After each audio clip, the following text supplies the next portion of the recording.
Happy NFL New Year, Steelers and Commanders fans. We are just an hour away from the new league year beginning in the National Football League, which means that a number of other free agents here are going to be joining the free agency class, including a couple of big names to keep your eye on for the Steelers and Commanders today, Kyler Murray and also Brandon Aiyuk. So make sure you guys click that subscribe button if you haven't already. And I just want to thank each and every one of you guys for tuning in here for our live stream here of day 3 of NFL free agency. It is the new league year day.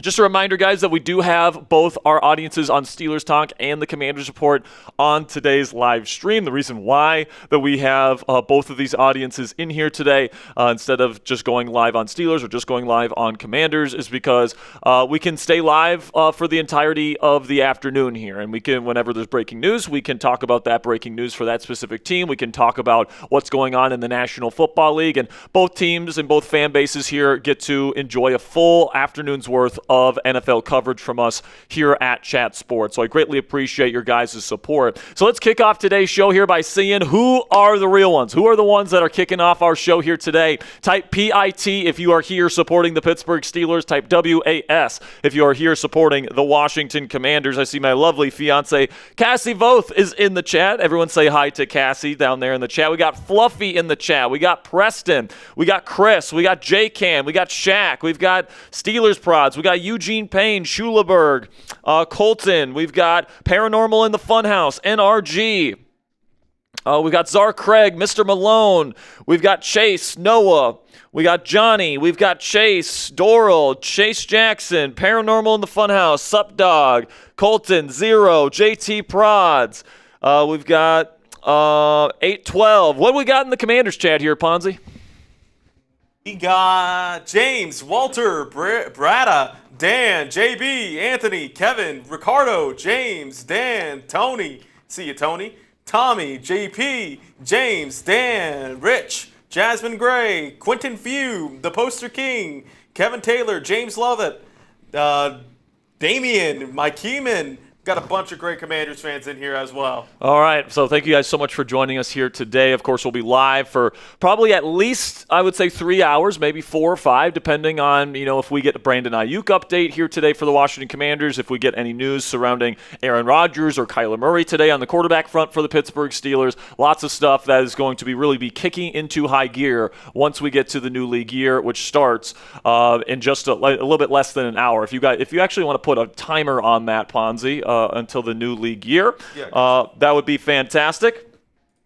Let me see here. I just got a message from somebody.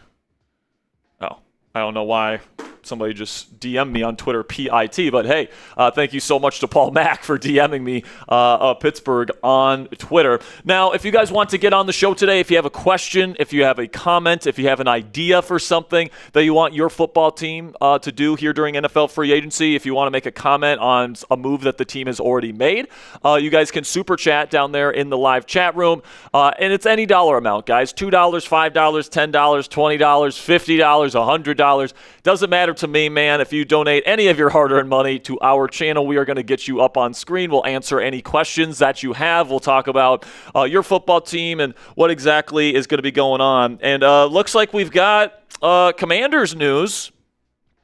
Okonkwo is heading to the Washington Commanders. They have their pass-catching tight end. All right, so we will make sure to get to that breaking news as soon as we can get to it here for the Commanders. But it's a 3-year deal for Okonkwo. The Washington Commanders have found their replacement for Zach Ertz. And he's a good run-after guy. He's done some good things there with the Tennessee Titans. So we'll have to talk about him later in today's show. But make sure you guys get those super chats in.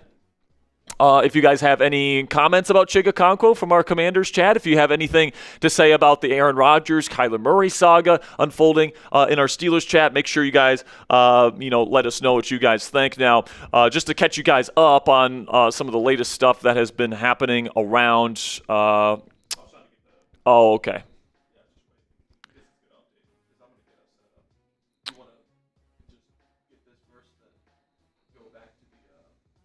Yeah, let's, God. I just want to let you guys know that first let's do the Venmo one here, the weigh-in 2. Just let them know what they can do there with the Venmo stuff.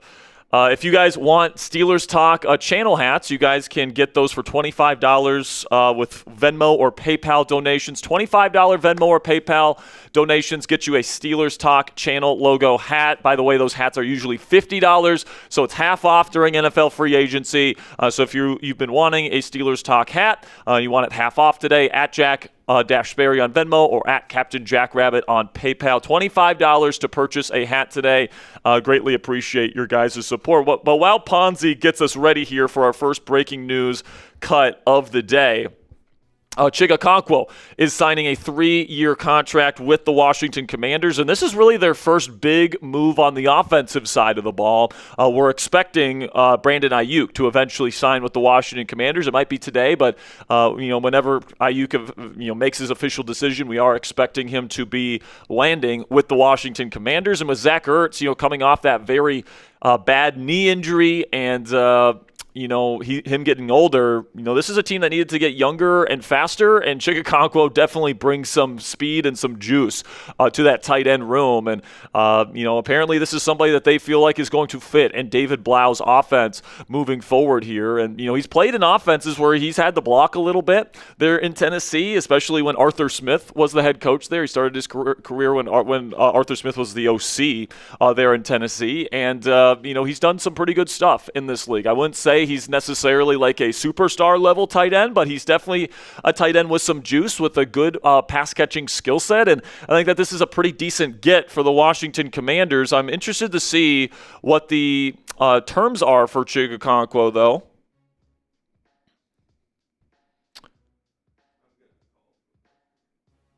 Sounds good. So I'm actually gonna record a short right here. Ponzi's getting our breaking news cut together, and we'll start off today's show with some breaking news for the Washington Commanders. Okonkwo signing that 3-year deal. After we get done with that breaking news cut, we'll kind of break down the latest surrounding the Pittsburgh Steelers and talk about their quarterback situation. Could they sign Kyler Murray today? Is it going to be Aaron Rodgers? Are they going to go with Will Howard next year? There's a lot of different things to kind of consider there for the Pittsburgh Steelers that we'll talk about after this breaking news cut for the Washington Commanders. And then we'll kind of talk about some other needs here for the Commanders as well. So we're going to be reacting to all the big moves in the National Football League as they come in. And I'm going to film a quick short here.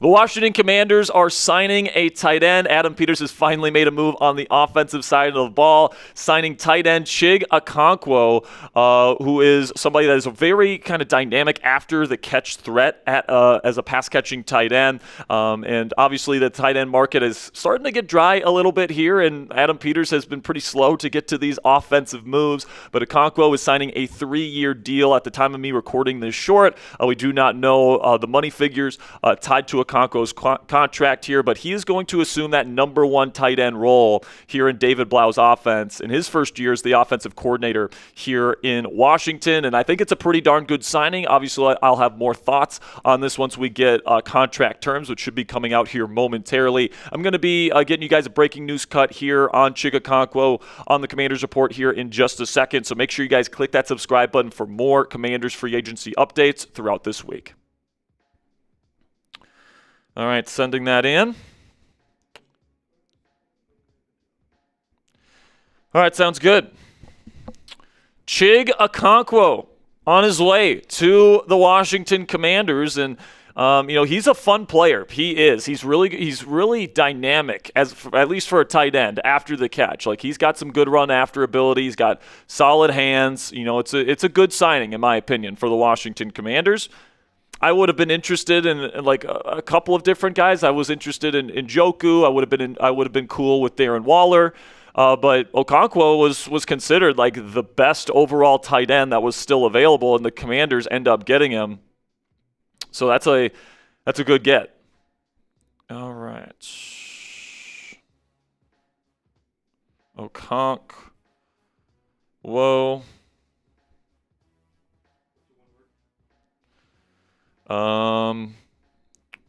Juice.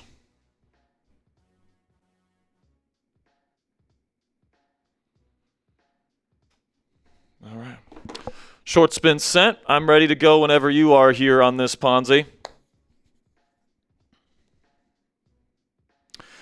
By the way, we got a couple of polls going on in the live chat room right now as we wait for Ponzi to finalize our breaking news graphics here. But the poll in Steelers right now is who will be Pittsburgh's Week 1 starting QB next season? Kyler Murray, Aaron Rodgers, Will Howard, or other? Right now, Aaron Rodgers is the leading vote getter with 54%, but Will Howard and Kyler Murray are tied at 21%. So it seems like there's a contingent there that thinks it won't be Aaron Rodgers. Almost half of our Steelers audience don't think it's going to be Rodgers next year. And then with our Commanders audience, our question is, will Brandon Aiyuk sign with the Washington Commanders for less than $10 million today? 63% of Commanders fans think that he is going to sign today, and he will be signing a deal for less than $10 million. 37% say they don't think that's going to happen. So some very interesting answers here from our chat. But if you guys are just joining us, welcome in to Steelers Talk in the Commanders Report's coverage of Day 3 of NFL free agency. We are getting close to the start of the new league year here in the National Football League. And once we get to 4 p.m. Eastern time here in about 45 minutes or so, a number of veterans join this free agency class. Kyler Murray from the Arizona Cardinals is a big one to watch for the Pittsburgh Steelers today as they continue to search for their next starting quarterback. So another one to keep an eye on today on this particular stream is Brandon Aiyuk, who is expected to be released by the San Francisco 49ers, and he is expected to sign a contract with the Washington Commanders shortly after that happens. So we will have breaking news coverage for you guys whenever either of these teams make a move here this afternoon. We'll also be reacting to the Maxx Crosby craziness that happened last night. We'll be talking about Trey Hendrickson on his way to the Baltimore Ravens. We're going to be talking about all that stuff here on the channel here today, guys. So Ponzi's giving me the thumbs up. Let's get into our breaking news coverage of Okonkwo heading to the Washington Commanders.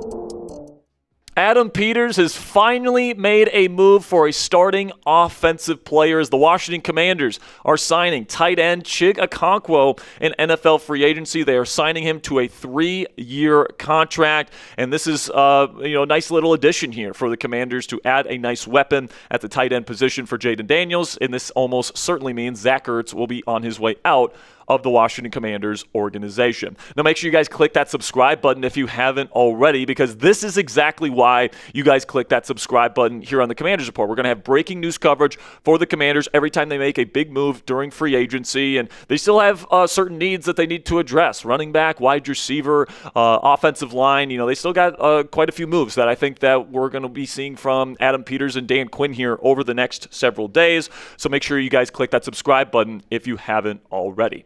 All right, so now let's get into, Ponzi, let's stop it here. The Washington Commanders are making another signing right here, folks. They are not only signing Okonkwo, they are also signing Nick Cross, the safety formerly of the New England Patriots. So we're going to reset here, Ponzi. Let's do first half Okonkwo. Let's do second half Nick Cross. And let's have a weigh-in two at the top of it. Two Commanders signings, and then have Nick Cross safety, have Okonkwo tight end, probably have the Okonkwo one up first. You got that? So we'll do first half, Okonkwo, second half. Okay. Yes. All right. So right when we started the breaking news cut here for the Commanders, guys, Adam Peters is getting to work. You've got a new starting safety for the Washington Commanders in Nick Cross, 24 years old, supreme athlete. Commanders GM Adam Peters said at the beginning of this offseason that he wants to get younger and he wants to get faster. And, you've got two safeties in your room right now, in Quan Martin and Will Harris. Neither of them really played that great for this team last year. But, you bring in Nick Cross, and I wonder which one he's being brought in to replace. Like, are they benching Quan Martin? Are they planning on putting him into the slot maybe? Are they maybe putting Will Harris in the slot? He's played there before. Like, there's a number of different things that they could be considering with this move. But Adam Peters and Dan Quinn heating up here for the Washington Commanders. What's that? Commander signings. Yeah, a lot of Commander signings here. Oh, yes, that would be good. Just go right from that weigh in two to the this is why you sub. And then we'll talk about Okonkwo first with Nick Cross in the second half of the video, and then recap at the end. So so now Tom Pelissero is saying it's a 2-year deal for Nick Cross worth up to $14 million. So not a 3-year deal for Cross. It is a 2-year deal. I need to answer this one. Yeah. Let's see here. All right, so let's refilm this short. Ponzi's going to make some adjustments here to our breaking news cut. And I promise Steelers fans, I know you guys are being patient here. We are going to be getting to some Steelers stuff here after we do this first breaking news cut for the Commanders, all right? This is just the nature of breaking news here. So let's talk a little bit here about these two signings.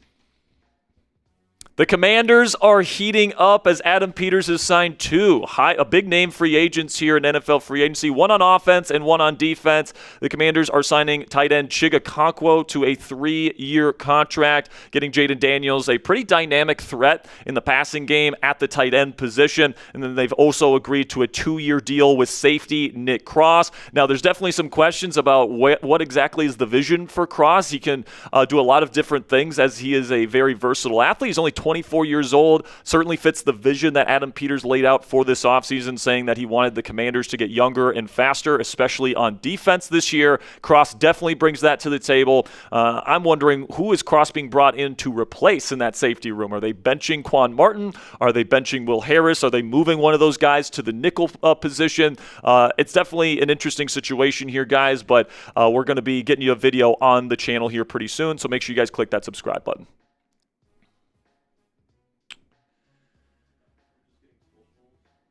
Sounds good. Okay.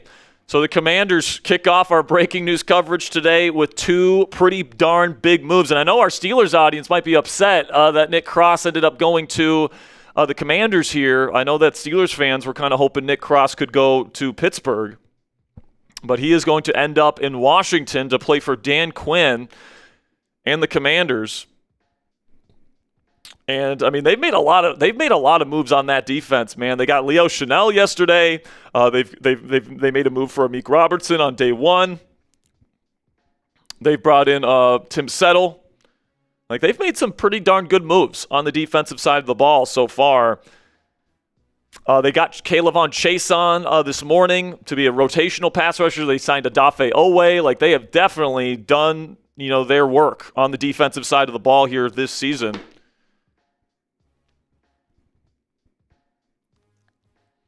All right, that is sending. I'm ready to go when you are, Ponzi.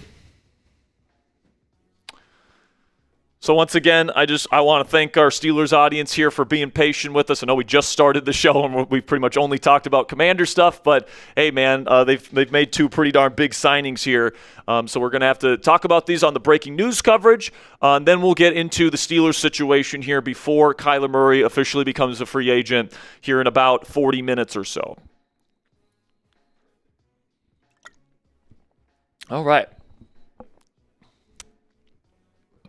And just one more reminder, guys, that you can super chat to the channel if you guys want to ask a question, if you have a comment on one of the moves that your teams have made here over the last couple days, if you have an idea for a player that you want your team to sign, make sure you guys super chat. We'll put you up on screen and we'll answer all of your questions throughout the afternoon here as we react to the start of the new league year here in the National Football League. And it's the official beginning of NFL free agency. And for our Steelers audience, I want you guys to realize that today might be a day that makes sense for the Steelers to have a decision at quarterback. There's a report that the Steelers are in the running for Kyler Murray. The Steelers are among the finalists, according to our favorite People's Insider, Ricky. Apparently it's down to the Vikings, and it is down to the Steelers for Kyler. And something tells me once we hear where Kyler Murray's going to go, I think the Aaron Rodgers decision is going to be coming shortly after that. Because there's really no other – because in my opinion, the two best places for a quarterback right now are Minnesota and Pittsburgh, and clearly the two best quarterback options on the market are Kyler and Aaron Rodgers. So I feel like Kyler's going to be the first domino to fall here. Wherever he ends up going, I think Rodgers actually goes to that other spot, and that includes Minnesota. Like if Minnesota misses out on Kyler Murray, I think they could sign Aaron Rodgers tonight as well, and that could definitely be a surprise because most people are expecting Kyler Murray to go to the Vikings today, but we will just have to see what happens over the next couple of hours and days as we sort out the quarterback situation here in the National Football League. All right, the Commanders have made two big signings. Let's talk about them right now here on the live show.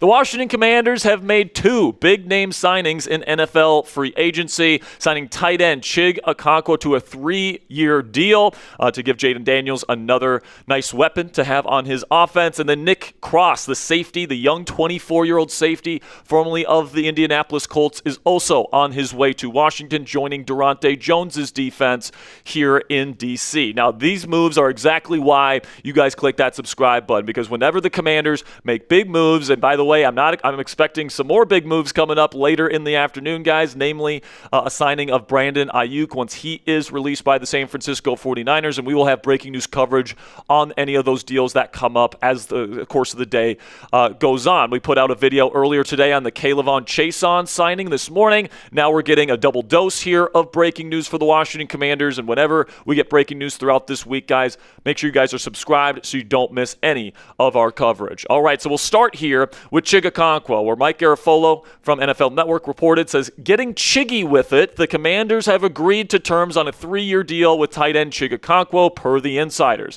The deal for the former Titan was confirmed by his agents, yada, yada, yada there. So, Chig is somebody that is a very good receiving tight end, okay? He is somebody that is coming off a season there with 2 touchdowns and 560 yards receiving, and I do think that this is the move to replace Zach Ertz as the number 1 receiving tight end here in Washington. He's also played in a system under previous Titans offensive coordinator Arthur Smith as a run blocker, and I think that he is going to be asked to run block at least a little bit in this Washington Commanders offense. Obviously, John Bates, your number 2 tight end and your blocking tight end, is going to be more of the inline option there, and Okonkwo is going to be more of your true receiving threat. But this one makes a lot of sense to me because he's got a skill set. He's not Sam Laporta from Detroit, but this is going to be an offense led by new offensive coordinator David Blau that's going to be in the vision of Ben Johnson. We know how much Ben Johnson loves to use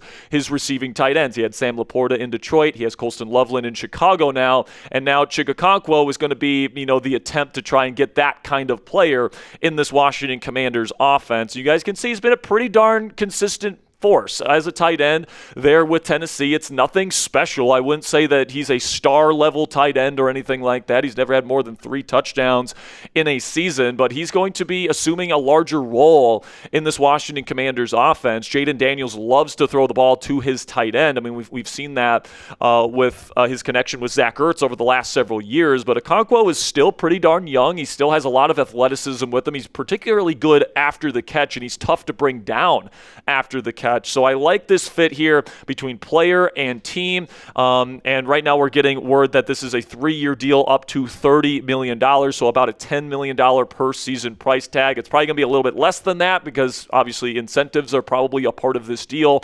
But I think overall it's a good value for the Washington Commanders. And guys, Adam Peters finally added a starter to this Commanders offense. Hallelujah. So let me know what you guys think down there in the comment section. What's your one-word reaction to this move to sign Chig Okonkwo? Let me know what you guys think down there in the comment section. This will be the pinned comment on today's show. So in just a second here, I'm going to tell you about our sponsor today at Prize Picks. While I tell you about our sponsor today, let me know your one-word reaction to the Commanders signing Chig Okonkwo. Shoot your shot on Prize Picks today and get $50 instantly in lineups when you play your first $5. That's right. Prize Picks is now giving you $50 in lineups when you sign up and play your first $5 today. Prize Picks makes every dunk, every dime, and every board this basketball season that much more exciting. So don't miss this chance to get started on America's #1 app for sports picks. Prize Picks is simple to play. You just pick more than or less than on 2 to 6 player stat projections, and if you get your picks right, you could cash in.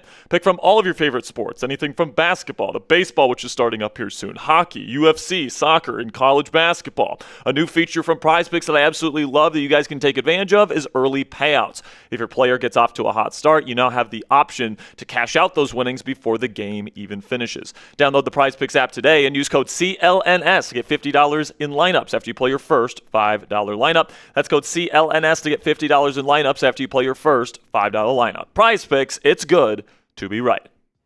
But the news doesn't stop there, Commanders fans, as Washington is also signing starting safety Nick Cross to a 2-year deal. We are hearing that this is going to be a 2-year deal worth up to $14 million for Cross. And, you know, Adam Peters said at the beginning of this offseason, guys, that especially on defense, they want to get younger and they want to get faster. And a lot of the moves that they have made, especially over the last 3 days here in free agency, have certainly pointed to that, right? Amik Robertson, Odafe Owe, K'Lavon Chason, Leo Chanel, and now you get Nick Cross, and all these guys, fantastic athletes, bring a lot of speed to the table. Cross can play a lot of different alignments as well. Had 5 TFLs and 5 PBUs last year, forced a fumble as well, and an interception. He's a good football player, and you're getting him, you know, a young, explosive, versatile, and athletic safety for just $7 million per season at a maximum here over the next 2 years. An awesome value from Adam Peters and head coach Dan Quinn. As you guys can see what he's done over the last several years, this guy just racks up the tackles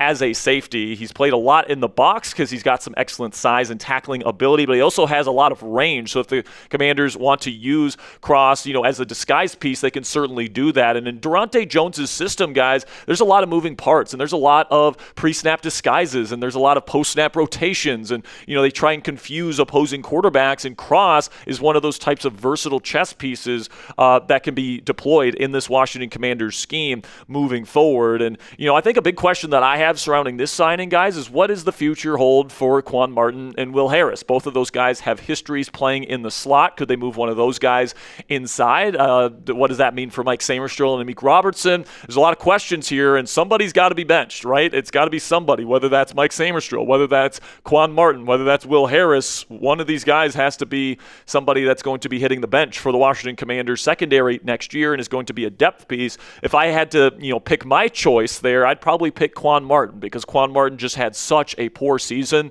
last year, and I just don't know if the Commanders should risk putting him out there as a full-time starter again next season. Now, as a backup and somebody that can play both in the slot, someone that can play safety if Cross or Will Harris gets injured, I like that a lot, right? Quan Martin, former high draft pick, you know, he's got chemistry playing in this defense and so on and so forth. But I really like this signing for the Washington Commanders because it gives them that versatility that they've been looking for. It also gives them that youth and that athleticism that Adam Peters said that he wanted to add to this defense, because frankly, this Commanders defense was the slowest group in the National Football League last year. It wasn't close, and it was a big reason why this was one of, if not the worst defenses in the league in 2025. Now you're injecting all this youth and all this, a lot of athleticism and speed to this group. It certainly points to me like they're going to be making a lot of moves on the offensive side of the ball once we get to the NFL draft coming up here in just a few weeks. So what say you guys? Let me know down there in the comments section. Grade these moves, signing Okonkwo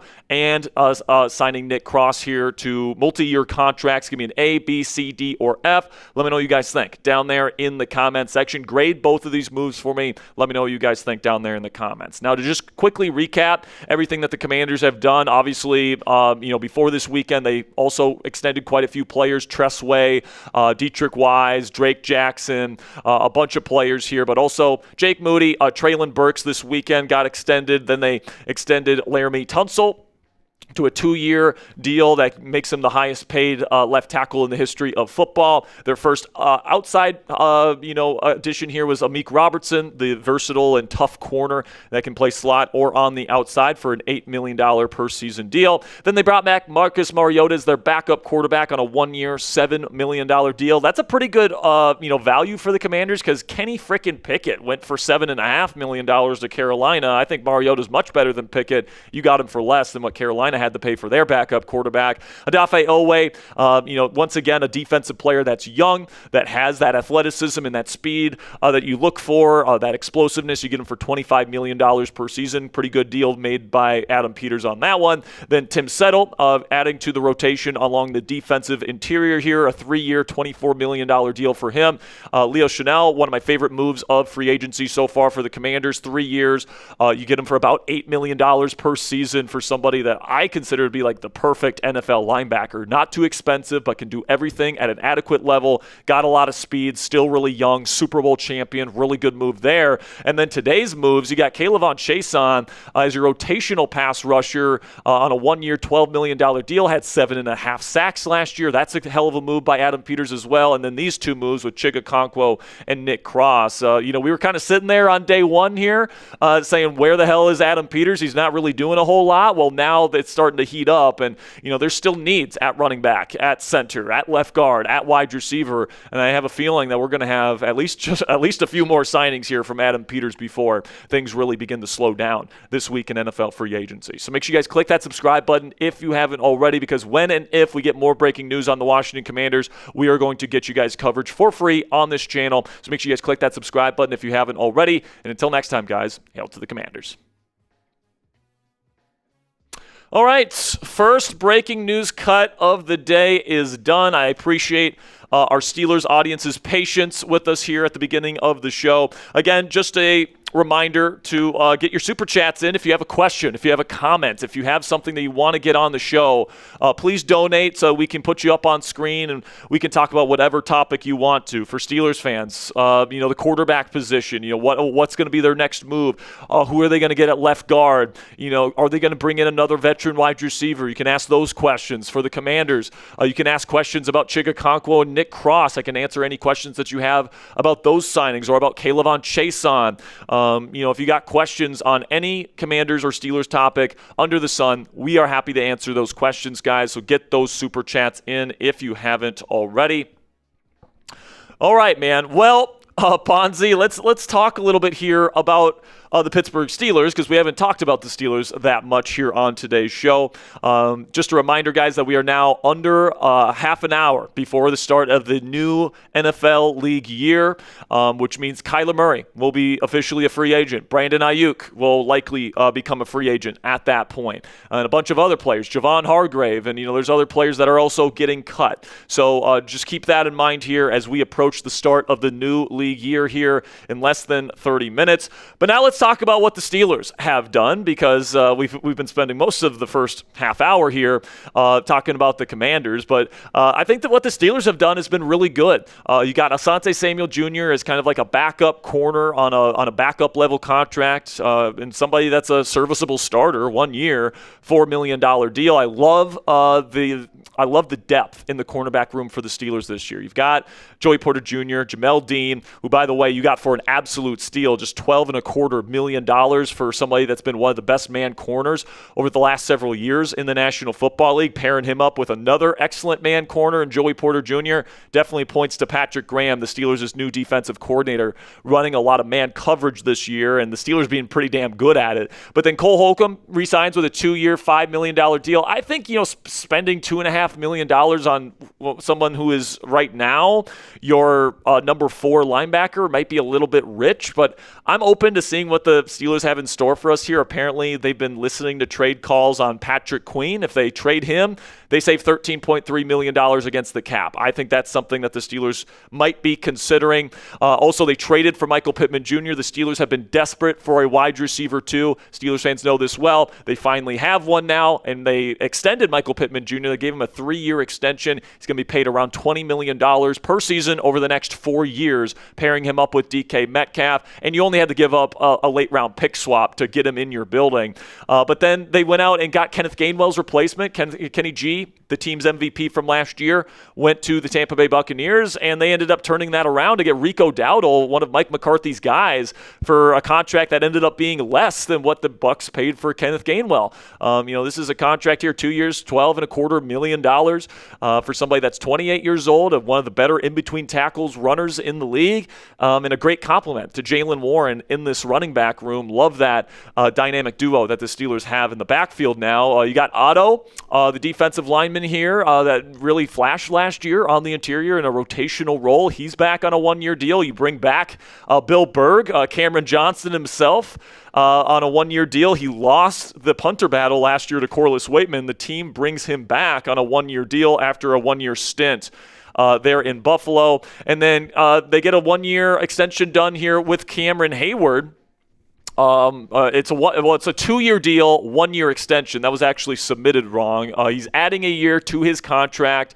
It's about a $32 million deal for Cam, and the fact that he agreed to that, Ponzi, means that he is returning for the 2026 NFL season. So it seems like Cam feels like this Steelers team has a chance to do some good stuff heading into the first year of the Mike McCarthy era. And then last night, the Pittsburgh Steelers brought in Darnell Savage, veteran safety here, 28 years old, somebody that Commanders fans know. He played 8 games for the Commanders last year. Honestly, didn't play all that well. He's never really been a good player, in my opinion. He's not a very good tackler. He's not a great run defender.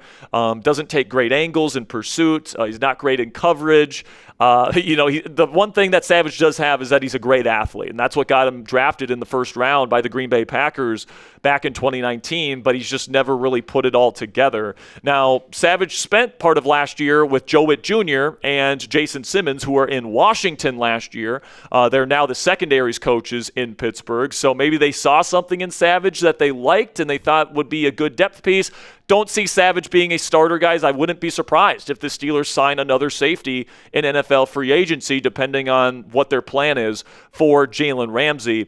But just keep that in mind. Darnell Savage on a really close to a vet minimum deal, probably a depth signing for the Steelers at safety. So kind of breaking down everything that they have done. Now let's talk about the things that they still need on this football team. Obviously, they still need a quarterback, all right? They're still waiting on an answer from Aaron Rodgers. Kyler Murray is about to be made available here in just a few minutes. We'll talk about that situation here and the latest surrounding that and the quarterback position here in Pittsburgh. But also, they need a starting left guard. There was a report last night that the Steelers were agreeing to a deal with Brock Hoffman, the former Cowboys interior offensive lineman. But technically, he's a restricted free agent, and you're not really allowed to announce signings until you get to the new league year if you're a restricted free agent. The Cowboys are not going to be tendering him. He's going to become an official free agent here. And my guess is we will get word very quickly today, guys, that Brock Hoffman is going to sign with the Pittsburgh Steelers, but we'll see. But then they still need a wide receiver 3. You bring in your wide receiver 2 in Michael Pittman Jr. That's a good move, but you got 2 guys here in DK Metcalf, Michael Pittman Jr. that are bigger bodies, and they don't necessarily run the full route tree. So you need that wide receiver 3 to have that diverse route tree, to be able to separate versus man coverage and bring some juice and explosiveness to the Steelers wide receiver room. They might go out and get that player in the draft. In fact, I would expect them to draft a wide receiver early in the NFL draft this year, but you can always add a veteran for a decent price tag. It would not shock me if the Steelers make another move for a veteran free agent at some point. Then I'd like to add a nose tackle as well. Keanu Benson, I think, needs to play 4-eye instead of true nose tackle. I don't think he's been a particularly good nose tackle as a run defender. He can't anchor. I would rather go and get a tree stump for early downs and hold that line of scrimmage in the middle of the Steelers' defensive line. And then, potentially safety, it kind of depends on the whole Jalen Ramsey situation and how they feel about Darnell Savage. I could see them adding either a safety or a nickel, depending on what their plan is for Ramsey. Offensive tackle is still technically on the table as well. I think the Steelers are probably going to just go with Dylan Cook next year as their starting left tackle, but you never know. And then an inside linebacker could be a possibility if they trade or cut either Patrick Queen or Malik Harrison so at some point during NFL free agency here, so keep an eye on that. But really, today is all about the quarterbacks for the Pittsburgh Steelers. And I think there's a decent chance, Steelers fans, that we get our answer for the starting quarterback position for the 2026 season tonight, okay? And it could be Kyler Murray. It could be Aaron Rodgers. And I think that when it comes to this situation, I see Minnesota and I see Pittsburgh as the two best situations currently available for quarterbacks on the market. And right now, I think Kyler and Aaron are the two best quarterbacks on the market. So I think that, Kyler is probably going to be the first domino to fall. I think that he's going to make his decision first, and wherever he ends up going, whether it's the Vikings, which sounds the most likely, or if he chooses the Pittsburgh Steelers, then I think Aaron Rodgers goes to the other team. If you want to know my prediction, I think Kyler goes to Minnesota, and then Aaron Rodgers shortly after that, the Steelers, finalize an agreement with him for him to return as the quarterback of the Pittsburgh Steelers. Last night, we got word from our favorite People's Insider, Ricky, who, by the way, nailed the George Pickens trade last year. He nailed the Jalen Ramsey trade as well. So, yes, he said Brandon Aiyuk was going to go to the Steelers, and then he stayed with the 49ers. But recently, Ricky's been pretty spot on with his Steelers scoops. He said last night, barking rumor, Kyler Murray is deciding between the Vikings and Steelers and is leaning towards the Vikings. So that would assume that the Steelers are in on Kyler Murray and they're in on these sweepstakes, and they might be the ones, Ponzi, that have been waiting this thing out. Like, people have been wondering, why hasn't Aaron Rodgers signed with the Steelers yet? It might be the Steelers waiting out this situation with Kyler Murray before officially offering Aaron Rodgers the job. That is not something that is completely out of the question here. But with this report as well, it says that Kyler's leaning towards Minnesota. So if that meeting that happens here in about 20 minutes between Kyler and Kevin O'Connell goes well, my guess is he is going to be a Minnesota Viking. And in that case, I would be shocked if the Steelers do not sign Aaron Rodgers. I think at this point, Ponzi, like, you look at Aaron Rodgers, I think he probably would have retired already if he was going to retire. I think at this point, it seems like he's staying in shape. It seems like, he's talking about himself as a free agent, and we'll see what happens and all this different stuff. He's speaking like a player that is going to play next year. So I think that we might have an answer at the quarterback position tonight, Steelers fans. And my best guess is that it's going to be Aaron Rodgers. I think that Kyler probably lands in Minnesota, and I think that probably triggers the Steelers and Rodgers to finalize a deal of their own. So I guess we will just have to see here. All right, we got a couple super chats to catch up on here. Schuleberg says the Ravens are such a poverty and shitty franchise. Man, F those Ravens, dude. F those Ravens. If you guys didn't hear the news, if you've been living under a rock, the Ravens backed out of their blockbuster trade for Maxx Crosby last year, or this year, I should say. It was going to be, what's that? Oh, okay. And then after that, they signed Trey Hendrickson to pretty much the same exact deal that they were inheriting from Maxx Crosby. I think Crosby had like $114 million left on his deal, something like that, when they traded for him. And then they backed out of it last night. They retained their 2 first-round picks, and they're able to get Trey Hendrickson for a very similar dollar amount. And there's a lot of people in this league, Ponzi, that are pissed at the Baltimore Ravens, and it kind of sounds like they realized, oh my gosh, we can get Trey Hendrickson for like the same price tag that we got Maxx Crosby for, and we can keep our two first-round picks. And they kind of backed out of it at the last second, and everybody in the National Football League is just ripping on the Baltimore Ravens, as they should be. I mean, this is a completely BS move made by the Ravens, and I would be shocked, okay? I would be shocked if a team decides to do a pre-free agency trade with the Baltimore Ravens as long as GM Eric DeCosta is still there in Baltimore. Like, this is such a janky and bullshit move. But listen, man, the Raiders it sounds like they're going to be able to keep Maxx Crosby now. They've already made a couple of big moves in free agency that they can afford, even with the $30 million less in cap space that this now revoked trade now adds to their cap. But Maxx Crosby is one of the best edge rushers in football, and it sounds like now he's open to returning to the Raiders for another season. Now, it sounds like the Raiders are also looking for maybe a potential trade partner, but it sounds like the asking price is still 2 first-round picks, and after Crosby apparently failed a physical in Baltimore last night, I don't really think that that's going to be something that happens. I think that, at least up until the NFL draft, Maxx Crosby is going to remain a Las Vegas Raider. And then maybe after the draft, somebody is like, oh, we wanted to get an edge rusher. We didn't get one. It's kind of similar to the George Pickens situation last year. Let's trade to go get Maxx Crosby. But I think everyone kind of knew, Ponzi, that Crosby's knee was not in a good spot. Like, he had surgery on it, all this different stuff. Like, all this stuff was known by the teams in the National Football League. Now, the Ravens are claiming that the Raiders didn't disclose some very important information about Crosby's knee, and once they figured out something about his knee, whether it's a lack of cartilage or a certain risk factor for an ACL tear or something like that, I don't know exactly what they found, but whatever they found, they did not like it apparently. But what do you think, Ponzi? Do you think this is a situation where they had buyer's remorse and they were like, oh my gosh, we can get a slightly worse version of Maxx Crosby for pretty much the same amount of money in Trey Hendrickson, and we can save our 2 first-round picks by backing out of this deal? Do you think that's what happened, or do you think they legitimately planned on going through with this trade and then something happened with the medical check that was legitimately concerning?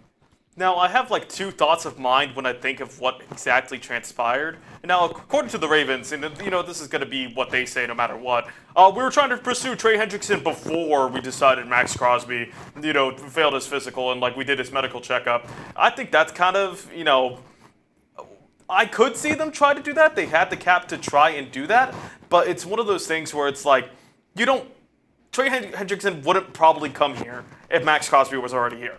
And they probably tried to lowball Hendrickson and get him a lower deal than what this was, but they pivoted and hey, you can get whatever you want once they decided Maxx Crosby's knee is all good. That's the best case thought for the Ravens.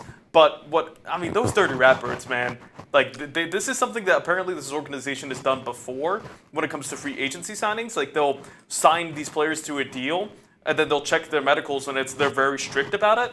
And it happened a couple times. I think Will Compton tweeted about it, busting with the boys. He said that they failed to physical for some multiple trades on lower signings. But I don't know, nothing like this on nothing like this. Like a deal like this where you agree to send 2 first-round picks to another team and then back out of it at the last second. It's just completely unprecedented. The last time that this happened, I think, was Antonio Brown with the Steelers and Bills, where Antonio Brown was traded to the Bills for a 1-hour deal, and then he didn't want to go to Buffalo. So, but that was him. That was him forcing the issue. God, and then he did want to go to the Raiders, and then he didn't want to be, and then he didn't want to be in the Raiders. Crazy situation. By the way, your producer Mike is rubbing up against your thing, gotcha. They can hear it. So just put it in a place where it's not going to rub against something. But man, what a crazy day for us. Yeah, it was a crazy day. At the end of the day yesterday, we had the Cam Hayward breaking news on Steelers. We had the Leo Chanel news on Commanders pretty much right after we got off the live show yesterday. And then the Crosby stuff happened right after we got done with the Cam Hayward video.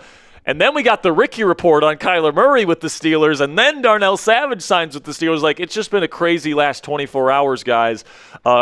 Here for both of these teams. The Commanders are making a lot of moves, obviously adding a lot of players to the defensive side of the ball. And I want to talk a little bit here about the Commanders and their draft strategy here, Ponzi, because they are filling out a lot of their needs on the defensive side of the ball via free agency, but they still have a lot of needs that they need to address on offense, running back, wide receiver, offensive line. They only have 2 picks in the top 100, right? Where they've got, the ability to, go out and, get a player that can reasonably start in year 1 for them. something tells me that they could, maybe go out and get Jeremiah Love at number 7. That's a realistic possibility right now. I'm a little surprised, actually, that the Commanders haven't signed Rachaad White yet. Rachaad White might be the best running back available left on the free agency market. Good pass-catching back, good third-down back. I think would be an excellent complement to Bill Krosky-Merritt in this Commanders offense. And we got good save there, Ponzi. We made these graphics before we went live, obviously, and then when we were live, they signed a tight end and a safety. So they've taken care of those 2 needs. Now they still need running back. They still need to fill 2 wide receiver positions. They need to get a center, at least if they don't think Nick Allegretti is the answer at center, which I wouldn't bank on him, and then a left guard. So I would want the Commanders to go out and make some moves on the offensive line here soon. I think Rachaad White makes a lot of sense for the Commanders, not because of the on-field fit, but also it sounds like Brandon Aiyuk will be one of the answers at wide receiver for the Commanders this year. But also, Rashad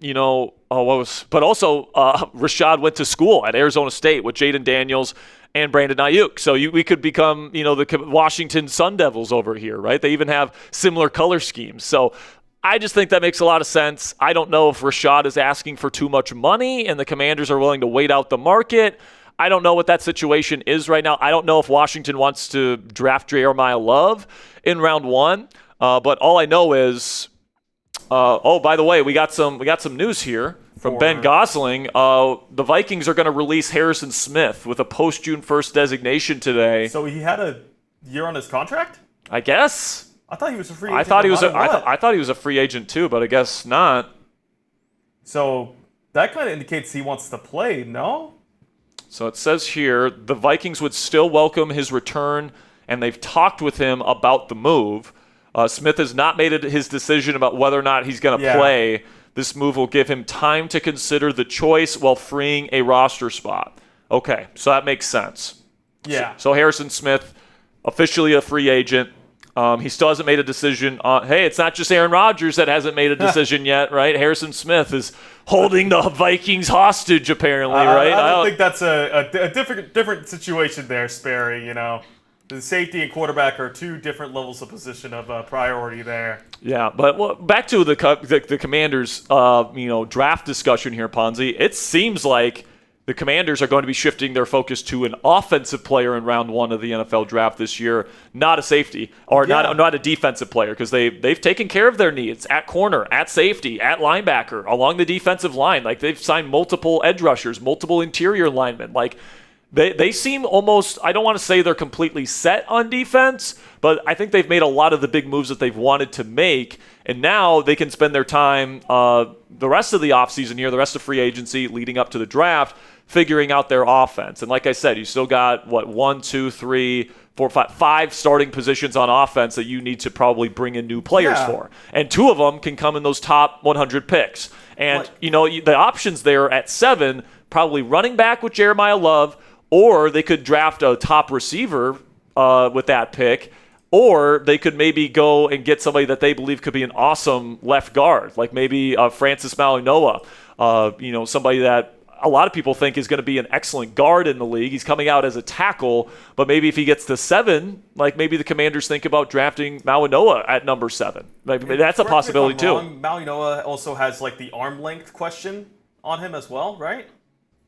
What's up? Malinois has the it's the arm length. Yes. Yeah, so like a lot of people, just like Will Campbell, are projecting him to go to guard. Just want to make sure I had that right. But I think, they could. I think they're going to draft a wide receiver.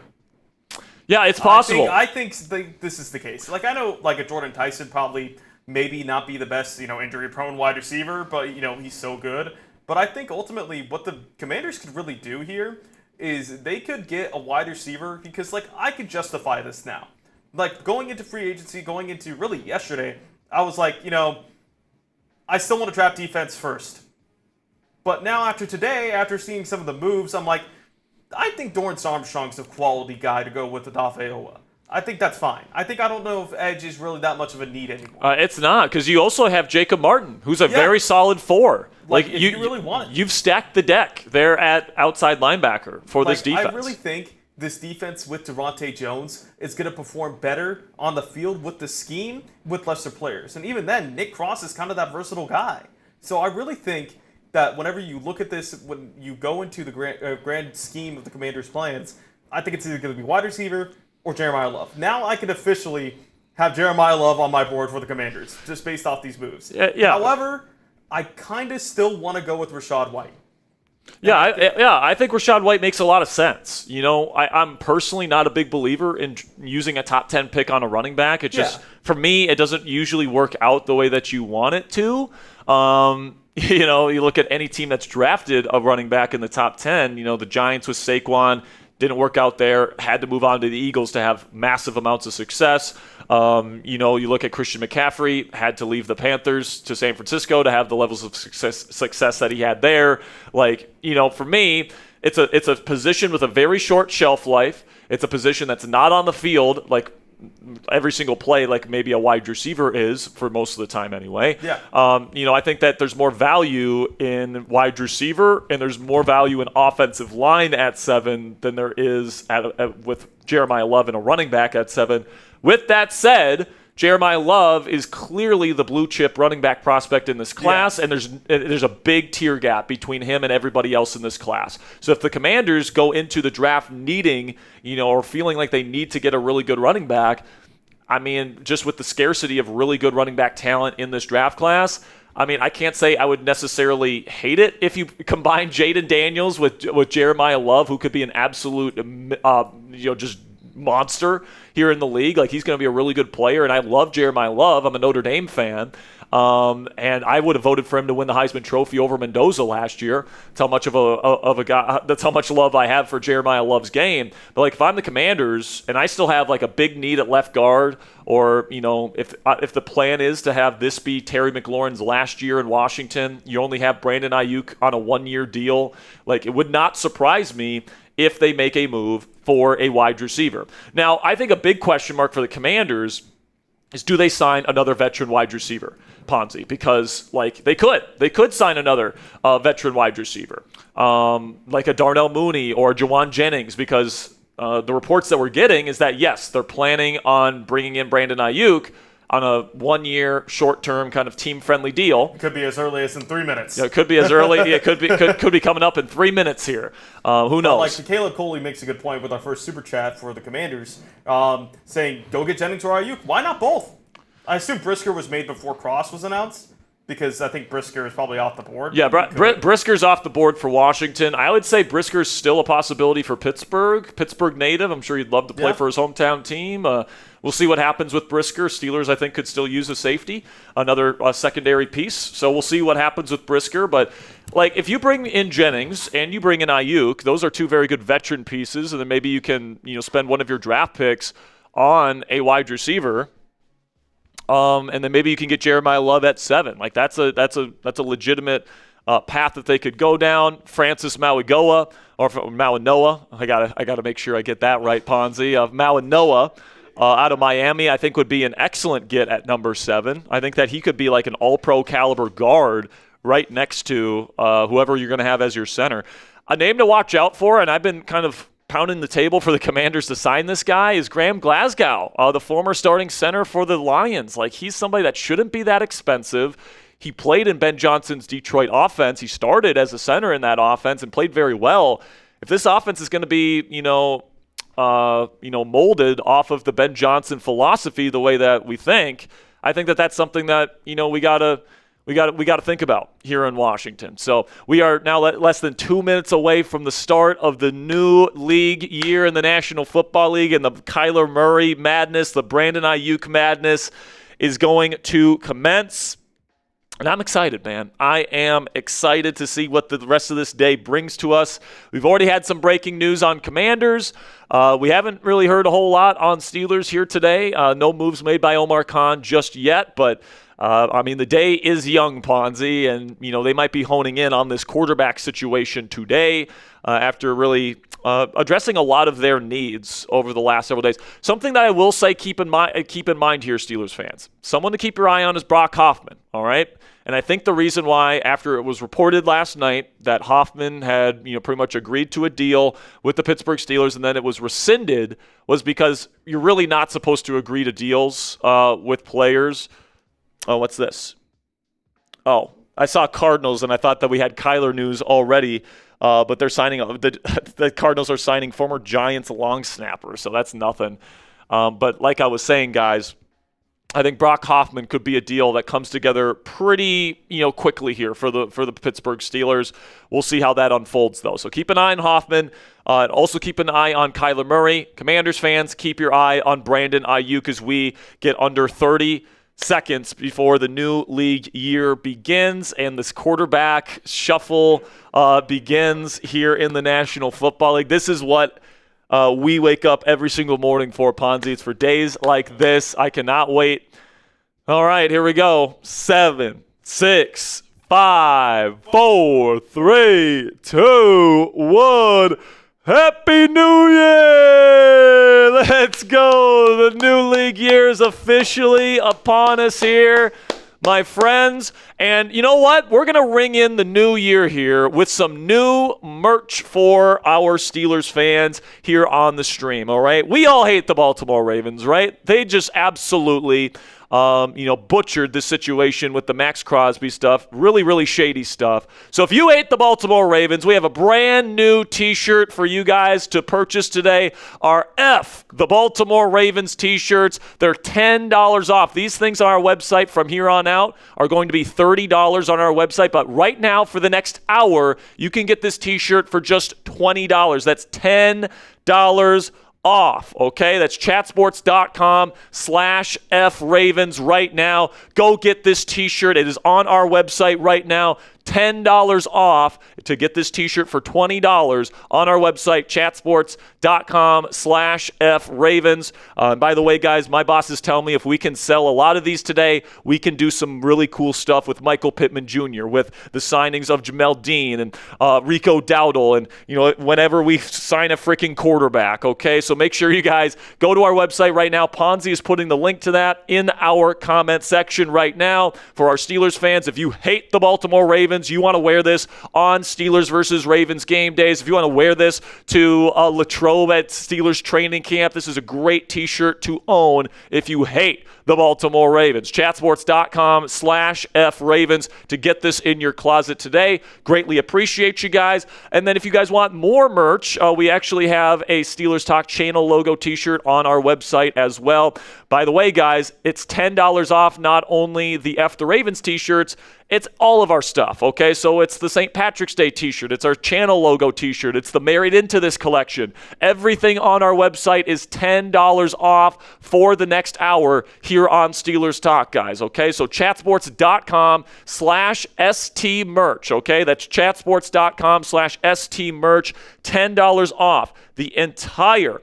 The entire collection, all right? So whatever you guys want, whether it's a Married Into This sweatshirt, whether it's a Steel City Drinking Team t-shirt, which is a limited edition, by the way, whether you want an F the Ravens t-shirt, whether you want a Steelers Talk logo, whatever you guys want, it's up on our website right now, chatsports.com/ST merch. If you guys specifically want the Ravens t-shirt, it's chatsports.com/FRavens. Now, for our Commanders fans, we have not forgotten about you guys, my friends. You guys can get $10 off your Washington Drinking Team t-shirts right now, chatsports.com/DC Green. Same deal applies only for the next hour here, guys. If you like the green color, or if you don't like the green color, I should say, you could go and get the black color instead. It comes in 2 colorways, so you can pick and choose your style there just in time for St. Patrick's Day. Chatsports.com/DC Green to pick up your Washington Drinking Team t-shirts today. And then you guys can pair your St. Patrick's Day gear with some Beers hats. $10 off those as well. $15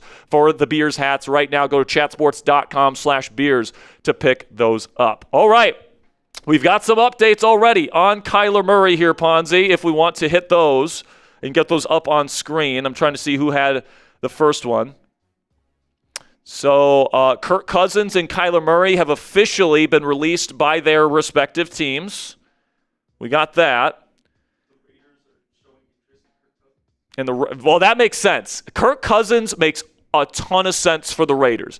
Okay, that's an organization. Clint Kubiak has talked about how he doesn't believe in young quarterbacks playing right away. Tom Brady has said the same thing. It's an indoor team in a warm weather state, and I think Kirk Cousins is a perfect bridge quarterback before they draft Fernando Mendoza number 1 overall. And he's also very similar personality-wise to him, right? So I just think Kirk Cousins makes a ton of sense as a bridge quarterback for the Las Vegas Raiders. He'll be abundantly cheap.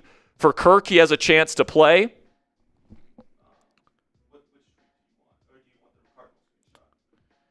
We can do the Cardinals one. Tom Pelissero put out a tweet.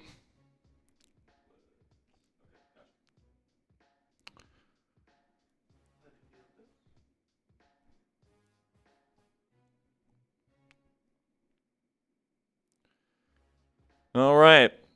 So we did get word. It does certainly sound like Kyler Murray and the Vikings are probably going to be what's happening.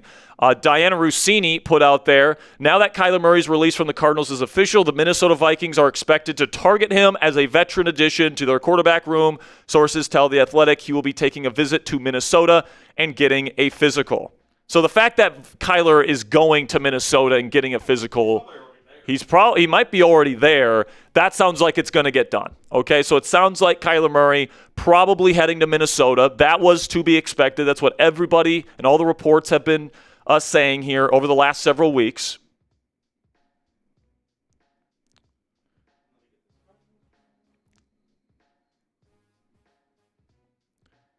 And by the way, guys, it would not shock me at all if we get word from Aaron Rodgers in that situation shortly after we get official word from Kyler Murray. Because not only could Rodgers be waiting to see what Minnesota does, because that might be his number 1 destination on his list, but maybe, just maybe, the Steelers' number 1 choice is Kyler Murray, and they want to see if he goes to Minnesota or if he comes to Pittsburgh before officially offering Aaron Rodgers. So it's possible, if that's the case, that once the Kyler Murray gets done in Minnesota, that means Aaron Rodgers, there's nothing stopping him from signing his contract with the Pittsburgh Steelers. So we could see a lot of this come into fruition. And Tom Pelissero says the Vikings plan to make a push for Kyler Murray and are the favorite to land the former number 1 overall pick. Finally released today by Arizona, Murray will take his time and wants to speak with interested teams. But Minnesota is the team to beat. So if the Steelers want Kyler Murray, obviously he's already been officially released. So a trade is officially off the table for Pittsburgh. They're going to have to woo him. They're going to have to, really provide a lot of, what's the word I'm looking for here? They're going to have to really do a lot of persuading because it sounds like Kyler really wants to go to Minnesota. It does sound like he's got an open mind as well, but we're just going to have to see what goes down. And we'll also have to wait and see how long it takes Kyler Murray to make this deal. Like, could it get done today? Could it get done tomorrow? I think whenever that Kyler Murray domino falls, we are probably going to get an Aaron Rodgers decision pretty darn quickly. So we're just going to have to see what Kyler's timeline looks like here. But again, guys, $10 off all merch on our website right here for Steelers Talk, guys, chatsports.com/ST merch. And that includes all of our merch, guys. Everything from the F the Ravens t-shirt to the Steelers Talk channel logo t-shirt to the St. Patrick's Day t-shirt and also the Married Into This collection. So if you guys want any of our merch, $10 off here for this hour only. We are ringing in the new NFL League year with a flash sale, $10 off all merch on our website. Again, that's chatsports.com/ST merch. To get your Steelers gear today. Okay, man, we got almost 1,400 people watching live on Steelers. I know we got quite a few people watching on Commanders as well. What? Okay. All right. Some people have already bought the F the Ravens t-shirts, guys, and I want to give some special shout-outs here to the people that are buying up our new merch. So Brian S., Scott E., Russell S., Richard W.T., Dylan F., Craig DL. Thank you guys so much for buying up this merch. And by the way, guys, we have our merch director here at Chat Sports giving me updates on everybody that orders these T-shirts. So if you guys make an order today, there's a good chance that I'll be giving you a shout out here on Steelers Talk. So if you guys want an F the Ravens T-shirt, $10 off, and you want a special shout out here on Steelers Talk, you can go ahead and make a purchase. I appreciate you guys. Thank you so much for all of your guys' support. Okay.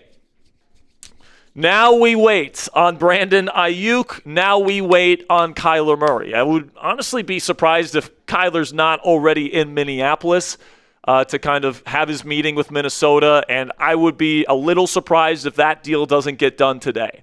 As long as that meeting goes well, I feel like Kyler is probably going to get this done pretty quickly. Because when you compare, because I do think the Steelers and Vikings have probably the best situations for a starting quarterback at this point in the offseason. And, I don't think the difference between Minnesota and Pittsburgh is like astronomical, but I do think if you are a quarterback and you are making a decision on your future, I do think that Minnesota is probably a more desirable destination. Not only do you get to play inside, which is definitely going to be something that probably appeals to Kyler, being somebody that's never played in cold weather conditions, but also Kevin O'Connell, I think, is held in higher regard than Mike McCarthy is as an offensive play caller and play designer and offensive designer, what have you. But also the wide receiver duo, I think, is better in Minnesota with Justin Jefferson and Jordan Addison. Also, they just brought back Aaron Jones, by the way, so they have their running back duo and Jordan Mason and Aaron Jones heading into next year. They've got Brian Flores' defense. A really good defense. We know that. So, if the meeting between Kyler and the Vikings goes well, I just feel like even though the Steelers don't have a bad situation, I do think that the Viking situation is probably better for somebody that has no ties to the Pittsburgh Steelers. And I think Kyler probably does eventually sign for the vet minimum with the Vikings. And then when it comes to the Steelers, it sounds like once that maybe gets done and we finally have a decision from Murray, that's when they'll officially offer the contract to Aaron Rodgers, and my guess is Rodgers will take that or he's going to retire. And just in case you were just tuning in to, our stream here and you missed it earlier, what we talked about, popular NFL People's Insider, Ricky Scoops, was saying that Kyler Murray is deciding between the Vikings and Steelers and leaning towards the Vikings. And, I don't blame him. And it does sound like Kyler is going to, hear out the other teams that are interested, which of course include the Steelers. And if the Steelers are interested and they are going to make a strong push for him, maybe, their presentation to him and how they would utilize his skill set, maybe, he has this meeting with Minnesota, Ponzi, and they tell him, we want you to play under center. We want you to play our offense. We're not going to cater to your skill set. You're going to run our offense. And then maybe he goes to the Steelers meeting and they say, we're going to completely build this offense around you. And we want you to be our long-term starting quarterback. Maybe that's enough for Kyler to change his mind here at the last second. But the fact that everybody right now, Ponzi, is reporting that the Vikings plan on pursuing Kyler and that Kyler is on his way to Minnesota to get a physical and all that different stuff, it just sounds like he's going to be there to sign that contract and, officially become a member of the Minnesota Vikings. And I don't think the Steelers feel like that they're in too much of a rush. I think that they still feel pretty good about their chances of getting Aaron Rodgers if Kyler goes to Minnesota. So they don't really feel like any sort of rush to get something done at this position. No, and I completely agree. I think, Aaron Rodgers, it does, from this report, though, from Ricky earlier, it does sound like Murray is their number one. Yeah, I would say it assumes it, right? Because if the Steelers, A, haven't signed Rodgers yet, and B, are a finalist for Kyler, that means that they're showing some interest. And if they're showing interest and they're not signing Rodgers, that means that they're, looking to do something pretty good. All right, we do have a couple more shirts that have been purchased. The F the Ravens shirts here. Some more shout-outs here for Monty A, David P., and Brian S. I actually bought not only an F the Ravens t-shirt, but also a Steelers Talk T-shirt as well. So shout out to Brian. He's been the MVP so far. Again, guys, just a reminder, $20 for the T-shirts right now, $10 off for the next 46 minutes or so. This is a flash sale. After the sale is over, then it's going to go to the normal prices, okay? So every single item on our website, on our merch website right now is $10 off to celebrate the new NFL league year. Right now, our F the Ravens T-shirts are only $20. So if you hate the Ravens, I can give you guys shout-outs if you make purchases. So I greatly appreciate your guys' support. And shout-out to Arnold for giving us updates on everybody buying up these T-shirts. All right, back to some Super Chats here. Commanders. This one's from Commanders. Caleb Cooley says, go get Brisker on the other side and get Paul back. Also, go get White and Aiyuk. So, do they want to completely overhaul the safety position? I mean, they could. They could justify it. They could. I mean, Will Harris played okay when he played last year, but he was injured for a lot of the year. And then Quan Martin was just unplayable. So, would I necessarily hate it if they brought in Jaquan Brisker? No, but do they necessarily need to do something like that? I don't know if they do. So I don't know what the answer to that question is there on Brisker. They could, and I wouldn't mind it, especially for the right price tag. But I mean, we got a lot of needs there on the offensive side of the ball for Washington, right? You got to get a center, you got to get a guard, you got to get 2 wide receivers, and you got to get a running back. Okay, so you got a lot of stuff that you got to figure out.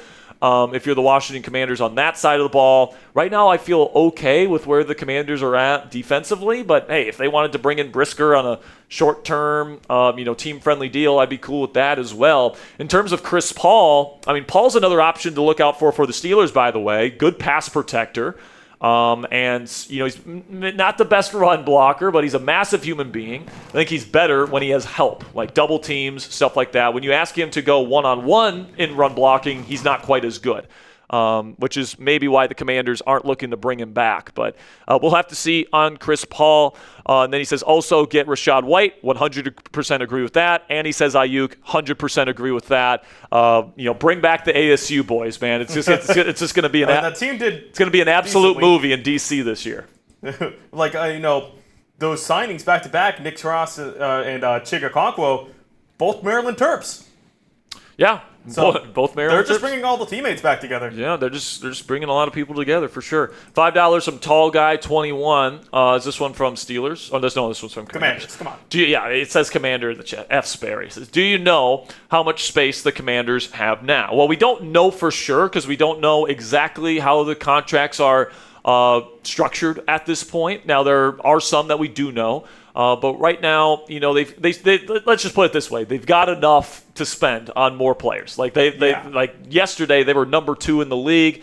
The signings that they've made haven't been astronomical necessarily. So I think with the Crosby news, they might be number 1. Yeah, with the Raiders, taking a $30 million cap hit essentially by keeping Crosby on the roster. That's what I was saying. I think now, the Commanders have made some moves, so I don't know the answer to that question as of right now, but they do have quite a bit, Tall Guy, so more moves are definitely on their way. You can rest assured. $5 from Tristan Coffin says, Jay Love seems obvious now if he's there at 7. What else do you expect Washington to do to fill the running back room? Well, I'll say this, if they re-sign Jeremy McNichols to a 1-year, $1.5 million deal or something like that, and they don't make really any other moves at running back, then I think they probably go for Jeremiah Love in round 1. But if they bring in Rachaad White, I think the chances of them drafting Jeremiah Love go down dramatically. All right, they might still draft a running back at some point, but I don't think they'll take one in round 1 if they're spending, good amount of money on a running back like Rachaad White. Because I do think they want to give Bill Krosky-Merritt a chance to be a really good running back for this team. And hell, Jayden Daniels helps you out in the run game as well with his athleticism. So it's not like you necessarily need an elite level rusher in this running back room to have a really good run game. I mean, the Commanders' run game was top 5 in the league in terms of efficiency back in 2024 during Jayden Daniels' rookie season, and they had Brian Robinson Jr. and they had Chris Rodriguez Jr.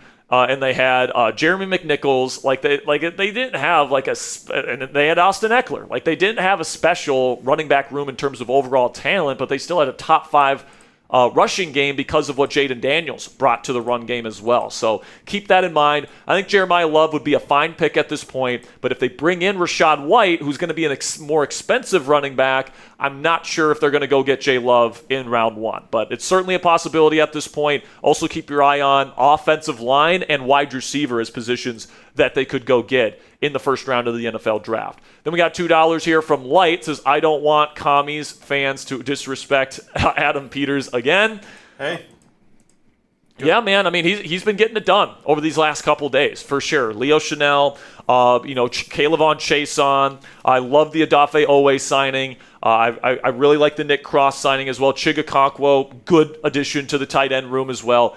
Adam Peters has been in his bag over the last 24 hours, so great job by AP. And that's exactly why we said on day one, like, it's been disappointing so far, but, there's still a lot of time, and there's still a lot of good players out there, and the Commanders still have a lot of money. And they're certainly, starting to make some moves here. We'll see what else they have in store for us. $5 from Justin Yankuski from our Steelers chat says, do you think left guard in the draft will be a priority first round? Round 2, wide receiver. I mean, it's possible. Like, if they bring in Brock Hoffman, for example, which I'm kind of expecting at this point, if they bring in Brock Hoffman, like, he is somebody that's like a borderline starting left guard, where he's been somebody that's played center, right guard, left guard in his career. He's been a Swiss Army knife. So at the very least, he's going to be really good depth along the interior of the offensive line at a very good price tag. And then at the very best, he's going to win a competition for that starting left guard spot with Spencer Anderson or any other player they would bring in. And he's your starting left guard, and I think that he would be serviceable in that spot. But the question of, are they going to, whether or not they're going to draft a left guard in the first round, it's a possibility. Like, if Venga Ione's there from Penn State, that's certainly a possibility. They talked with Chase Besantis and Emmanuel Pregnon, two of the top guards in this class from Texas A&M and Oregon, respectively. So it's definitely a possibility that they have a guard on their radar. Another thing to keep in mind about Omar Khan and the Steelers is that in the Omar Khan era, they've only taken trench players in the first round. So, and Omar Khan is an admitted lover of the trenches and the trench players. So would not surprise me at all. By the way, news. Some Commanders news here. The Washington Commanders did not tender running back Chris Rodriguez Jr. He's a restricted free agent. He officially becomes a free agent. Okay. And that looks like the latest updates there. So I think Kirk Cousins, Ponzi, probably ends up in Las Vegas. And what are the Steelers going to do if Kyler Murray goes to Minnesota and then Rodgers pulls the rug out and says, I'm retiring? What do they do? I mean, we've heard reports today from a number of different sources that the Steelers' plan, we've heard this over the last couple of days, the Steelers' plan is to go, quote-unquote, all in on Will Howard as their starting quarterback if they don't get Rodgers. Smokescreen, man. But what is it a smokescreen for? I don't know. Maybe just to try to, appeal to Murray more? I don't know. Do you feel like the Vikings would try to have a QB battle between J.J. McCarthy and Kyler Murray? No. That's another question, too. Do the Steelers potentially try and trade with Minnesota to go get J.J., who's a former top 10 pick? And Wilson. And he's former teammates with Roman Wilson. Is that a possibility? By the way, I hate that idea. I'm sorry. I've never been a big fan of J.J. McCarthy. I had a second-round grade on him. I thought the Vikings trading up for him was a big mistake, and that's proven to be true because apparently they're already ready to replace him after just 1 year as the starting quarterback in Minnesota. I think he's got a strong arm, but I think he doesn't have very clean throwing mechanics. He's a very vertical thrower. And what I mean by that is he's not very rotational. He throws off his front foot a lot. He leans very heavily, which affects his accuracy. His pocket footwork is not good. He's an overstrider. He does not have good throwing mechanics. And, I'm not the first person to point that out. A number of people have pointed that out, why he had his major accuracy issues last year. And like in terms of his athleticism, like he's a plus rusher, but he's nothing like special in terms of his size. He's not like a huge quarterback. Like, I'm sorry, man. Like, I know they won the national championship at Michigan with him at quarterback, but I just don't think that, a quarterback being surrounded by elite talent means that the quarterback is like, at the same level as the talent that they're playing with. We kind of saw the same thing with Will Howard at Ohio State, where he had maybe the best wide receiver room in the history of college football, maybe outside of the 2019 LSU Tigers, because he had Jeremiah Smith, he had Emeka Egbuka, and Carnell Tate. That is hard not to win with those guys. Hard to not have an open receiver when you have those three guys going up against college players. And he had Travion Henderson and Quinshon Judkins. And he had a great offensive line that could protect him. And he had a great defense with Caleb Downs, Sonny Styles, Caden McDonald, all these Arvell Reese, all these great players out of Ohio State that are coming out in the draft this year. They were on that national championship team. So like Will Howard was able to win a national championship with those guys, but even then he showed legitimate struggles as a passer during the regular season of college football a couple years ago. Showed some significant accuracy issues, mental processing issues, stuff like that.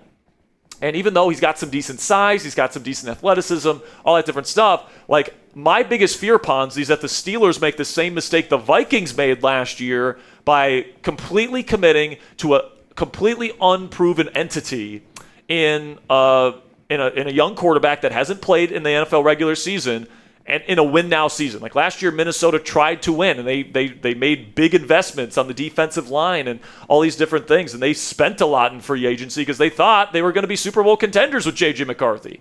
But, to put that on the shoulders of a young QB that's never played in the league, it's just not a good strategy.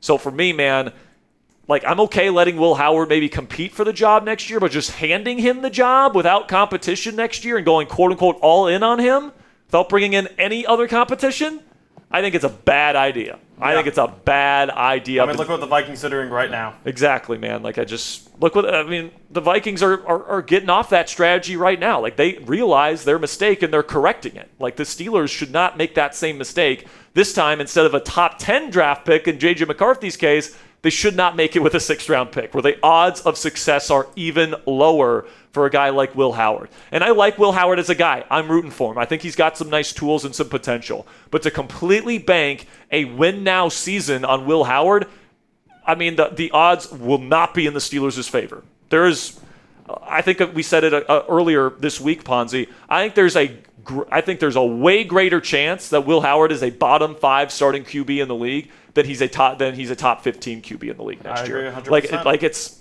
astronomical. Like the chances of him being a bottom 5 starting quarterback next year, I would put it somewhere around 40 to 50%, and his chances of being a top 15 guy are like 5 to 10%. So it's a significant difference in terms of the chances of Will Howard working out versus him being an absolute disaster.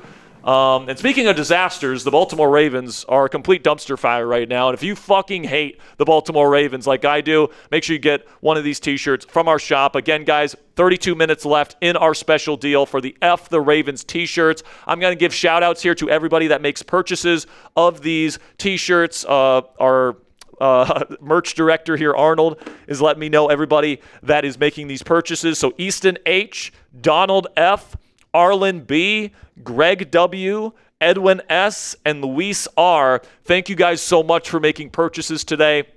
It really means a lot to me. The more of these that you guys buy up, the more opportunities we're going to have for Michael Pittman Jr. merch and Rico Dowdle merch and, all these different things here on Steelers Talk. So $10 off this hour only. If you guys want an F the Ravens t-shirt for just $20 and you don't want to have to pay full price later on down the road, this is your opportunity. You can also get an awesome, special shout out from me here on Steelers Talk. 32 minutes left to go. And it's not just the F the Ravens t-shirts, guys. It's also for everything on our website right now. You guys can go to chatsports.com/ST merch to get $10 off our channel logo t-shirt, our Steel City Drinking Team t-shirt, as well as our Married Into This collection. So everything on our website to ring in the new league year. 30 minutes to go. You guys have an opportunity here. What is this here? Bradley Chubb is signing with somebody. The Bills. So I guess they like bringing in a bunch of washed-up old players. DJ Moore, Bradley Chubb. They're paying him 3 years, $43.5 million. 3 years for Bradley Chubb is insane to me. Why are we committing to Bradley Chubb over a 3-year stretch? That makes no sense. Also, John Mechie, veteran receiver, signing with the Carolina Panthers.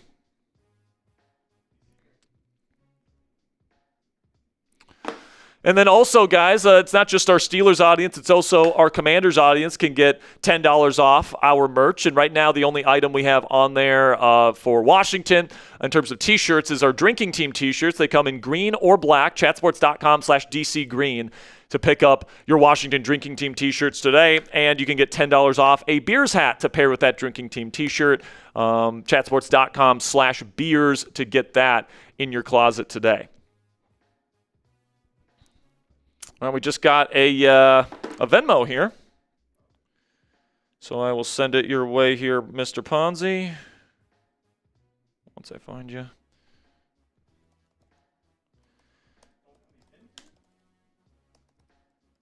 What's that? Guess I don't. All right, there you go. Bradley Chubb on his way to the Buffalo Bills. Still waiting word on Brandon Aiyuk, still waiting word on Kyler Murray, still waiting word on Aaron Rodgers, still waiting word on Brock Hoffman. All right, so those are really the big names to be keeping an eye on here for our Steelers and Commanders audiences. Jake Browning, the backup quarterback, is going to the Tampa Bay Buccaneers, and Mitchell Johnson comes in with a $5 Venmo. I appreciate you, Mitchell. By the way, guys, we also have Steelers Talk hats available for purchase. $25 to Venmo at Jack Sperry or at Captain Jackrabbit on PayPal. Those are usually $50, by the way. Any thoughts on trading for Fields to compete with Howard if we don't get Murray? Would this be the best team/system he's been in? So once again, we're back to the Justin Fields discussion here on Steelers Talk. And guys, it's been 6 years. It's not happening. It's not happening. He's been in a number of different spots, and he hasn't been a good NFL starting quarterback in any of them. All right, he's had a number of different offensive play callers. He's had a number of different weapons groups to work with, and you can make an argument that they've all been bad or whatever, but like he was with the Steelers a couple years, obviously in 2024. That was a pretty decent situation, I would say. And he played okay, but like people always point to the 4-2 record with him as the starting quarterback. But in those 4 wins, the Steelers defense averaged like 10 points allowed given up per game. That's not sustainable, right? And every single game that during that stretch where Justin Fields played, where the defense gave up 20 or more points, the Steelers lost. All right, that's like the average score of an NFL game for a team is like, you know, in the low 20s. So that means that the Steelers would lose most of the football games they would have with Justin Fields as their starter. And especially with Mike McCarthy and his system, like he gives a lot of responsibility to his quarterback at the line of scrimmage. He really puts a lot on their plate, a lot of responsibility in terms of diagnosing the defense pre-snap, getting the team into the right play, doing all that different stuff. You got to be a cerebral passer to play in Mike McCarthy's offense. That's why Aaron Rodgers and Dak Prescott have developed into two of the most intelligent starting quarterbacks in the NFL and some of the best processors in the NFL over the last 2 decades, is because this offense, requires you to, process information quickly. And Justin Fields' main thing over his 6-year NFL career at this point has been he can't read defenses, at least not quickly. He needs those simple 1 to 2 reads, and then he's running, or he's he's trying to scramble and make a play out of structure. And like when he makes an amazing play out of structure once or twice a game, it's awesome and it fills up the highlight reel. But it's just not a sustainable way to win football games with him as your starting quarterback. I think he's a solid backup for a team that has an athletic quarterback, but I don't think he's a starting level guy, okay? And I know he's still relatively young, but we've seen 6 years of Justin Fields in this league, and he hasn't been good in any of them. So I think it's time to kind of just realize what Justin Fields is and kind of realize that progression probably isn't coming, and that you got to try and find something else to be your long-term starting option here for the Pittsburgh Steelers at quarterback. $2 from Tall Guys. Is the market for sure closed on BTJ? Washington, could they push for him? Well, the thing about BTJ is it sounds like Jacksonville wants a first-round pick. And, maybe the Commanders can pull something off where they're doing a pick swap, where they're giving the number 7 overall pick to Jacksonville, and, you get a pick back from Jacksonville in this deal. I wouldn't be opposed to that. And it wouldn't be the worst trade in the world, reuniting Jayden Daniels with not only Brandon Aiyuk, but also Brian Thomas Jr., 2 of his college teammates that he had great connections with in college. You have Brian Thomas Jr. on a rookie contract in that regard, and he would be your future number 1 wide receiver.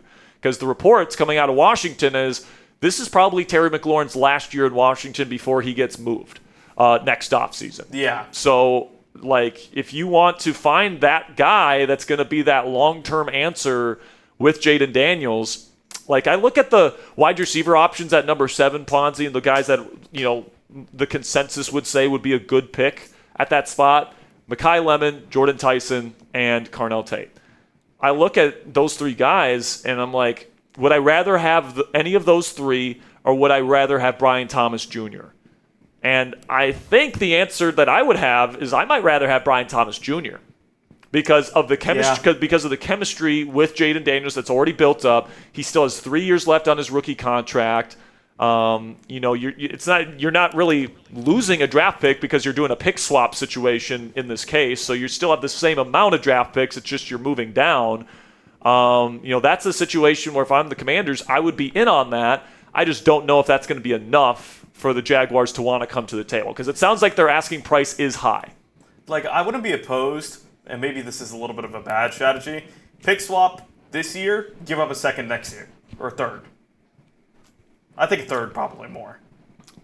Yeah. It's a tough price to pay, but you're getting a second this year.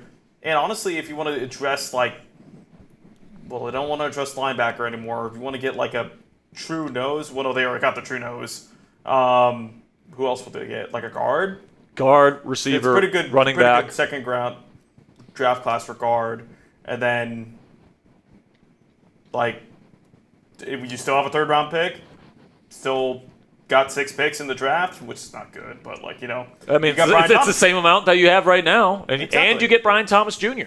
Can you don't trade anymore? Can you imagine next year's wide receiver room being Terry McLaurin, Brandon Aiyuk on a 1-year prove-it deal for the Commanders, and Brian Thomas Jr. on a cheap rookie deal?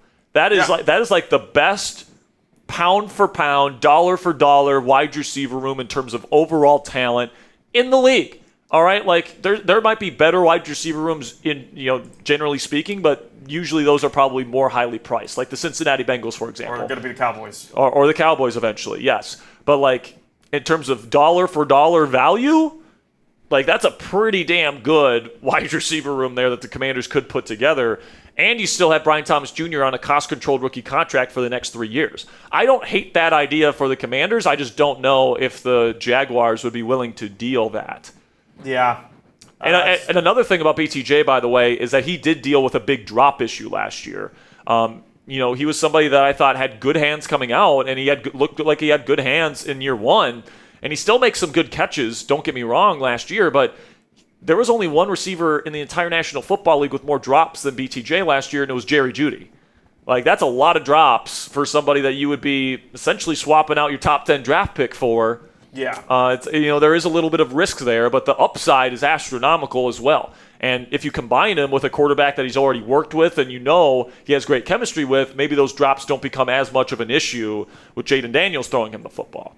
So, we'll see what happens on the BTJ front. I won't say it's an impossibility. I won't say it's a probability or anything like that. I would say I'd probably give it less than a 10% chance of happening, less than 15% chance of happening, but never say never, man, especially in the National Football League. Exactly. Yesterday with the Maxx Crosby situation proved that tenfold. Rez coming in here with a 65 sec super chat says, what do you expect from the Ratbirds? A rat move. That organization is trash. What do you think about a Lance and QB Whisperer Big Mike reunion? Yes, I think we predicted this a couple times. Yeah, I mean, we've said, Trey Lance, keep an eye on Lance, backup quarterback for McCarthy in Dallas in 2024. Played not fantastically, but not like absolute dog crap in Dallas that year. Then he goes to the Chargers last year, looks really good in the preseason. Granted, it's the preseason. Kenny Pickett, as Steelers fans know, is the preseason MVP. All right, like he had the best preseason I've ever seen, and he ended up being terrible. So, listen, man, like Lance is another thing that's interesting about Lance is that he's only 25 years old. All right, and coming out, he didn't have a lot of experience. Like people talk about Ty Simpson's lack of experience. Like this guy had one season in a run-heavy offense there at NDSU. And then he played in one exhibition game the following year because it was the COVID year, and he was still super young coming out into the draft when he went to San Francisco. And then he gets injured, so he misses a whole year of development, essentially. Then he comes in, and he's expected to start, and, another reason why, Ponzi, you probably don't want to go with Will Howard. Just look at the Trey Lance example. He was a top 3 pick, and he had not played in the regular season his first year in the league. Then he goes out there and starts year 2, and he's terrible. And they lucked out by drafting Brock Purdy with the Mr. Irrelevant pick, and Brock Purdy ends up being the answer magically, right? Now you might be saying, "Whoa, 7th round pick Brock Purdy worked out. Why can't 6th round pick Will Howard work out?" The 49ers got abundantly lucky with Brock Purdy, and the Steelers would have to be abundantly lucky to have Will Howard be a franchise level quarterback, especially in his first year when he's never played in the National Football League. They would be extremely lucky to have that come to fruition. I would love it. I would love to cheer for Will Howard as my franchise quarterback for the next 20 years. I hope he wins 4 or 5 Super Bowls for the Pittsburgh Steelers. But it's just about playing the odds, ladies and gentlemen, and the odds would not be in the Steelers' favor if they go down that path, in my opinion. Yeah. Now, if Rodgers retires and Kyler goes to Minnesota, your options are crap anyway. So you have to think about a bunch of different options. You have to think about trying to get Ty Simpson in the first round this year. You have to think about maybe bringing in an Anthony Richardson to compete with Will Howard. You have to think about bringing in, maybe a Will Levis or a Trey Lance or one of these guys that, is still young and has some upside and could legitimately compete and maybe has some starting experience, maybe just a little bit. That would be nice. But to Rez's point, Baltimore Ravens absolutely suck, guys. And for the next 20 minutes or so, we still have our deal for the F the Ravens t-shirts. You guys have been asking for these for a long time, and we finally have them here on the show. So if you guys want to show your hatred for the Baltimore Ravens and your love for the Steelers and our channel here at Steelers Talk, $10 off this t-shirt. This is a $30 t-shirt that's going to be on our website, but for this hour only, you guys can get it for only $20. $10 off, and I'm giving shout-outs to everybody that makes a purchase. So chatsports.com/FRavens. Let's give the latest slate of shout-outs here. We've got Donna E. That's Donna Elliott. Thank you so much, Donna Elliott, for the Steelers Talk t-shirt. Thank you so much, and I think that's the last one that has been purchased. What's that? Did we discuss these? We didn't get David H. Well, David H., shout out to you. If this is your second shout out, then congratulations to you, I guess. All right, and then by the way, guys, that $10 off deal is not only applicable to the F the Ravens t-shirt, it's also for our other t-shirts that are up there on the Steelers Talk shop at chatsports.com/STmerch. That includes the Steelers Talk channel logo t-shirt. By the way, that t-shirt is only $15 right now on our website.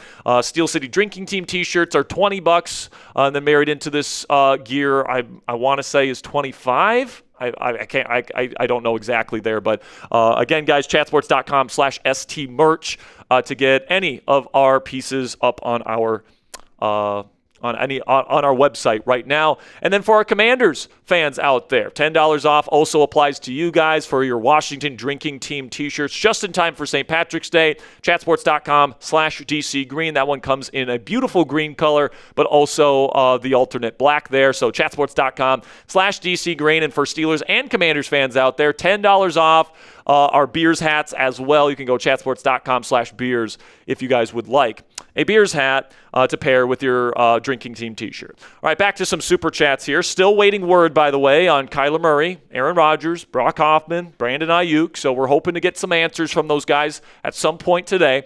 We're answering your super chats until we get some answers on those. But Mexamander with a 5 says it would be nice for the Steelers getting A.J. Brown to 2 and Pittman to 3. Now that's a triple team. The problem is the price tag to get A.J. Brown. And, not only in terms of the trade, because it sounds like you're going to have to give up a first and a second round pick. At the very least, you're going to have to trade like a second and Alex Highsmith for A.J. Brown. But also, that's a lot of mouths to feed in this offense. And it's a lot of money to spend on 3 receivers. The Steelers just gave a brand new extension to Michael Pittman Jr., and you would have to still pay a ton of money to A.J. Brown on his deal, and you obviously still have a lot of money to dish out to DK Metcalf. So I don't think the Rooneys are going to want to do that in terms of the cash spending. That would be astronomical. I think the thing that makes more sense, Mexamander, is you have these 2 veterans on the roster, DK and, of course, Michael Pittman Jr., Now you go get your rookie. Now you go get your future at this position, in the first round preferably. Somebody that has the full route tree at his disposal, somebody that can separate versus NFL man coverage immediately, somebody like a Mekhi Lemon, somebody like a Jordan Tyson, somebody like an Omar Cooper Jr., somebody like a KC Concepcion. Those are the 4 names I would really keep my eye on in round 1 for the Pittsburgh Steelers. And maybe Zachariah Branch as a day 2 target, round 2 target. I would certainly love that, but, as much as I love the idea of A.J. Brown, DK Metcalf, and Michael Pittman Jr., I just don't know if it's feasible for the Steelers to do that at this juncture. $10 from Watch You Dune? I hope I'm saying that right. Watch You Dune? I don't know. He says, Nussmeier, Klubnik versus Kyler Murray. You mentioned Kyler has small hands, but isn't 9'5" good enough? Thoughts? Listen, man, for his size, I do think he's got decent hand size. It's just, as a smaller human being, it's just not going to be great. Nussmeier and Klubnik also have pretty small hands, in my opinion. And Nussmeier, I would not really consider him to be like a high-level prospect for the Steelers to consider. I would rather go with for example, Drew Aller, if you're going to go with a day 2 quarterback out of Penn State. I think he's got more upside. And I think that his issues are fixable, and Nussmeier's issues are fixable too. And he had really good 2024 tape, for sure. And he's got a connection to Mike McCarthy. His dad, Doug, was a coach under McCarthy for many years, currently the OC in New Orleans. But, I look at this situation and, Kyler, I think here's my concern with Murray. Okay. He's played in 1 game where there's been a wet football. It was in Green Bay back in 2024. It was one of, if not the worst game of his career. He's only played in 1 game in his entire NFL career where the temperature has been below 45 degrees. Here in Pittsburgh, once you get to the end of the year and you're playing all of your division rivals towards the end of the season and everyone's playing outside and everyone's playing in the cold and it's windy outside and there's snow on the ground and the football is wet, I just don't know if Kyler Murray can handle that. Now, maybe he can, and maybe the Steelers are willing to gamble on that, but it's a gamble because we just don't know because we haven't seen it. He grew up in Texas. He's a Texas high school legend. Then he went to Oklahoma, playing in the Big 12 at the time, where everybody plays in warm weather states. And then he goes to Arizona in the desert, and he plays in a dome. Over 70% of the games that he has played in his career have been played in a dome.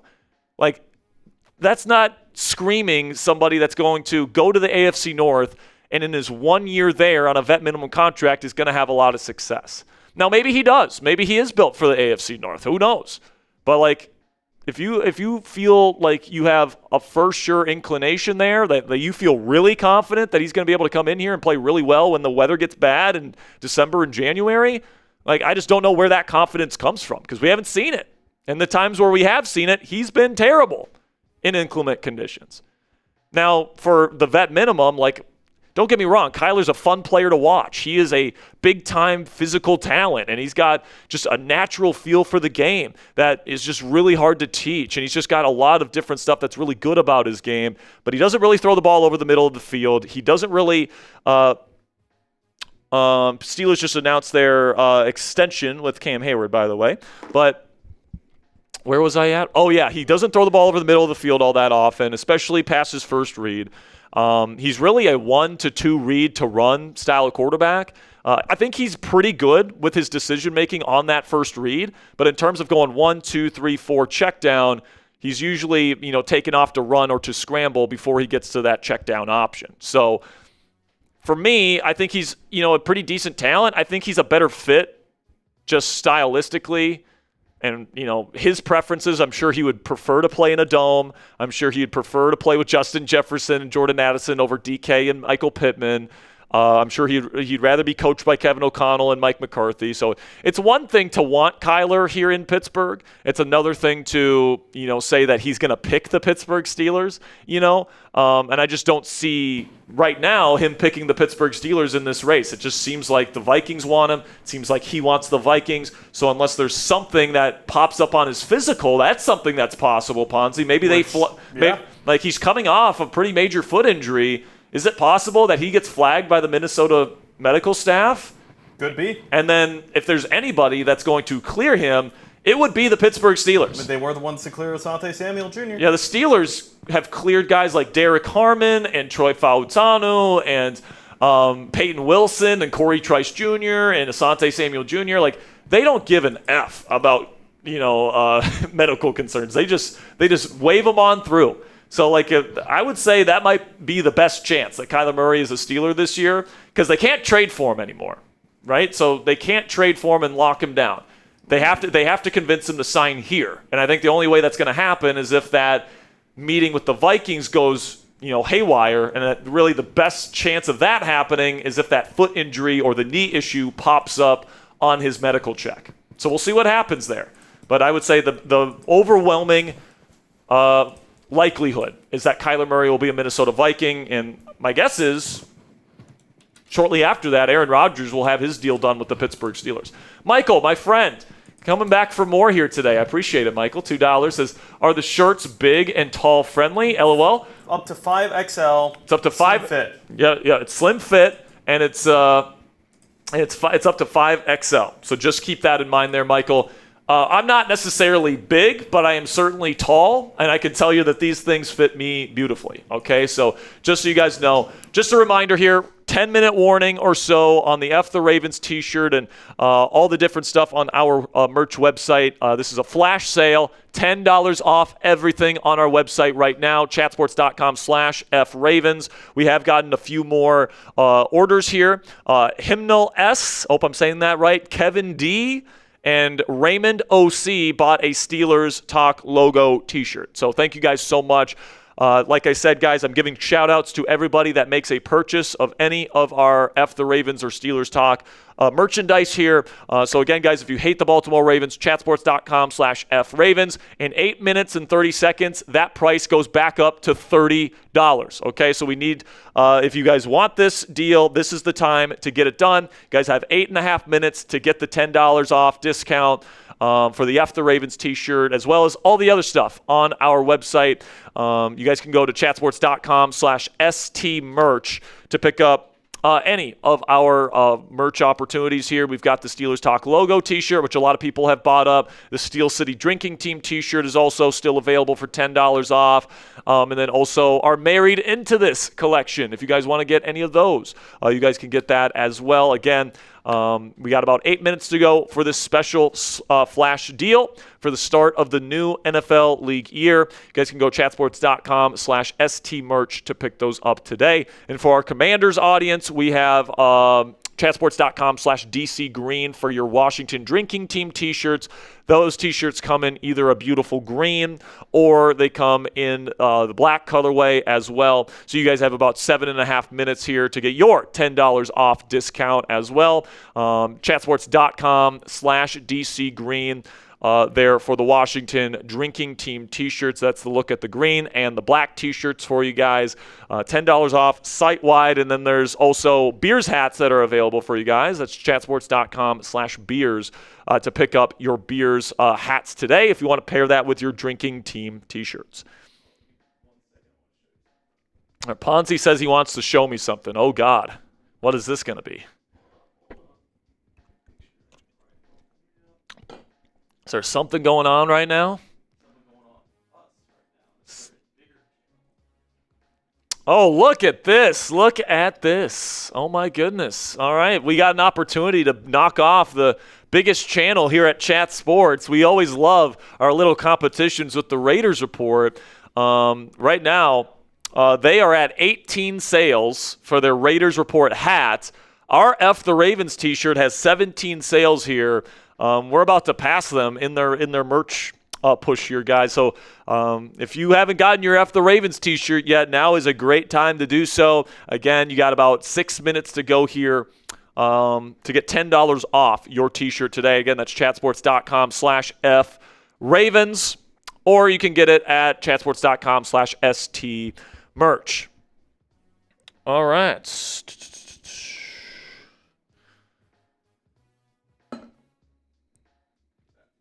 So the 49ers have not released Brandon Aiyuk today. So that's obviously why we haven't gotten word about the Commanders hiring him or signing him. Why did I say hire? We have to wait for the 49ers to release him. And John Lynch said that they're going to release him shortly after the new league year. And, something tells me that the 49ers might be trying to, fleece the Commanders out of a trade. But it's like, if I'm Adam Peters, I'm just waiting him out. Because I know Aiyuk is going to want to sign with me the second he becomes available. And are the 49ers really going to be so petty as to keep him on their roster for, the entire offseason and then just release him, towards the end of it? I mean, they could. I mean, it's possible. I don't think they'll do that, though. I don't think they will, too, because, it's a waiting game for Adam Peters. You can pretty much pencil him in for the Commanders' offense this year. Shout out to Catherine P., just purchased an F the Ravens t-shirt. Thank you, Catherine, for getting that. Makes us tied. And that gets us tied with the Raiders Report here. Who's going to make the next purchase? Who's gonna get us over the top here? 5 minutes for $10 off. Come on, man. We got 5 more minutes for $10 off. Just $20 for F the Ravens t-shirts. We got sizes, I believe. Does it come in extra small or just small? Let me check. I'll check real quick. I know it goes up to 5X. So we definitely have your size. Putting it in the link. And Sally H comes in with a Steelers Talk t-shirt purchase. Awesome. Not an F the Ravens t-shirt. Although we are selling a lot of those as well. Oh, we are selling a lot of Steelers Talk t-shirts as well. We appreciate all y'all for your support as always. Thank you so much, Sally H. So it goes in extra small all the way up to 5XL. Slim fit. Hunter Dillman says, just got me an XL. Thank you, Hunter. Just getting this link in the chat for y'all guys. And, of course... Oh, a couple more. We got a couple Drinking Team t-shirt purchases here from Mitchell D.H. and Dennis R. Appreciate you guys. So let us beat the Raiders. This is our biggest channel here. Come on, man. I always love beating the Raiders, all right?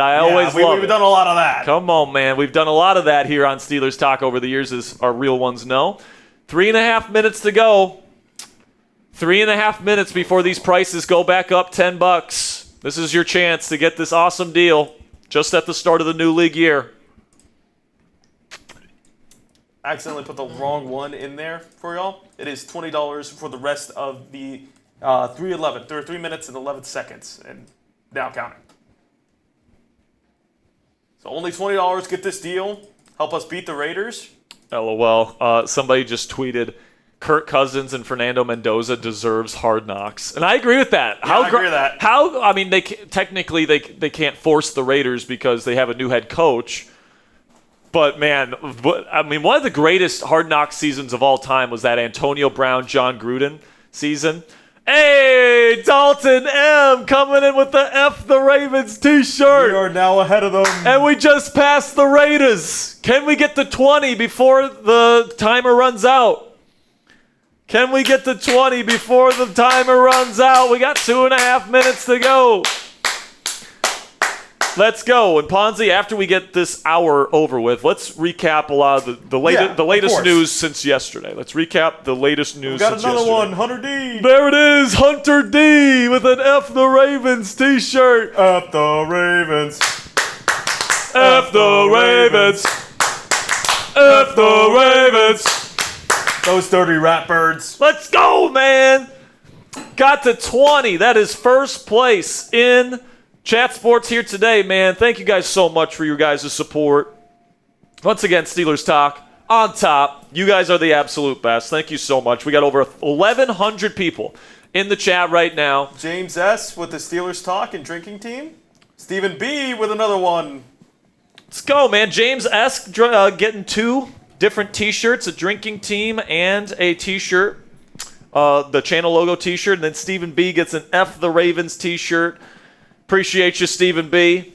So we are really racking them up right here. Y'all don't want the Raiders to win, and I don't blame you.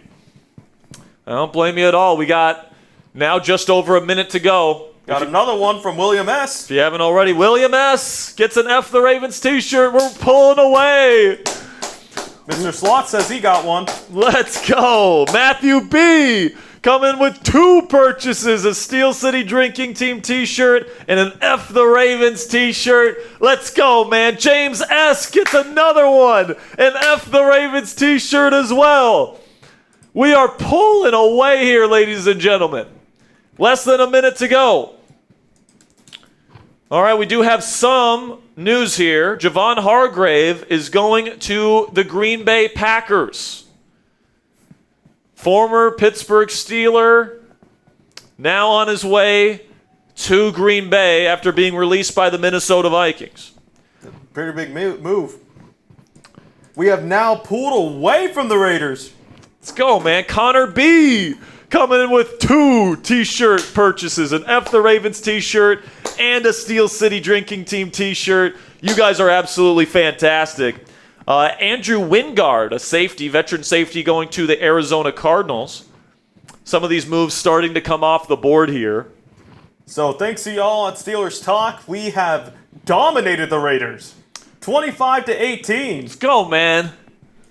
Now the deal is off. And now the deal is over. So we still have it up there on our shop, though. Yes, we do. So if you guys missed out on the opportunity to get $10 off, that stinks. But now it's officially over. But you guys still have the opportunity to get the F the Ravens T-shirt. It's now $30 on our website right now, chatsports.com/FRavens. Luis A.N. Oh, we got a couple here. Before the buzzer, Samuel J. purchases we an just F did the get Ravens a word. T-shirt. What's that? That it has a 2-minute, basically a shot clock. Oh, so we have a 2-minute shot clock right now? Yeah, for the discount. For the $10 discount? Yes. All right, so we still got 2 more minutes, apparently, for you guys to take advantage of the deal, all right? But Samuel J. gets an F the Ravens T-shirt. Jason B. got 2 F the Ravens T-shirts. And then we got Luis A.N. Oh, that was wrong. If you're checking out, you have 2 minutes to check out. Oh, never mind. If you're checking out, all right, that's Ponzi's fault. My bad. F Ponzi in the chat for getting your guys' hopes up. They had to already be on the website by 2 o'clock. Gotcha. Okay? Or by, 5 o'clock p.m. Eastern time. So it's a 2-minute checkout window. So you'll get that discount for 2 minutes. Correct. If you're already on the website. All right. Okay. So Luis A.N., as I talked about, got 3 T-shirts. A Steel City Drinking Team T-shirt, a Married Into This T-shirt, and an F the Ravens T-shirt. Give it up for Luis! Let's go, man. Absolutely fantastic stuff. Thank you guys so much for that flash sale and all the support there. We absolutely hate the Ravens report here. And Trader Joey. And Trader Joey. Trader Joey's the worst. I mean, Trader Joey is loving what they're doing right now. Like He said, no, you know what he told me this morning? Yeah, he was like, they made the right It was move. completely fair. The physical did not check out. They're just mad because, they ain't us. And we're like, what are you doing? Screwing over the NFL right now. Yeah, Joey thinks there's nothing wrong with what the Baltimore Ravens did last night. I thought he was completely crazy we had a big discussion about it this morning. He was sitting there and he's like, hey, the Raiders didn't disclose the knee information. And I'm like, you didn't know that he had a bum knee? Like, you should have already known that going into this thing. Like, what are we talking about here? Like, I think that's complete BS by Trader Joey. And, of course, he's loving that they signed Trey Hendrickson. And now apparently they're in the mix for A.J. Brown. And, like, dude, if they back their way into Trey Hendrickson and A.J. Brown, I'm going to be so pissed. Wow. I'm going to be – what's that? Look at this update that we got. We sold 39 F the Ravens Steelers Talk t-shirts. Oh, baby. 39 F the Ravens t-shirts. That is unbelievable stuff, That's guys. all thanks to you guys right there. So our number was way lower. Well, that was because all the sales just came in one at once. Okay. So that's all the way up to what, 39? See, the final scoreboard for our little merch battle here, it was 39, let me see, 39-18. So the Raiders had 18 sales. We had 39. Yep. That's awesome, man. You guys are the absolute best. That's the final tally right there. A bunch of sales right there at the end. Thank you guys so much for supporting our show. And I certainly think that that's going to prove to our bosses here at Steelers Talk that we can do some really cool merch opportunities here on Steelers Talk. So thank you guys so much. All right, so now let's recap. Since last night, since we came off live around 6 p.m. Eastern Time yesterday. You're going to have to remind me when we... It was definitely before the Crosby thing. Yeah. So let's see. Where were we? Let's that was see. Team. Let me get this all set up right here. Sounds good. Let's see. We do have super chats that we're going to get to here momentarily as well, but we just want to catch you guys up on the very latest in the league. Definitely back. We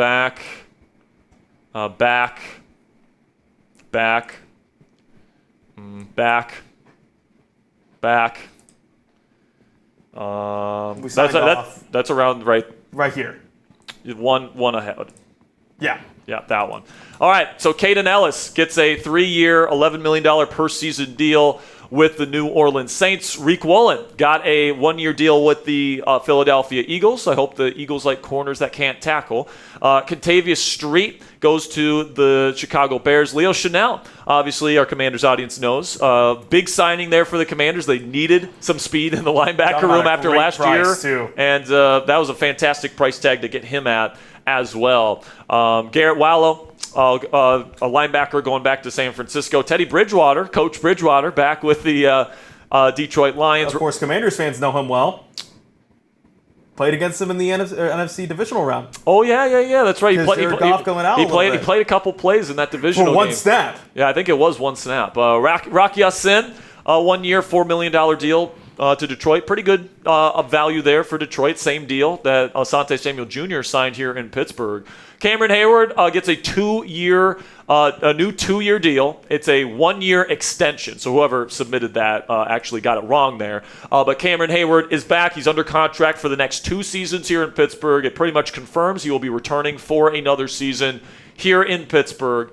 Looking forward to seeing Captain Cam back here in the Steel City, and obviously, like, he is just the ageless wonder, Ponzi. Like he was so great last season. He graded in the 90s in the PFF grading scale last year, and it's not like PFF grading is gospel, in my opinion, but, you know, it's pretty darn good. Like, to have, like, 90 seasons and just, you know, churn them out at his age. Ageless wonder. It's remarkable, man, and he's an awesome football player, great leader in the locker room. There's a reason why the Steelers are committed to making him a 1-helmet player before he retires eventually. But then Johnny Munt, tight end, gets a 1-year deal with Philly. Jordan Elliott, a decent defensive tackle. Another guy coming over from San Francisco or New York, joining forces with Robert Saleh there in Tennessee. A 2-year deal. Pretty good value there for a decent player in Elliott. Patrick Ricard, fullback, moving over from Baltimore, joining forces again with John Harbaugh. I think they made them the highest paid fullback. Did they? Okay, yeah, that's crazy. Grant Calcaterra, backup tight end, back to Philly. Logan Hall got a pretty decent deal last night, 2-year deal for him. Then you got Stone Forsythe, an offensive tackle, going back to the Carolina Panthers. Tommy Townsend, one of the better punters in the league, is heading to Tennessee. Got a Maxx Crosby update. What's the update? So Ravens GM Eric DeCosta said that after bringing Maxx Crosby in, the team was unable to complete the trade process based on their assessment of the situation. He did not reference medicals, and he said he must act as a steward of the organization and do what's best for the team. That is just GM speak if I've ever heard it. That's such bullshit. Why call a press conference? Oh, guys, Provide no answers. We didn't really know what we were getting into, guys. We kind of just had some buyer's remorse. We just really didn't want to, trade our 2 first-round picks. That's what that meant. Again, chatsports.com/the F Ravens if you want an F the Ravens t-shirt because they're an absolute joke. Dayton Wade, speaking of the Ravens, is back in Baltimore as well, a backup receiver. Sam Howell, Commanders fans, Commanders legend, Sam Howell. Better worry. He's going there to Dallas. Could Joe Milton be available via trade? Maybe. Would be his third trade in 3 seasons? I kind of half-jokingly pointed that out on Twitter yesterday, being like, is Joe Milton available via trade now? Like, if you miss out on Rodgers and you miss out on Kyler, like, I think there's worse options out there than trading a late-round pick for Joe Milton. He's got size. He's got some really good arm strength. He's got some good mobility. This is sick. What? Commanders just released some new renderings. Oh, if you want to get a picture. Yeah, I got you. Or a couple pictures, we can show them. Commanders just got some new renderings of their brand new stadium, which is looking pretty darn cool. But also Darnell Savage signing for the Steelers last night, 1 year, $1.48 million as a depth signing at safety. Old Commanders friend? Old Commanders friend. Played 8 games for the Commanders before. Did not look good. Was not great. Got benched and eventually wanted his release. And then a 2-year, $4.6 million deal for cornerback Tavier Thomas in Minnesota, joining James Pierre there in Minnie. And Trey Pipkins gets a 2-year, $10 million deal done with Los Angeles to lock himself in as that team's swing tackle. Now taking a look at some of these renderings of the new Commanders Stadium, and I gotta say, man, they're looking pretty darn good. You know, I'm a big fan of the kind of like Roman Coliseum kind of column look. You know, I think that the Commanders are definitely kind of leaning into like the Roman imagery, you know, with the spear and, you know, with a lot of the Roman kind of imagery there. Like, look at this one. And this just looks beautiful. It looks like a monument. Like like it looks like a monument to me. You know, it's got that similar color to the monuments there on the National Mall, and I think it just fits in. And of course, you have a view of the National Mall from the stadium in those really big glass windows that they have. I think it's just going to be a beautiful place to watch football games there in the D.C. area, and it's great that the team is moving back to the nation's capital and getting out of, Landover. You're getting out of Ravens over there. Yeah, get out of Maryland, man. Get back inside the District of Columbia. I think that's going to be good for this fan base, good for this franchise, and I'm looking forward to watching some football games there. In the D.C. area. Some more here. Del'Shawn Phillips, a linebacker, back with the Los Angeles Chargers. You got Brett Toth back with the San Francisco 49ers, or Toth. Is it Toth or Toth? I don't know. Trey Hendrickson this morning agreed to a 4-year, $112 million deal with $60 million guaranteed from the Ravens. F the Ravens. Chatsports.com/FRavens. Ran second once again. Yeah, apparently the Commanders were in on Hendrickson, and they didn't offer enough. No, they weren't second. Oh, that was Colts. The Colts were second. And honestly, when you look at the whole Maxx Crosby situation, by the way, Chris Rodriguez Jr. signing with the Jaguars. So not a return for Chris. They would have tendered him if they wanted him back. Not a bad signing for the Jags. So Jags get Chris Rodriguez Jr., but Trey Hendrickson, obviously on his way to Baltimore. If I'm a Colts fan, I think I'm more angry than if I'm a Ravens and Raiders fan. Because, like, with the Ravens, at least you can say, well, we got Trey Hendrickson. At least we, get back our 2 first-round picks. And if you're a Raider fan, you still have Maxx Crosby, one of the better edge rushers in the game. You've been able to make some really good signings. You can afford to make all those signings and still have Maxx Crosby on the roster. If I'm a fan of either one of those franchises, I'm not too upset. But, it came out this morning that Hendrickson was probably going to sign with the Colts if, the Maxx Crosby trade actually went through today. And obviously it didn't, and the Colts missed out on getting a really good edge rusher. So if I'm a Colts fan, I'm furious at the Baltimore Ravens for making that deal. Or actually not making the deal, I should say. Kayvon Chaisson, good rotational edge rusher, going to the Washington Commanders, 7.5 sacks last year in New England. Best year in NFL, or not best year of his NFL career. Yeah, definitely. 1 year, $12 million deal. Still only 27 years old, by the way. So I expect him to be this team's number 3 edge rusher next season. Kicker Joey Sly going to Tennessee on a 1-year deal. Zonovan Knight 1-year deal with Arizona. Daniel Jones gets his deal done today. Ponzi, $44 million per season over 2 years. I know you need a quarterback, but do you need him that bad? If I were the Colts, I would have made a play for Kyler Murray. I would have too. That's what I would have done. They were able to keep Daniel Jones and Alec Pierce. That's what they kind of wanted to do. You keep that continuity there in Indy. But I really like Kyler Murray's fit with Shane Steichen's style of offense that had lots of, shotgun and spread stuff. They could run a very similar offense to what Steichen ran with the Eagles and Jalen Hurts. And I think that would work beautifully with the weapons that they have there, the run game that they have. Instead, you're paying $43 million per season to bring back Daniel Jones, who I don't think is as good as Kyler Murray is. So I think that's a bad contract for the Colts. I think just like the Giants, they're going to regret paying this guy that much money. And we'll see what ends up happening there in Indianapolis. Dan was good last year, though, but he was on a much smaller deal, right? So he's going to have less help around him now. What's it going to look like in the future? It's going to be interesting there in Indy.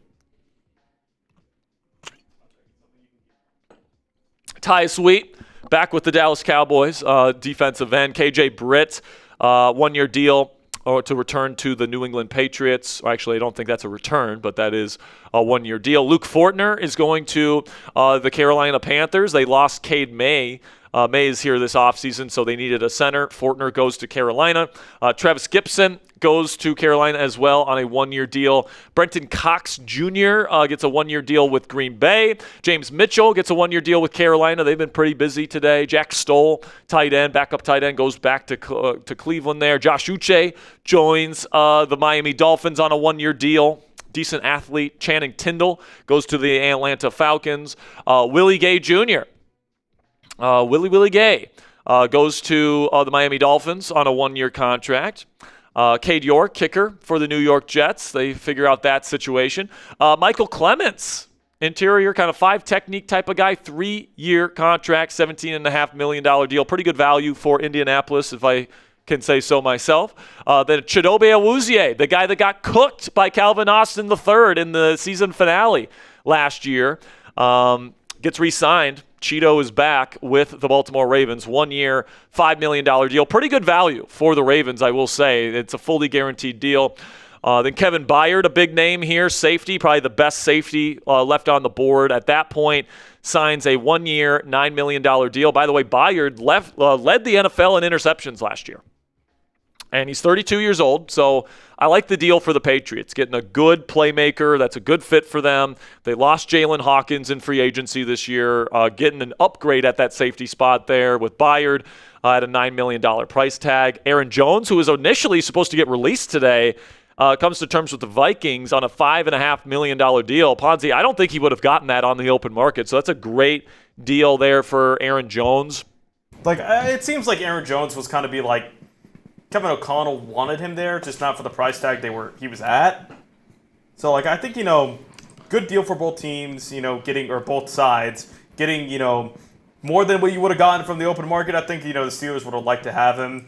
But, Derek, Rico Dowdle, so nowhere really else for Aaron Jones to, get a decent payday. Right. So, a good deal for him. Then we went live, and then the Commanders started making moves. Busy. Okonkwo, tight end, 3 years, up to $30 million with incentives, so pretty darn good deal. The Steelers just re-signed Jack Driscoll. I think we can probably just throw that at the end of the next breaking news there, Ponzi. What do you mean? So, yeah, Jack Driscoll, probably the 4th offensive tackle in the rotation right now. He's going to be a backup. So just keep that in mind, Steelers fans. Jack Driscoll is back. We will cover that on our next breaking news video whenever that comes out. But then Jalen Hawkins goes to the Baltimore Ravens, the safety that was previously with the New England Patriots. Had a good season for them last year. 2 years, $10 million deal. Pretty good value for the Ravens there after they lost to Loie Gilman. All Maryland right here. Yeah, all Maryland graphic right here. Then Nick Cross, 2 years, up to $14 million for him.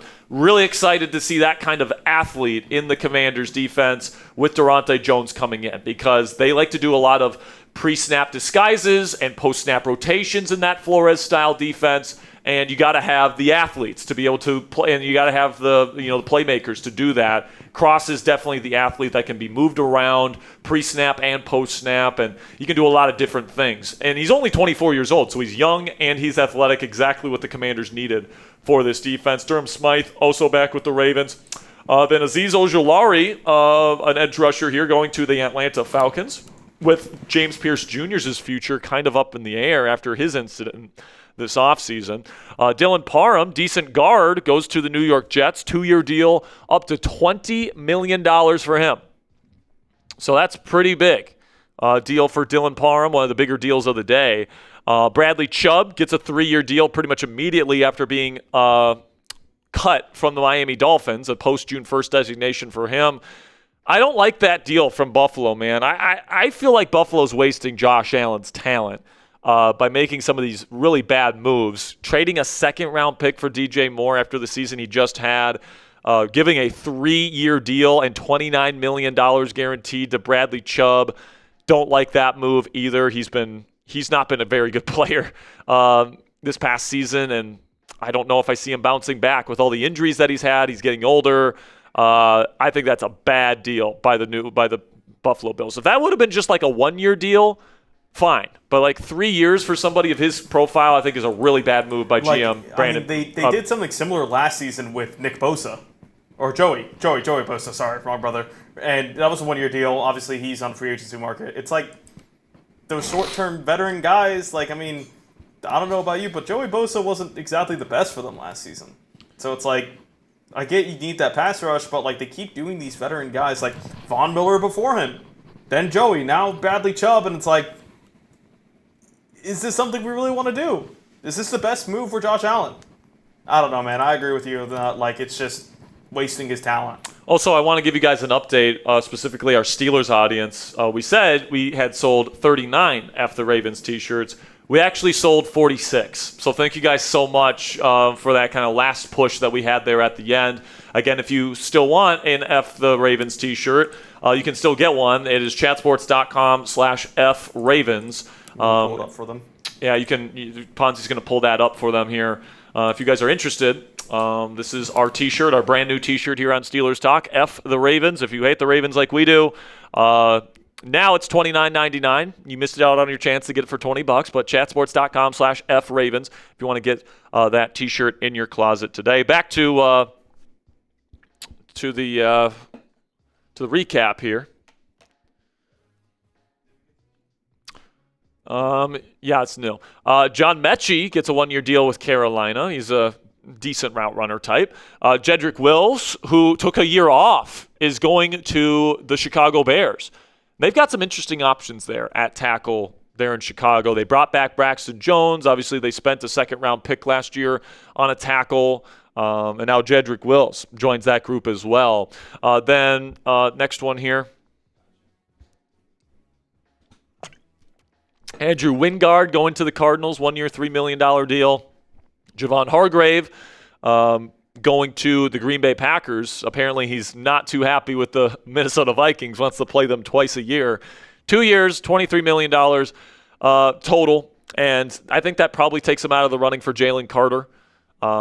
Looks like that they weren't able to get a deal done with Philly. Then Chris Rodriguez Jr. is on his way to Jacksonville. C-Rod, we appreciate your service to the Washington Commanders, my friend, and best of luck to you in Duval.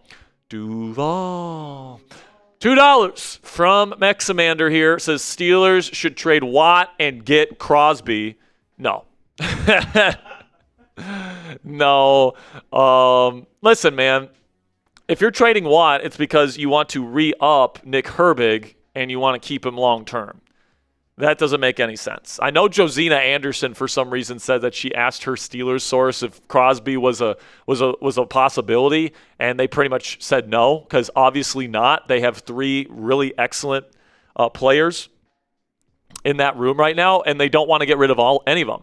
I legitimately think, guys, and we've discussed this on the show, I think what the Steelers are going to do is they're going to extend Nick Herbig this year, and then they're going to have a 3-way starting rotation at outside linebacker, and then they're going to probably trade Alex Highsmith next offseason. And the way that they're going to set it up is that Herbig's cap hit is going to be really low this year. But then when Highsmith is gone and off the Steelers' books next year, Herbig's cap hits begin to get bigger. I think that's the way that the Steelers are probably going to attempt to do this because they feel like they love Watt, they love Highsmith, they love Herbig, they want to keep these guys in what they believe is a win-now season. They believe, and this is just the philosophy of the Steelers, that they want to try and compete for a championship every year. Okay, and especially because the plan right now is to do another year of Aaron Rodgers as their starting quarterback. At least it seems like that's their plan, or maybe it's the one-year plan of Kyler Murray. Who knows? Steelers still haven't made an official signing at quarterback yet. We'll see what happens, but whoever they bring in is the guy that they feel like is going to be the guy that can give them the best chance to win a championship this year. And I think that what they want to do is they want to have Watt, they want to have Highsmith, and they want to have Herbig, because having that three-headed monster at outside linebacker is something that is rare, and it's a big-time game-changing thing to have, okay? And with a guy like Patrick Graham that can get creative with the way that he designs his fronts, get creative with the way he uses his defensive personnel, I think that it's possible to find a way to give Watt, Highsmith, and Herbig a pretty much, maybe not complete even split, but, all of them getting enough reps where they're all happy with how much they're on the field.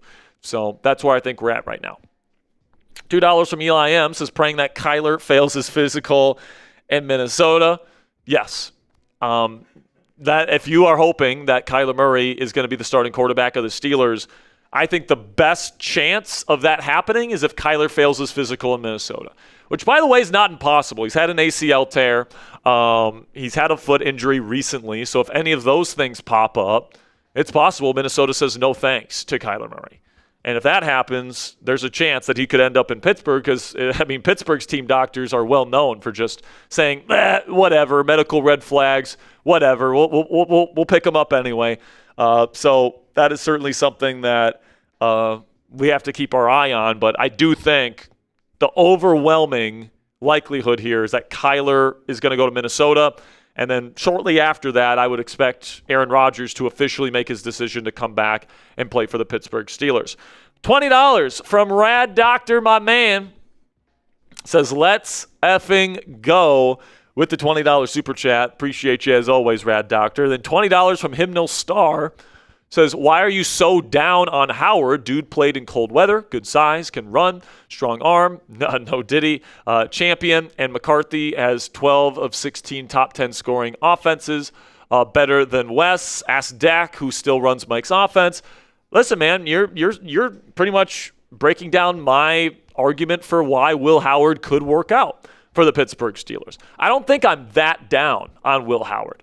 I feel like there's two camps, and there's two extremes. There's the people that love Will Howard and think that he's the next Josh Allen, and are saying all those things and think that he's a legitimate franchise quarterback, even though they haven't seen him play a single down in the National Football League. And then there's guys that just completely hate him, think that there's no upside, thinks that there's no starting potential there, that thinks that there's no starter tools, and I'm somewhere in the middle, all right? I'm somewhere in the middle where, I think there's definitely things to like about Will Howard. Like you point out, he does have good size. He does have a pretty strong arm. I wouldn't call it a, by the way, the Steelers have officially not issued a restricted free agency tender to center Ryan McCollum. So he is officially a free agent. Also, I think that there's more. What's that? Oh, good for him. So the players that they did not issue tenders to: Ryan McCollum, Jeremiah Moon, Azesi Adamiwu, who they re-signed, Corliss Waitman, and Jacob Slade. Okay. But to get back to the Will Howard discussion, he's got some starter qualities. Okay, he does. Like you mentioned, especially physically, he's got good size. I think he's a plus rusher. I don't think he's a dynamic guy like Josh Allen, Lamar Jackson, Anthony Richardson, Justin Fields, Kyler Murray. These guys can make people miss in space. They can run away from people.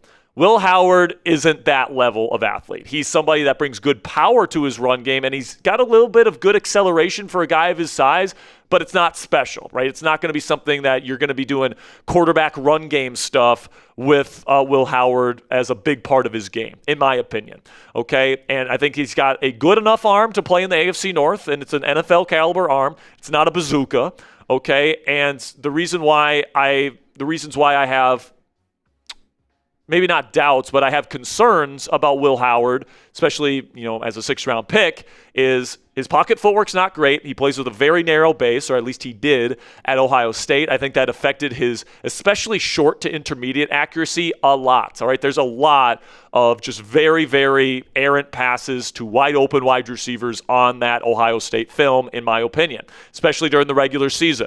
I don't think the pocket presence is very good. I think he's very reliant on his first read, which, by the way, most of the time was open at Ohio State because he benefited from one of the best wide receiver rooms in college football history in Jeremiah Smith, Emeka Egbuka, and Carnell Tate. Okay, so he had a lot of open receivers on his first read, wasn't really asked to do a full field progression read all that much. It was a very college-esque offense. So he's going to have to prove that he can, run NFL-style progressions and run an NFL-style offense. Not to say that he can't do that. Apparently, he's a very smart individual, and he's got apparently a photographic memory, according to John Gruden. So, those are tools there that lend credence to him developing into a good QB. And if he's picked up some tips and tricks on pre-snap and post-snap processing from Aaron Rodgers, not to mention footwork, not to mention upper body mechanics, it's possible that Will Howard can develop. Honestly, Will Howard, the prospect, and Dak Prescott, the prospect, are two very similar type of players to me. Okay? And Dak Prescott obviously took that big leap immediately in the NFL. He took to the NFL and ran with it. But in his first few years in the league, he was very much a mediocre, kind of mid-level, maybe slightly below average starting quarterback, and really depended on a run game there in Dallas to have success. Under Mike McCarthy, he became a truly cerebral passer and became one of the best surgeons in the National Football League, a legit top 10 guy. And listen, man, when you combine somebody with the size, the arm strength, all that different stuff with a QB developer like Mike McCarthy, it's possible for Will Howard to make those steps and develop into a good NFL starting quarterback. My issue with just handing him the job is that, he's going to be a young quarterback in year one. If the Steelers are seriously serious about trying to compete in the NFL playoffs and win a playoff game next year, you got to have a top 15 level, passer next season. And just looking at the odds of 6th-round quarterbacks, especially ones that are in their first year starting, even with Mike McCarthy, even with some of the tools that he does have, he's got a long way to go from where he was his final season at Ohio State to where he would need to be here in Pittsburgh to be a top 5 level or top 15 level starting quarterback in his first season in the NFL being a starter. And the chances of him being a J.J. McCarthy level, Sam Howell level, complete disaster, Trey Lance in his first season level disaster for the Steelers next year is a lot higher than him being a legit franchise quarterback option for the Steelers in year one. Now, if the Steelers were doing a full-blown rebuild and there was really no expectations to win next season, then sure, why not? Give Will Howard a chance to at least compete for the job and, maybe go with him and, see what you have in Will Howard for a year before maybe making a decision next offseason. But that's not what the Steelers are doing this offseason. The Steelers are trying to build this team to win right now. And if that's the case, I just don't think going with Will Howard as your starting quarterback, especially without veteran competition being brought in to challenge him in camp, is a good idea. That's what Minnesota did last year. Look what it did to them. Missed the playoffs. All right, they're in a bad situation right now. They're getting rid of that quarterback, J.J. McCarthy probably. Look at what happened with Sam Howell. He was out the next year. Look at Trey Lance, immediately replaced by Brock Purdy, right? So I'm not completely out on Will Howard. I think he's got some nice tools. I think that he's got some potential, but he's got a lot of things he's got to clean up from where he was at Ohio State if he's going to become a legit franchise quarterback. Just naming the things that need to get a lot better. okay? If he's going to be a legitimate franchise quarterback option and prove himself this year, here are the things that he needs to get a lot better at. Pocket footwork, overall general accuracy to all three levels of the field. He's going to have to learn and really develop his ability to make full field progression reads. He's going to have to get used to the speed of NFL defense compared to college defenses, and he's not going to have the talent differential that he had back in college. Right? This is a big reason why, Ponzi, a lot of these quarterbacks that have loaded rosters in college and do a lot of winning in college, and then they go to the NFL, why they don't have the same level of success is because in college they're used to every position at every level of the field being better than their opponent, all right, and having the matchup advantage everywhere on the offensive line, in the run game, along the perimeter in the passing game. And they take advantage of it, and they win games. And in Will Howard and J.J. McCarthy's case, they win national championships. And to Will Howard's credit, he played his best football in the college football playoff his final season at Ohio State. He deserves credit for that. But also, like, when you get to the league, you're playing Alabama every week. Like, you're playing Georgia every week. Like, you're playing the best teams in the league. Like the talent level is so close in the National Football League on a week-to-week basis. And you got to be able to be somebody that can elevate and not be somebody that gets elevated by others. And I feel like Will Howard was somebody that was elevated by his supporting cast at Ohio State, which was undeniably excellent. And, I'm not completely giving up on him. I'm not saying he has no chance. But I do think the chances of him developing into a legitimate franchise quarterback in his first year starting in the National Football League, it's a lot lower than his chances of being a complete and utter failure in that role for the Pittsburgh Steelers if that's what the Steelers decide to do. I think that's a more than fair analysis of Will Howard. I just broke it down in detail, so I hope that even if you disagree, you at least understand where I'm coming from when it comes to Will Howard. $2 from Fetty Kruger says, if no Raj, push for Mac Jones trade, in my opinion, to compete. Well, here's the thing. Here's the thing about Mac Jones. If you're trading for him, you're not bringing him in to compete. You're bringing him in to be your long-term franchise quarterback, and you're giving him a contract extension. Because, guess what?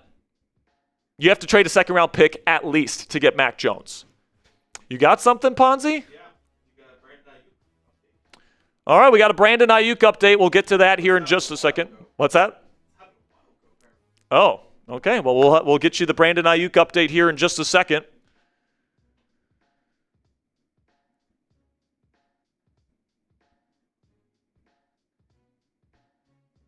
Okay.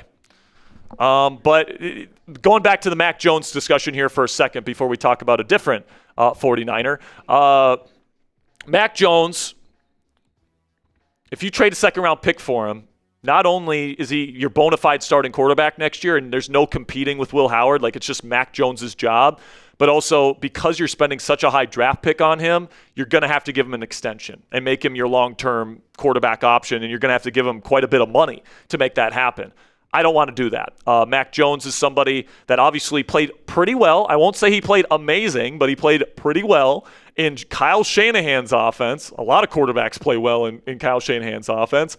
I think he's got the intelligence to play in Mike McCarthy's system. I think that he would be a pretty decent fit here, honestly, schematically. But I worry about the arm strength. He's got one of the weaker arms among starting caliber quarterbacks in the league, or at least he would if we traded for him. And in this division, I cannot stress enough how important it is to have a quarterback with a strong arm. You have to have somebody that can rip that football into howling winds and through the snow and through the rain and throw the football and throw a wet football when it's snowing and raining outside. Because you play outside in the AFC North, and towards the end of the season, you play in the cold, you play in the wind, you play in the snow, you play in the rain. And you got to be able to play in that. And that's exactly what Omar Khan talks about when he says an AFC North quarterback. And, those two concerns with Mac Jones, the fact that, most quarterbacks don't play as well outside of a Shanahan offense as they do inside that offense, and then the lack of arm strength, those things are enough to get me off of the idea of trading for Mac Jones because the price tag is too high and you have to commit to him long term. I'm not willing to do that at this point. Darian with a $20 super chat. Darian, if you got a question, let us know. And he does. Okay, so he sends this one in. Says, do you think Highsmith would be a trade option? And also Bradley Chubb. just got traded to the Bills. He didn't get traded. He signed with the Bills. He got released by Miami and then signed by the Bills. But Highsmith, I think that eventually he will be traded. It's possible that he gets traded this offseason, although I think it's unlikely. I think they're going to try and keep Watt, Highsmith, and Herbig on the team together for one more season. But the trade deadline is definitely something that's possible. And then also next offseason is something that's possible for Highsmith. Because Highsmith's getting older too, right? You've already locked up a 30-plus-year-old TJ Watt for the long term. They're not getting rid of him. I would personally try and trade TJ Watt to get that money off our books for the future, but that's just not something that's realistic. So let's not talk about that. I think that they do want to keep Nick Herbig in the building. He's 24 years old. He's coming off an awesome season. He's an awesome player. So I want to keep Nick Herbig around. And I think the Steelers want the same thing. So I think Highsmith is going to end up being the odd man out eventually. The only question mark is when is the right time to let him go? Is it this year to try and get, a player of some kind? I think at this point, with you already getting your wide receiver too, I think you just keep Highsmith for another season. And then, if you start Will Howard, for example, and he's sucking it up first half of the season, you can trade Highsmith at the trade deadline. Or if you actually have success next year and, you get through the entire season with Watt, Highsmith, and Herbig all on the team, you can trade Highsmith next offseason, which is, I think, the perfect time to trade Highsmith because he's only got 1 year left on his deal. He's going to be turning 30 very soon. And I still think he's going to be very capable of playing very well next year, and he's still going to be worth something on the trade market for the Steelers, probably a day 2 draft pick. So I like that a lot. We do have an update from Nick Wagner. ESPN San Francisco 49ers reporter. Yes, this is from ESPN. He says, for what it's worth, it doesn't sound like the 49ers will move on from Aiyuk today. The point of earlier post was once the new league year begins, they can do it to use the post-June 1st designation. Now that new league year has opened, that option is available to the Niners, just a matter of when. So if I'm Adam Peters, the Commanders GM here, I'm just waiting them out. Yeah. Because, eventually they're going to let go of him. I mean, John Lynch himself has said that, Brandon Aiyuk's not playing another down for the San Francisco 49ers. So eventually this is going to be something where they got to let him go. And I think that they would like to trade him, but with everyone kind of knowing that he's out the door, I don't think that anybody's going to want to trade for him, especially in taking on his contract. So the only thing that makes sense is for them to let him go. And it's just a matter of when. And if I'm the Commanders, I'm not stressing at all. I've already penciled him in on my roster, right? So if I'm the Commanders, I am bringing in another wide receiver of some kind, whether it's Jawan Jennings, whether it's Darnell Mooney, whether it's Calvin Austin III. That could be an option for Washington as well. Evan Neal back to the Giants? Evan Neal back to the Giants, all right. For what it's worth, it makes no sense for the 49ers to have Brandon Aiyuk on the roster. No sense. I find it really weird that they haven't released him, and that apparently the plan is not to release him today. Yeah, I don't know why. How long could they just stick it to Aiyuk by holding on to him as long as they possibly can, and then releasing him? I mean, I guess, but why does that make does that make any sense? Well, I'm trying to think in terms of their cap. What's his cap hit for this year? Well, they're going to be doing it post June 1st. I know, but if he's on the roster, his cap hit still is allocated to their cap for this season. Because he's under contract with the 49ers right now. So, whatever he's under contract for, that goes against their cap. Let's see. Once it loads, his cap hit this year is actually not that bad. It's $14.64 million. But then it jumps up to 41 and 43 over the next two. So this doesn't make sense. They're going to be taking on $34.5 million in dead cap when and if they release him. So honestly, they have more cap space by keeping him on the roster than when they eventually release him. Do they? So theoretically, the 49ers could just hold Aiyuk for a long time here.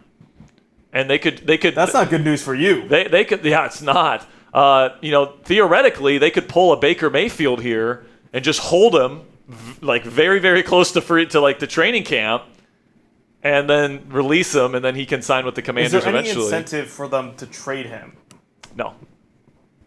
Well, yes. I mean, they want to trade him. But who's taking the contract? That's what I'm saying. Like, Commanders, are they that desperate to get Brandon Aiyuk with Jayden Daniels? What would the cap hit look for that? Like, if they renegotiate it, and basically, like... And, by the way, this is why the Commanders should go out and sign a receiver sooner rather than later, because you need to have that wide receiver 2 in case, something weird happens with Aiyuk. Durham might be right. Yeah, I actually have a bet with our Rams and Chiefs host here at Chat Sports. I gave him 50-1 odds that Brandon Aiyuk would play at least one game in the NFL this year. So if he wins, I owe him like $250. If I win, I get $5. But I still think he's going to play somewhere. Sperry just got bad news. There's no way that he's on the 49ers roster next year. I don't know. Could you do something similar to how we were saying with the Kyler Murray trade earlier this morning? Is that a possibility with that contract where you could just have to void the last 2 years? Can you even do that? I guess it's possible. But the 49ers would still have to take on a lot of the money on this year's deal. Unless the Commanders just take on this year's money. What's this year's money? It's hard to say because he had a roster bonus that kicked in last year that's prorated into this year. So it would be less than because the signing bonus allocated to this year for the 49ers is 3.7. So it would be somewhere around $10 million, which is probably about what they would sign him for anyway, for a one-year deal. So, I could see the 49ers doing a late-round pick swap of some kind to get him in the building. Yeah. And not have to wait to get him. But I don't know, man. You could always just play the waiting game here and kind of call the 49ers' bluff. Which I think, I think John Lynch knows that Adam Peters is going to sign Brandon Aiyuk. So, I don't think he would do that to, his friend, quote unquote. Well, I think he would do it to Aiyuk. That's a good point. They feel slighted by Aiyuk because they gave him the money, they gave him everything that he wanted, and he quit on the team, essentially. And they're pissed about it. And I know Steelers fans are sitting here right now saying, I'm glad I don't have to worry about this right now. These poor Commanders fans. Welcome to the Brandon Aiyuk saga. All right. Both teams have their own drama. Aaron Rodgers and Brandon Aiyuk. That's right. Greg Milton, $5 says, do you think the moves from Adam Peters have put the Commanders into best player available for number 7? Not necessarily. I think what it does is it puts them in position to draft offense at 7. Or at least in the first round. Because another thing that Commanders can still do is that they can set themselves up to take a wide receiver in round 1, and they can trade back. Because there's going to be teams probably that if Jeremiah Love's on the board, that's probably the player that people are going to be willing to trade up for. So if the Commanders really want to trade down, get more picks, they could trade down, and there's still a lot of good options that are going to be available to them. Maybe one of the big 3, Tyson, Lemon, or Tate, falls to you by trading down a couple spots. Yeah. Maybe, you get Omar Cooper Jr., who I absolutely love, out of Indiana. Maybe that's the case. But, certainly I would say Jeremiah Love is in play at number 7 until they make a move at running back. If they get Rachaad White, then I think the chances of it being Love at 7 go down because they're paying a lot of money for a running back. Now, and they have Bill. Here's a question.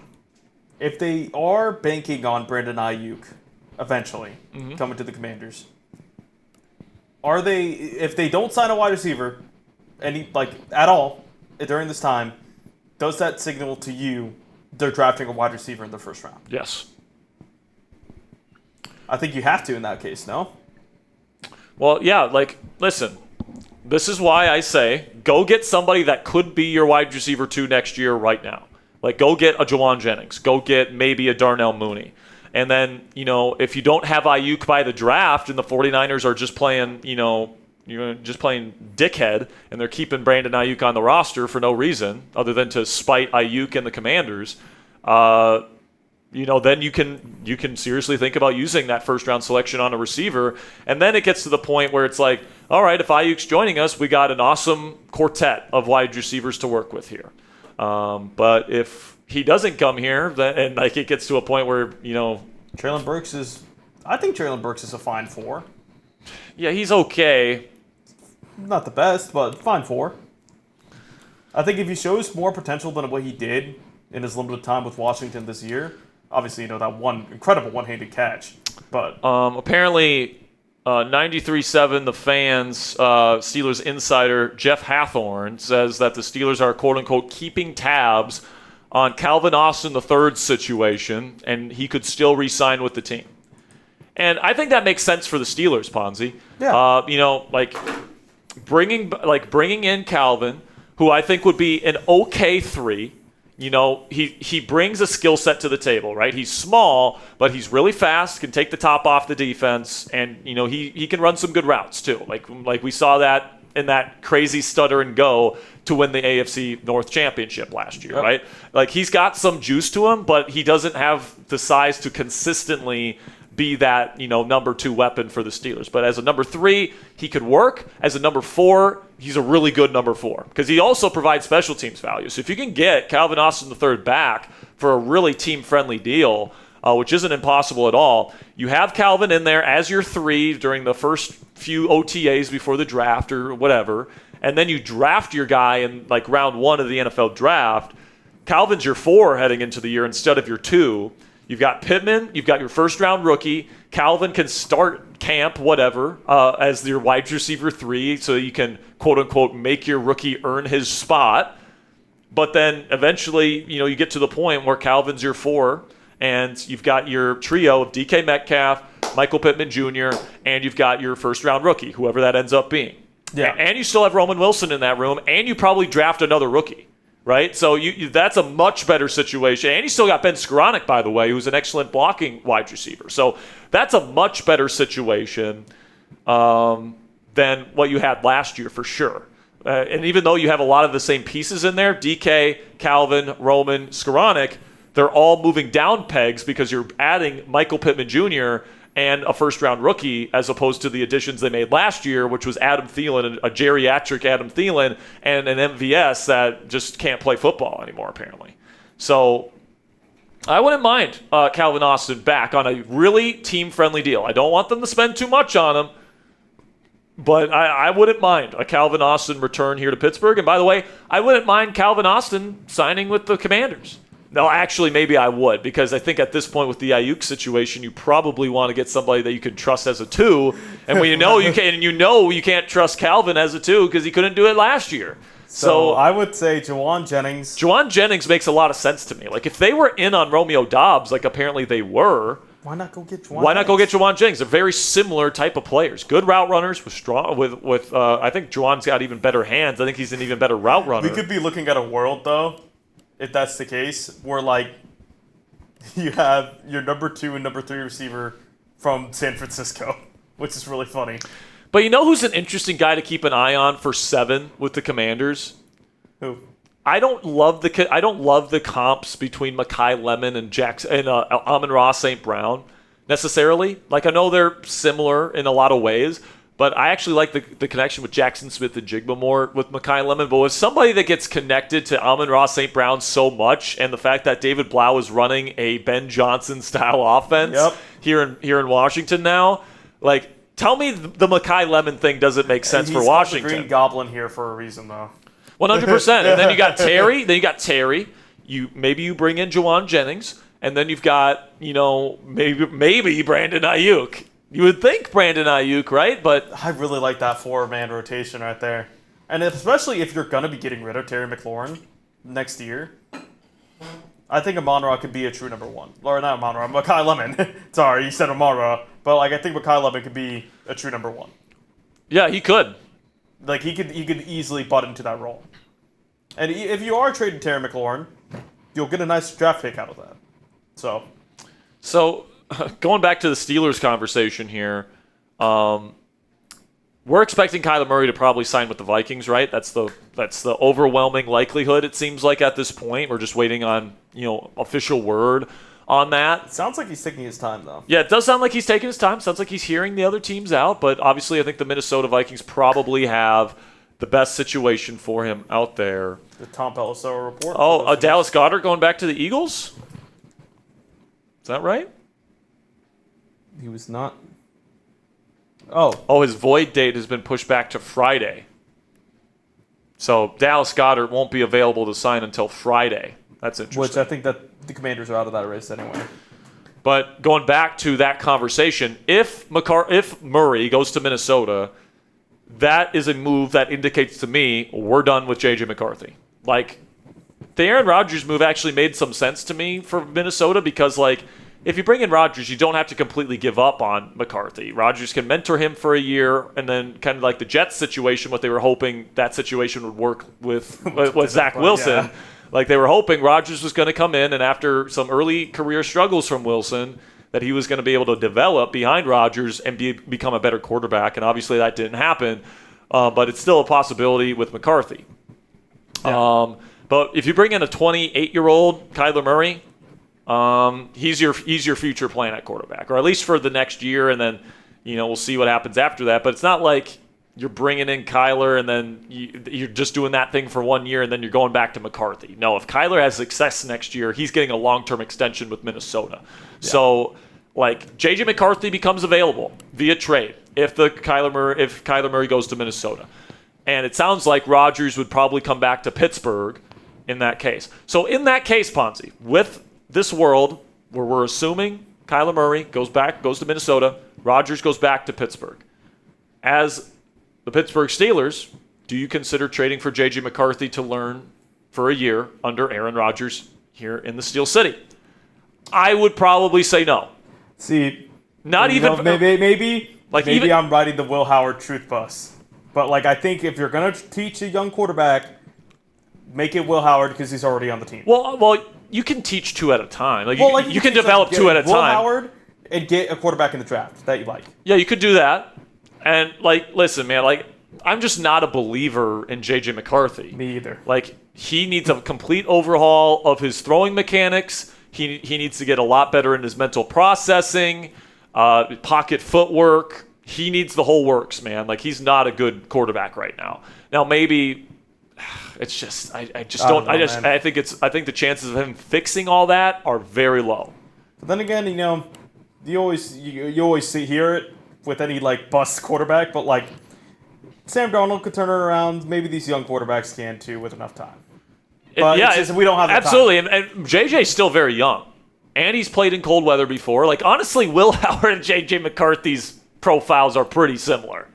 When you look at it, they're almost the same exact guy. Which I assure you, they're both guys with good NFL caliber arms, but they're not like bazookas. They're not super talented, out-of-structure playmakers. They're in-structure guys that don't necessarily mentally process information particularly super well at this point. They could still develop, but right now it's not too great. They've got accuracy issues.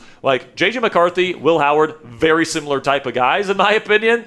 If you're going to get a different young quarterback for me, I'm bringing in somebody that maybe has had a little that just is not so close to Will Howard in skill set. Somebody that maybe has a higher upside, in my opinion. Somebody like an Anthony Richardson, or maybe a Trey Lance, or a Will Levis. Some of these guys with super, super elite traits that hopefully that can be developed. And, maybe a year working behind Rodgers, competing with McCarthy to be the future of the franchise. It could work. I would probably rather go in those directions than trading. Even a Justin Fields deal for J.J. McCarthy, a 6th-round pick. I don't know if I'd even do that for J.J. McCarthy, if I'm being completely honest with you. But I worry that once Murray becomes a member of the Vikings, and the more people are going to be calling for the Steelers to trade for McCarthy, and I just do not want that because of how similar he is to Will Howard. They are incredibly similar. in terms of their profiles, what their strengths are, what their weaknesses are, what where they came from in college. I assure you, Sperry, the people who are fans of those colleges hate that you compared those two quarterbacks. I'm sorry that their profile, Ohio State and Michigan fans. Their profiles are extremely similar. They just are. Only the Steelers both won a national championship. Only the Steelers got theirs in the 6th round, and the Vikings traded up for theirs in the 1st round. And I like the Steelers' strategy better. Like I said, there's things that I like about Will Howard. Legitimately, he's got some potential. It's a lot to ask for him to take all the steps necessary to go from college Will Howard to the next Dak Prescott in one season. It's going to be really tough. Yeah. Especially if you're not going to give him an Ezekiel Elliott level rusher, which I don't think the Steelers have. I like Rico Dowdle. He'll be a 1,000-yard rusher for the Steelers next year. But then you also got Jalen Warren, who's a really, really good player, but you don't have a rookie Zeke. You don't have that level of great running back to support your young Jeremiah Love. And by the way, McCarthy's usually a pretty pass-heavy guy. So, a lot of the offense is going to be on Will Howard's shoulders if he's your starter next year. Yeah. And I just don't know if he's ready to carry that kind of weight on his shoulders. I don't think Especially in a year where this Steelers team is clearly trying to win now. You got limited time with Cam Hayward before he retires. You got limited time with T.J. Watt. You got limited time with Jalen Ramsey, and they're trying to win these guys a championship now. So, for me, I like the idea of having Rodgers back for a year and then having Will Howard developing behind him. And I honestly like the idea of cutting Mason and bringing in another younger guy, but I think they'll probably keep Mason around. And they'll just have Will Howard be the quote-unquote long-term option for them on the team. I legitimately think if I had to predict what this quarterback room looks like this year, I think it's going to look the exact same as it did last year. $2 from Bo. $2 from Bo says, what position of needs are you still interested in?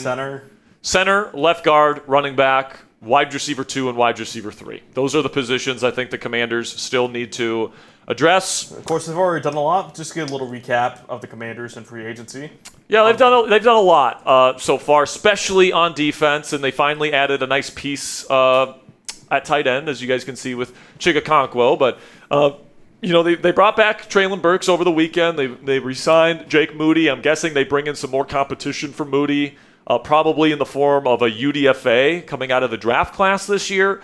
But then they re-upped Laramie Tunsil on the first day of free agency. It was their first big move, making him the highest paid left tackle in the game. First tackle in NFL history to make $30 million per season at least. Amik Robertson gets that 2-year, $16 million contract there. Then the $1 million or $7 million 1-year deal for Marcus Mariota to return as this team's backup quarterback. Odafe Owe, love that one. He's going to be your number one edge rusher here for just $25 million per season. You look at what most teams pay for their number one edge rusher. Steelers fans know this all too well. Price tag is $40+ million now. You get Owe, a young, explosive, productive player for just $25 million per season. Great scheme fit. Love that move. Then Tim Settle, good interior defensive line help. 3-year, $24 million deal.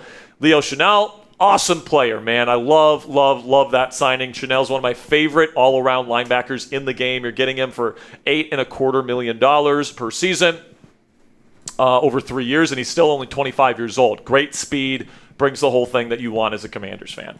K'Lavon Chaisson was signed early this morning to a $12 million deal over 1 year, so he'll be a rotational edge rusher this year. Okonkwo signed to a 3-year deal worth up to $30 million. That is going to be the Zach Ertz replacement right there for that kind of money. And then Nick Cross was added to this team, 2 years, up to $14 million. So he's going to be one of your starting safeties this year for that kind of money. Really like that deal with his youth, with his athleticism. He was one of the better safeties available on the open market, and I'm excited to see what he does in Durante Jones's defensive scheme moving forward. $2 here from our Steelers chat. Notorious says, how do you feel about Jacoby Lane in round 1 or 2? I'm just going to break it to you, man. I think Jacoby Lane isn't a top 30 receiver in this class. I know he's got insane highlights. As someone that actually watches like the All-22 and watches the down-to-down film on him, brother stinks. Like he's not like he can make some crazy contested catches and stuff like that, but he can't separate to any level of the field. He has injury concerns. He's got a lot of stuff that I just do not. He's not good after the catch.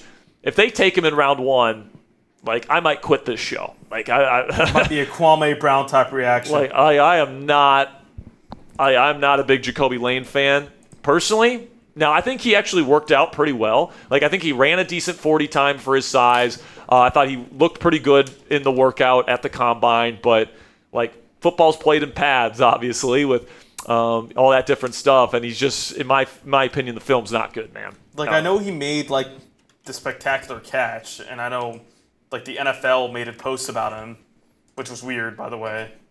But like, just looking at his combine, obviously combine's not everything, but 4.47 at 6'4". Also, he's like the last kind of receiver that the Steelers need. You know what I mean? Like they already have 2 big-bodied dudes in DK Metcalf and Michael Pittman Jr.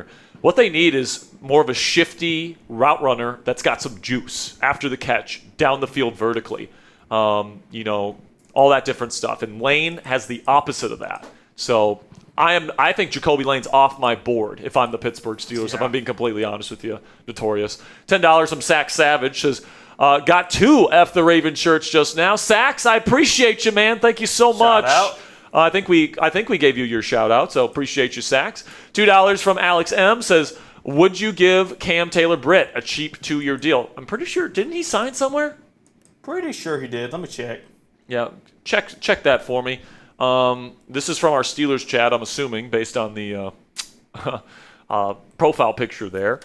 No, I wouldn't, though, because I love our depth at corner already.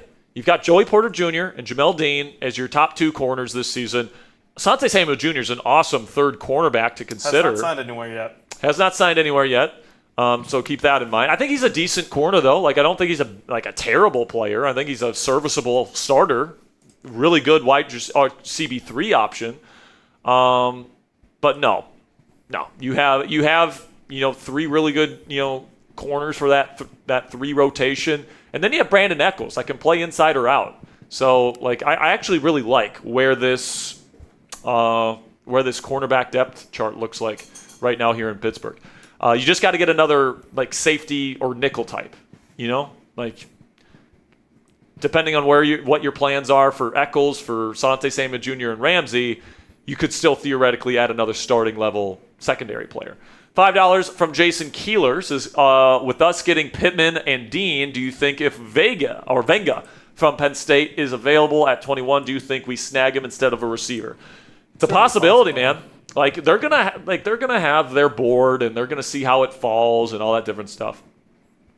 I still think wide receiver's a decent chance because they do need that third piece, that electric big play, type of weapon injected into this offense alongside the 2 bigger bodied guys. But like if they only sign Brock Hoffman, for example, and they don't bring in another, starting caliber left guard, I think them drafting a guard very early in the NFL draft is very good. Like if Venga gets to you at 21, there's a very good chance that he could be taken. Even though he didn't get apparently a formal combine meeting with the Steelers at the combine, and usually they only take players in the first round that they meet with at the combine. Maybe Mike McCarthy does things differently, but and things change, right? Maybe they planned on having one of these starting left guards and they missed on them. So, plans change, and Venga's a damn good player.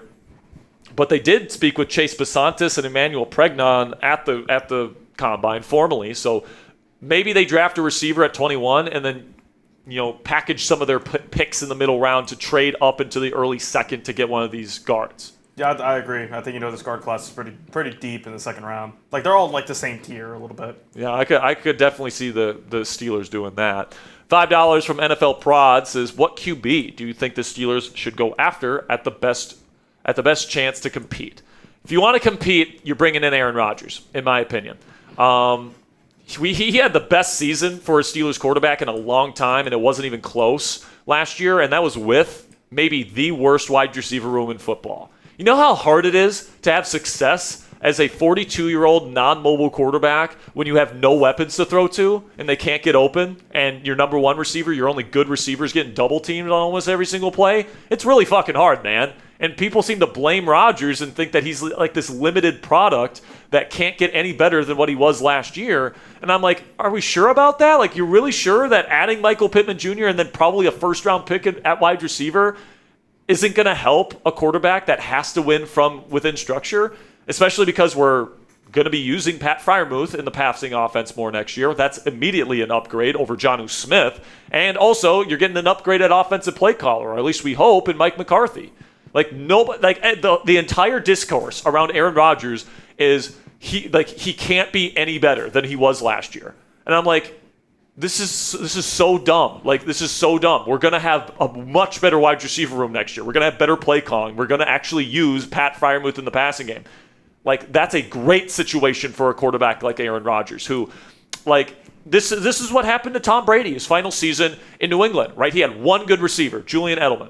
Okay, he had nobody else. What happened? He stunk. Go look at his numbers. He was ranked in the 25th to 32 category for most starting quarterbacks. I think we have those numbers, Ponzi, if we want to actually go get those. Let's see. Like, we can look up his 2019 stats with the Patriots, and then we can look at the 2020 stats when he went to Tampa Bay, where he upgraded from Julian Edelman being his only good receiver to Mike Evans, Chris Godwin, all that different stuff. This is what the wide receiver room looked like for Tom Brady in 2019. Okay, it's very similar to what Aaron Rodgers had to work with last year here in Pittsburgh. One receiver that was really doing, a good job. All right, Julian Edelman was his DK Metcalf. Right? And then Philip Dorsett was his Calvin Austin III, not even getting to 400 yards on the season. And in fact, when you look at Tom Brady's numbers in that final season in New England versus Rodgers last year, by the way, both these guys were the same age, all right, 42 years old, same exact age. And you could even make an argument Rodgers is better than Brady in his final season in New England. And guess what? Both guys led their teams to division championships. Both teams lost in the first round of the playoffs. All right, remember Ryan Tannehill and Derrick Henry went into Foxborough and beat the GOAT in the first round of the playoffs. And obviously Rodgers and the Steelers lost to the Houston Texans last year in the first round of the playoffs. Very similar seasons. And what happened to Tom Brady when he got Mike Evans, when he got Chris Godwin, when he got Antonio Brown, when he got Rob Gronkowski, when he got an old, quarterback-centric, a QB guru type of head coach in Bruce Arians? He won a Super Bowl the next year at age 43. And Tom Brady and Aaron Rodgers are like the same exact quarterback from a play style perspective right now. Okay? They're both guys that still have their arm talent at this age. They're both guys that can manage the pocket. They're both guys that are excellent pre- and post-snap processors. And when you have a quarterback like that doesn't have the ability to create out of structure, you have to put weapons around them. The Steelers didn't do that this year. They're doing that this year. So it's just mind-boggling to me that the discussion around Aaron Rodgers is that he can't be a better quarterback next year. I think people just assume because he's 42 that there's no room for growth, but people are forgetting that it's a team game, all right? Your supporting cast, especially if you aren't able to create things on your own out of structure, is greatly, greatly important to the success of the quarterback. Just look at Matthew Stafford. If Matthew Stafford and Aaron Rodgers switched teams last year, so Stafford is on the Steelers and Rodgers is on the Rams, who has the better season? I would argue Aaron Rodgers would have had the better season with Devontae Adams, his old friend in L.A., with Puka Nacua in L.A., with Sean McVay calling his plays, with that run game to support him. The same stuff that Matthew Stafford had. I'm not saying that Rodgers would have had a better season in L.A. than Stafford had. I think Stafford's a better quarterback. I want to make that abundantly clear. I don't think Rodgers wins MVP with the Rams last year. But I don't think Stafford is getting the Steelers much better than what Rodgers got us to last year. Who is he throwing to down the field? A double-covered DK Metcalf? A Roman Wilson that's, not open? Like a Calvin Austin doing the same thing? No. I think that, Stafford probably would have been pretty good like Rodgers was this year, but I don't think this team goes any further in the playoffs with Stafford than they did with Rodgers last year. I agree. They're similar type of quarterbacks. Rodgers had more rushing yards than Stafford had last year, and Stafford won league MVP. He even got a rushing touchdown.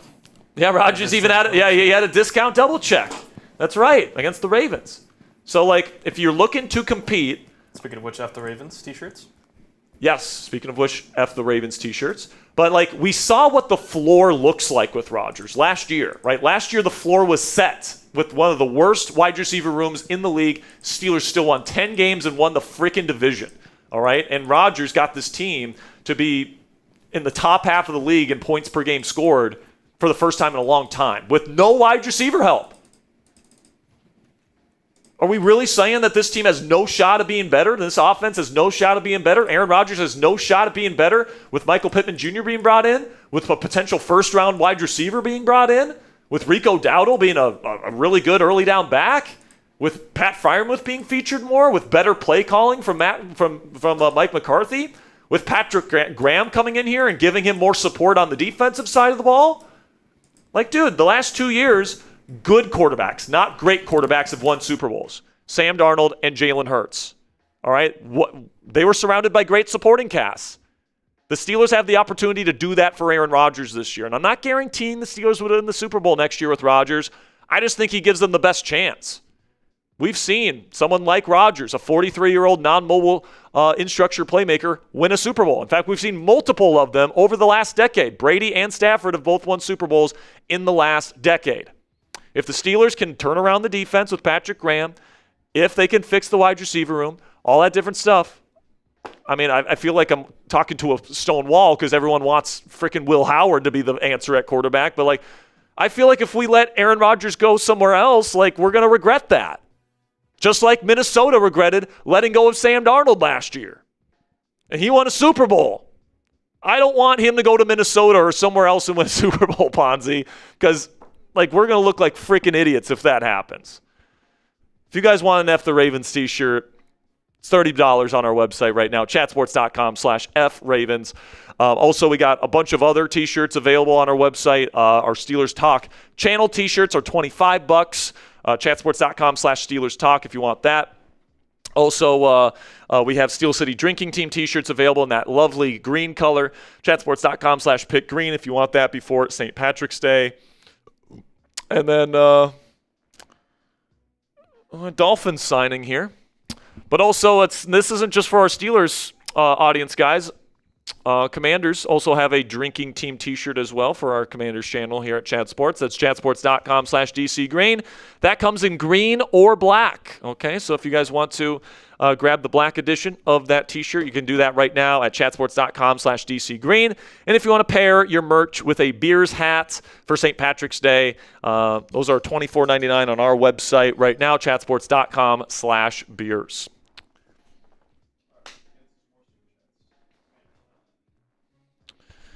What's up? All right, so some super chats on Commanders here. I just had an epic rant on Aaron Rodgers for however long that was.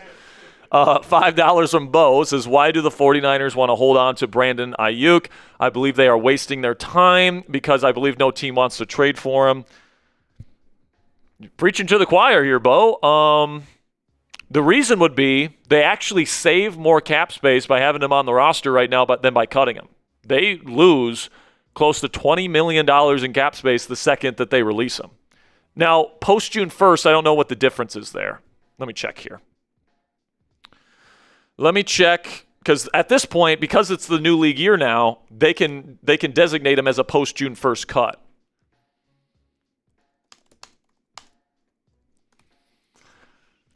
Now, a pre-June 1st cut, it's $34 million per season, or $34 million dead cap this season, I should say. Post-June 1st for Aiyuk is, they only save, so the dead money's 8.3. So they would save $6 million against the cap if they released him right now. So that's not that much, but I'm right there with you, Bo. Like, the only reason that I can think of is to spite Aiyuk. Kind of like the Browns did with Baker by holding him forever and then releasing him right before training camp was about to begin for the Panthers. And Baker obviously was not in a good spot to succeed. Wouldn't be surprised if the 49ers maybe do something similar to that, because it's not like they're saving that much against the cap. It's only $6 million. Now, $6 million is $6 million, and Aiyuk is not returning to your team. So, I don't know, man. John Lynch is just being a bitch right now. That's the only thing that I can say. $2 from maybe the electrical waves from the substation are getting to his brain. $2 from Edson. Says, who have been our biggest losses to other teams? Is this from Commanders? Yeah. Well, Chris Rodriguez Jr. That's about the big one. Frankly, a lot of players that the Commanders had free agents or released just aren't very good. Marshawn Lattimore, a lot of these players that have left the team are just not great. Jeremy McNichols still hasn't signed with anybody. Deebo Samuel still hasn't signed with anybody. Chris Paul hasn't signed with anybody. Marshawn Lattimore hasn't signed with anybody. Nobody wants the Commanders players from last year, man. So not much. Only Chris Rodriguez Jr. has gotten a deal with somebody else at this point. $5 from Bernard Nixon. Says, Florio said the Steelers should make Cousins their plan A. Said it's beneath them to wait around for Rodgers. Yeah, I saw a clip today of them talking about this, and Florio and Sims are so stupid, man. Sims, who's the biggest Rodgers slurper of all time, by the way, is Kirk Cousins will actually stand and deliver in the pocket and will throw the ball down the field. And it's if Kirk Cousins would have been on the Steelers roster last year with the wide receivers that they had, they might have won 3 games. If he would have played all 17 games. He's that bad. All right, he doesn't have any arm strength left. I've been saying on this show, I think Rodgers might be able to throw it 30 yards further than Kirk at this point. Have you watched a Kirk Cousins game in the last 2 years? The ball just floats in the air forever, and it leads to a lot of interceptions. And you combine that poor arm strength in the AFC North late in the season with these weather conditions? No, I'm sorry, man. Kirk Cousins, go to Las Vegas, mentor Fernando Mendoza. That's the perfect situation for you. Yeah, your career will come to die here in Pittsburgh, man. And by the way, if we do get Cousins and Will Howard can't beat out Kirk Cousins in an open battle early in the season, if Will Howard isn't our starting quarterback week 1 with Kirk Cousins as our veteran option in the competition, we got problems with Will Howard. Because Kirk Cousins is that bad at this point. He cannot throw with any sort of velocity at all. So, listen, if Kyler goes to Minnesota, the Steelers have to have a conversation of how long they're willing to wait for Rodgers. Omar Khan said, this is not going to be like last year where we're waiting around till June. All right, well, how long are you willing to wait? Are you willing to wait a week? Are you willing to wait a month? Because at that point, Rodgers is pretty clearly the best option, in my opinion, to be your starting quarterback. But, how much are you really willing to wait? I don't know. What I will say, Ponzi, is with all the reporting we're getting that the Steelers feel like Aaron Rodgers is coming back, Mark Caboli saying that the team feels 97% sure he's coming back this year. Whatever he's telling them in these conversations, it has them feeling like he's coming back. So I'll just say that. I still think Rodgers, it kind of feels like last year where it kind of feels like it's already a done deal. It's just Rodgers is waiting on his timeline. We'll just have to see what happens there. In terms of Venmos, we've got some here, Ponzi, so I'll send them your way.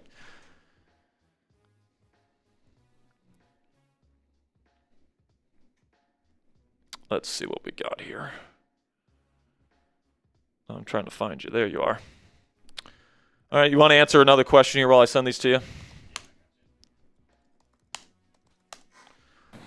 Justin Yankuski, Milton, or with the 5, Milton, McCarthy, Fields, Flacco, or Russell Wilson is competition for Howard. Out of those options, Joe Milton is the only one I like. That's bad. That's bad. That's pretty bad. Listen, man, Joe Milton's interesting just because he's had some limited time playing in the league, and he's got size, he's got arm strength, and he showed some good improvement from his Tennessee days in that one game where he played for the Patriots, where he played in a regular season game against the Bills, but they were resting their starters. So it was kind of like a preseason game, but it was a higher stakes technically than a preseason game, and he looked pretty good.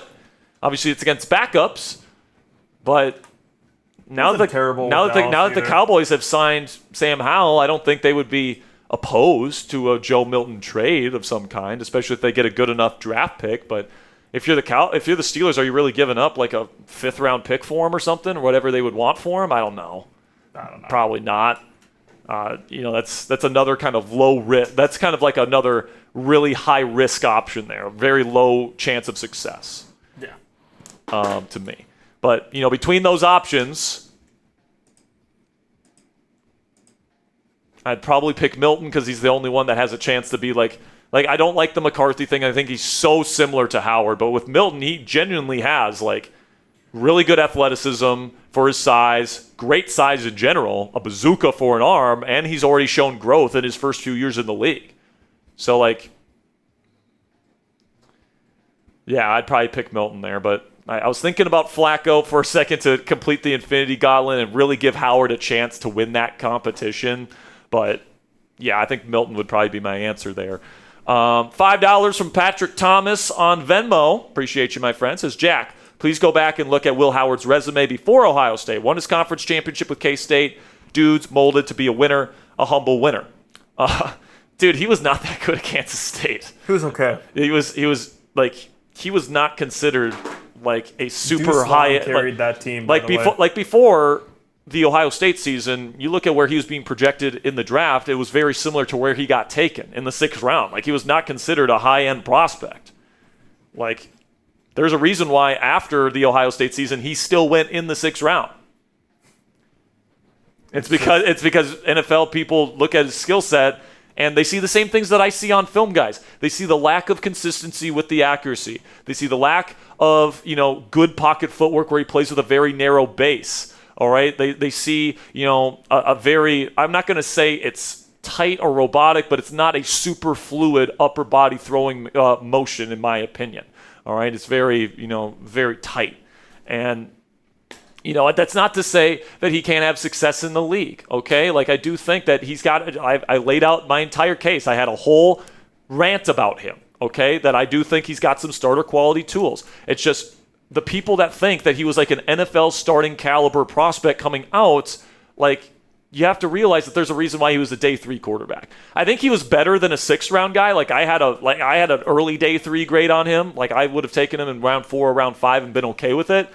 But like, if you're taking a quarterback on day 3, you acknowledge that this guy's got a long way to go before he's going to be ready to be an NFL starting quarterback.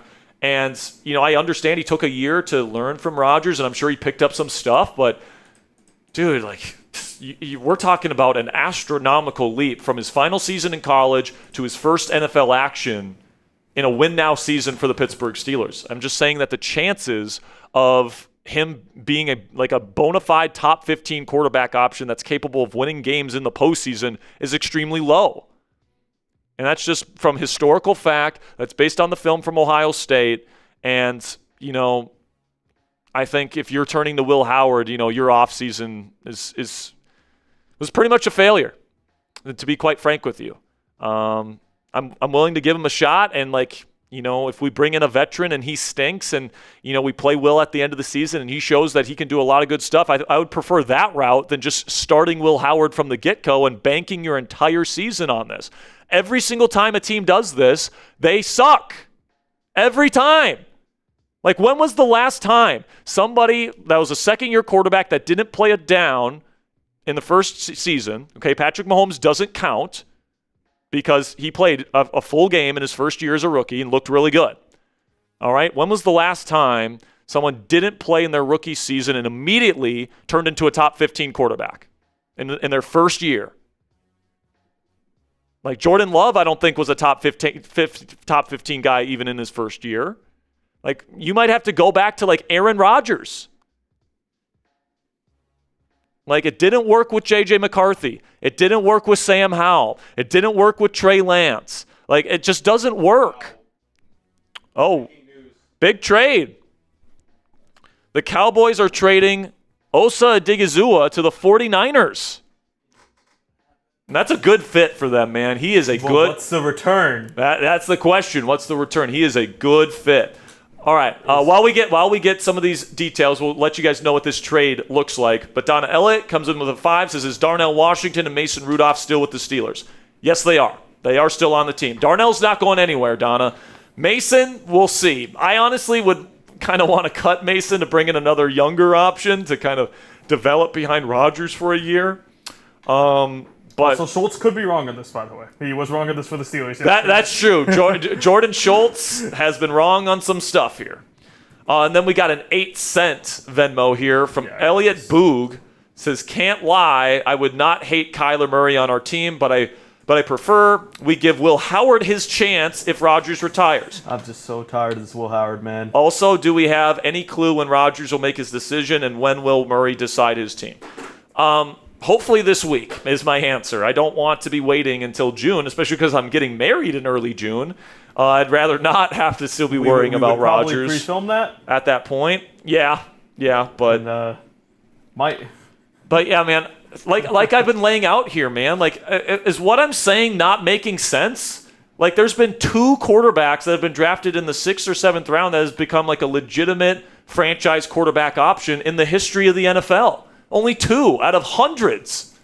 Like, we really think Will Howard is that outlier? We're that sure that we're willing to bank a win-now season on him when we haven't seen a single snap from him in the NFL?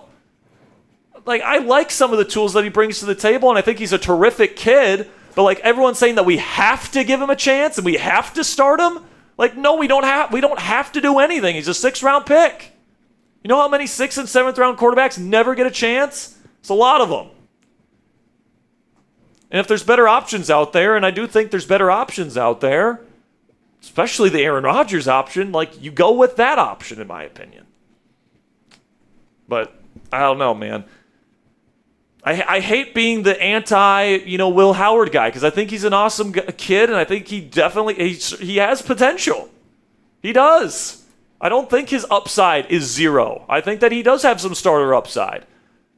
But, like, this is a game of probabilities here, and if you're playing this game a chance, and if you are playing a game a chance, and if you are betting your entire season on a bet that, like, has a 2% chance or 1% chance or definitely less than 5% chance of hitting, is that a good bet? I don't think so.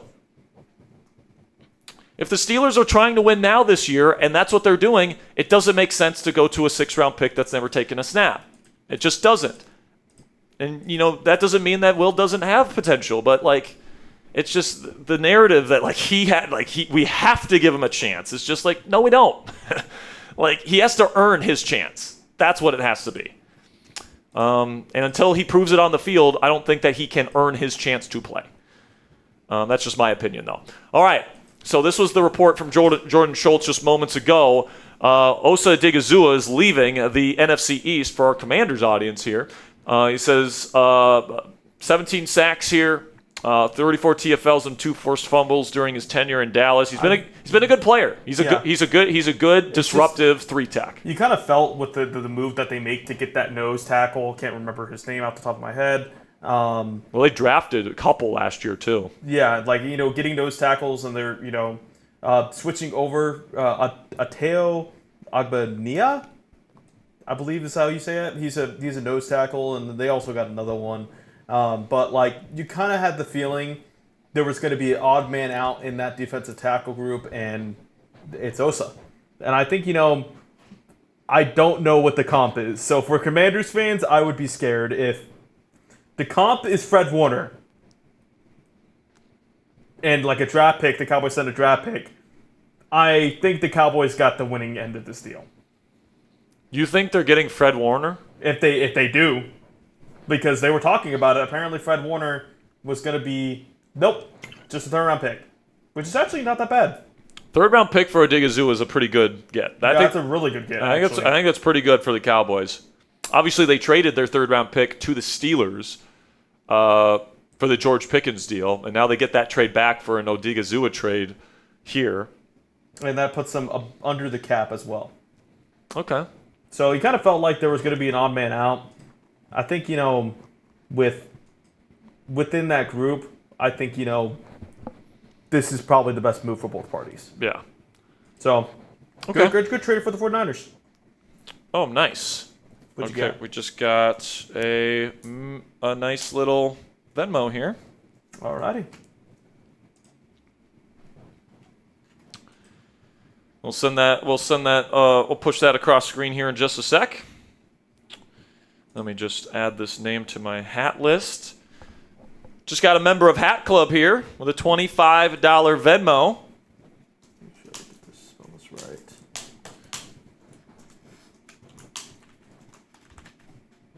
Like, once it felt like, they traded for Quinn Williams and they restructured Clark, it was, like, kind of obvious he was going to be out. Hakia Max. Hope I'm saying that right, my friend. Just joined Steelers Talk Hat Club. So, Hakia, send me an email. Ponzi's going to put my email down in the bottom of your screen here. You can find me at Sperry@chatsports.com. Send me your shipping address, and I'll make sure to get you your Steelers Talk hat for your $25 Venmo donation. He says, Jack, do you feel with the two big receivers we have, a speed guy could complement them? Who in this draft do you think has complete speed to pair with our two big guys? And I think that Hakia is on the right track here because you've got DK, who's got speed as a big guy. Like, it's not like we have no speed in the wide receiver room. DK is super, super fast for his size, which is really his superpower, what makes DK DK. But Pittman isn't really a downfield threat at all. Like, he's not a vertical kind of, threat outside of 50-50 balls. He just doesn't create separation. He doesn't have great quick twitch, especially now at this point in his career. He's more of a short to intermediate chains mover, red zone threat with really good hands. Decent, really tough runner after the catch as well. But to Hakia's point here, what you're missing is that 3-level route runner that can separate down the field to the intermediate and to the short areas of the field. Somebody that can bring speed to the table. So yes, I think that skill set definitely complements what we have here in Pittsburgh, Hakia. And, I think that bringing back Calvin Austin could make some sense here for a low-level, 1-year contract, team-friendly.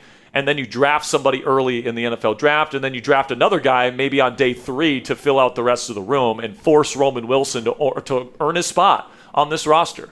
I think that's probably the best way to do it. Not to mention, nobody talks about A.T. Perry, but A.T. Perry's a talented wide receiver. We've signed him to a futures deal. He's dealt with some off-field stuff, and he's had some injuries. But he showed some flashes in New Orleans a couple years ago, and he's still pretty young. And I think A.T. Perry could challenge Roman Wilson for a roster spot this year. I don't think that is completely crazy to say. But yes, who are the guys in the first round that can fit that bill? I would be cool with Mekhi Lemon. Even though he doesn't have great long speed, he can separate to all 3 levels, sets people up beautifully. He's got really good hands for his size, good after the catch as well. Then I would say Jordan Tyson reminds me a lot of Justin Jefferson and CeeDee Lamb in the way that he moves as a pretty big receiver. He's got very oily hips, can get in and out of breaks extremely well. He's a very intelligent route runner, knows how to set guys up. And he's good after the catch, good at the catch point, just has some injury concerns, but I would love Tyson. Omar Cooper Jr., one of the best receivers in this class, man. He's so complete as a player. He's well built. He's a good run blocker. He's good after the catch. He separates to all 3 levels of the field. He's got good speed. I wouldn't say it's elite speed. That might be my one knock on him is that he runs in the 4.4s, not in the 4.3s. But he separates to all levels of the field anyway, and he's awesome after the catch. Got great contact balance. I would love Omar Cooper Jr. here in Pittsburgh, and then Casey Concepcion. Another guy that runs in the 4.4s and, dynamic after the catch, great instincts with the ball in his hands, and can separate to all 3 levels. I would say keep an eye on those guys in round 1, and then keep an eye on Zachariah Branch out of Georgia in round 2, because he's one of those guys where he's got a lot of speed, a lot of juice, a lot of really good after the catch ability. So keep your eye on those guys. All right. Appreciate the $25 Venmo from Hakia. We got Smackdown, MJD. Which one was this one from? It's from Steelers. This one's from Steelers, so thank you, SmackDown. $5 again from SmackDown says, how do you think our running back room compares to 2023 running back room when we had 2K rushing yards as a team? Is Rico's skill set comparable to Najee's? It is honestly pretty similar, if I'm being honest. Like downhill runner, I would say Rico is probably more explosive than Najee is, but pretty comparable, I would say, in terms of, the production that Rico's getting. He's a back-to-back 1,000-yard rusher. Obviously, Najee continuously got 1,000-yard seasons here in Pittsburgh. He wasn't super efficient. They just fed him the football. But, Rico, I think, is probably a better version of Najee. He's not quite as big, but, I think he's not quite as good at, running people over, moving the pile forward. But, he's a tough guy to bring down, man. His missed tackle rate's awesome. You cannot arm tackle that cat. He's going to run right through you, and you better be ready to take a pounding pause if you're playing the Pittsburgh Steelers with Rico Dowdle as their starting running back. And, I think that Jaylen Warren is going to do a lot of good stuff as well. So I think that it is possible that we could have 2,000 rushing yards as a team next year. But honestly, with McCarthy coming in, with the receivers, getting a lot better this offseason, would not shock me if we see, more of an emphasis on the passing game, which might limit the running back room's ability to get to 2K. $2 from Matt Saab says Murray isn't the answer. He's not an AFC North quarterback. I don't disagree at all. This is the concern with Kyler. Now, Kyler's a fun player, and, I'll get behind him if the Steelers sign him, and especially because it's at the vet minimum. There's a lot of interesting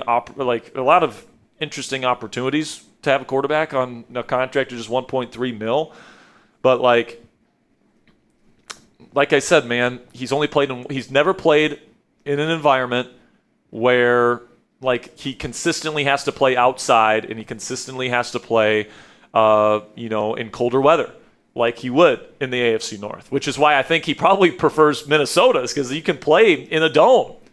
And they got 2 domes in the NFC North. Now, he would still have to go to Green Bay and Chicago, but, that's better than having to go to Baltimore, Cleveland, and Cincinnati, not to mention you have to play outdoors and in the cold every home game towards the end of the season in Pittsburgh.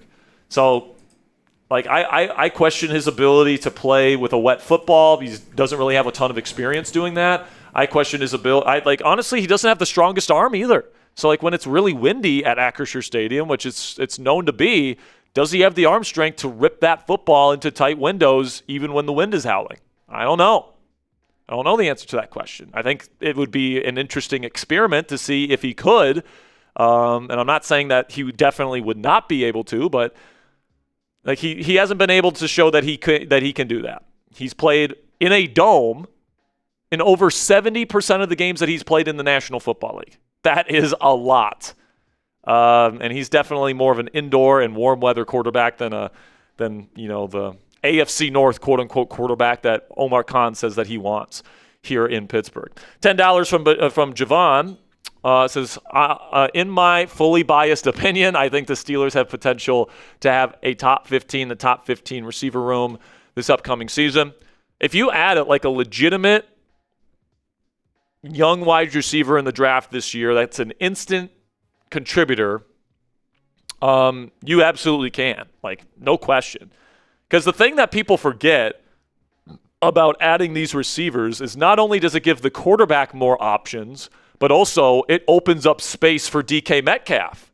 It's going to, Michael Pittman Jr. is going to get some attention. If you get a Jordan Tyson or a Mekhi Lemon or, an Omar Cooper Jr., those guys are going to get a lot of attention too. And DK is going to have more one-on-one opportunities for posts and goes and, the stuff that he's really good at.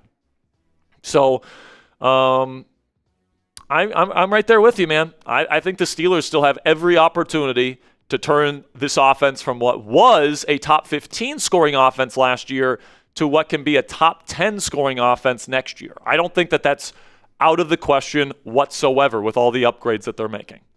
$2 from Schuleberg says, wait, what happened with Aiyuk? He's staying for now. The 49ers are holding him for some reason. They've already said that he's never playing for the 49ers again. And, John Lynch talked about how they're going to think about releasing him at the start of the new league year, which was today at 4 p.m. Eastern, and that didn't happen. So we're kind of waiting to see what they do. And, would they actually be that petty where they're going to hold him for, all offseason, then release him at the last second just so he has, no time to work with the Commanders this offseason?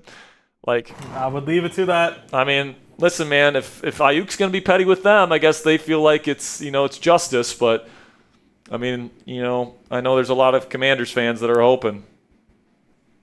DeShon Elliott injury update. All right, we did get an update here on DeShon Elliott's injury stuff. So, apparently DeShon Elliott hyperextended his knee versus the Green Bay Packers, but the injury was actually a hamstring issue.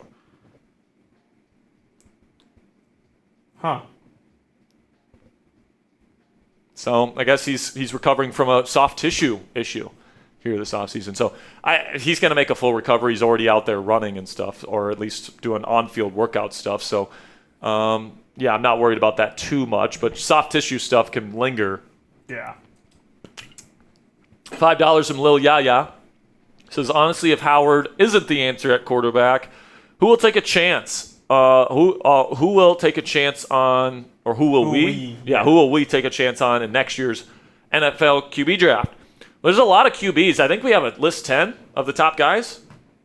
Let me check. I believe we have a list 10 of the top guys that are going to be in college football next year that are draft eligible.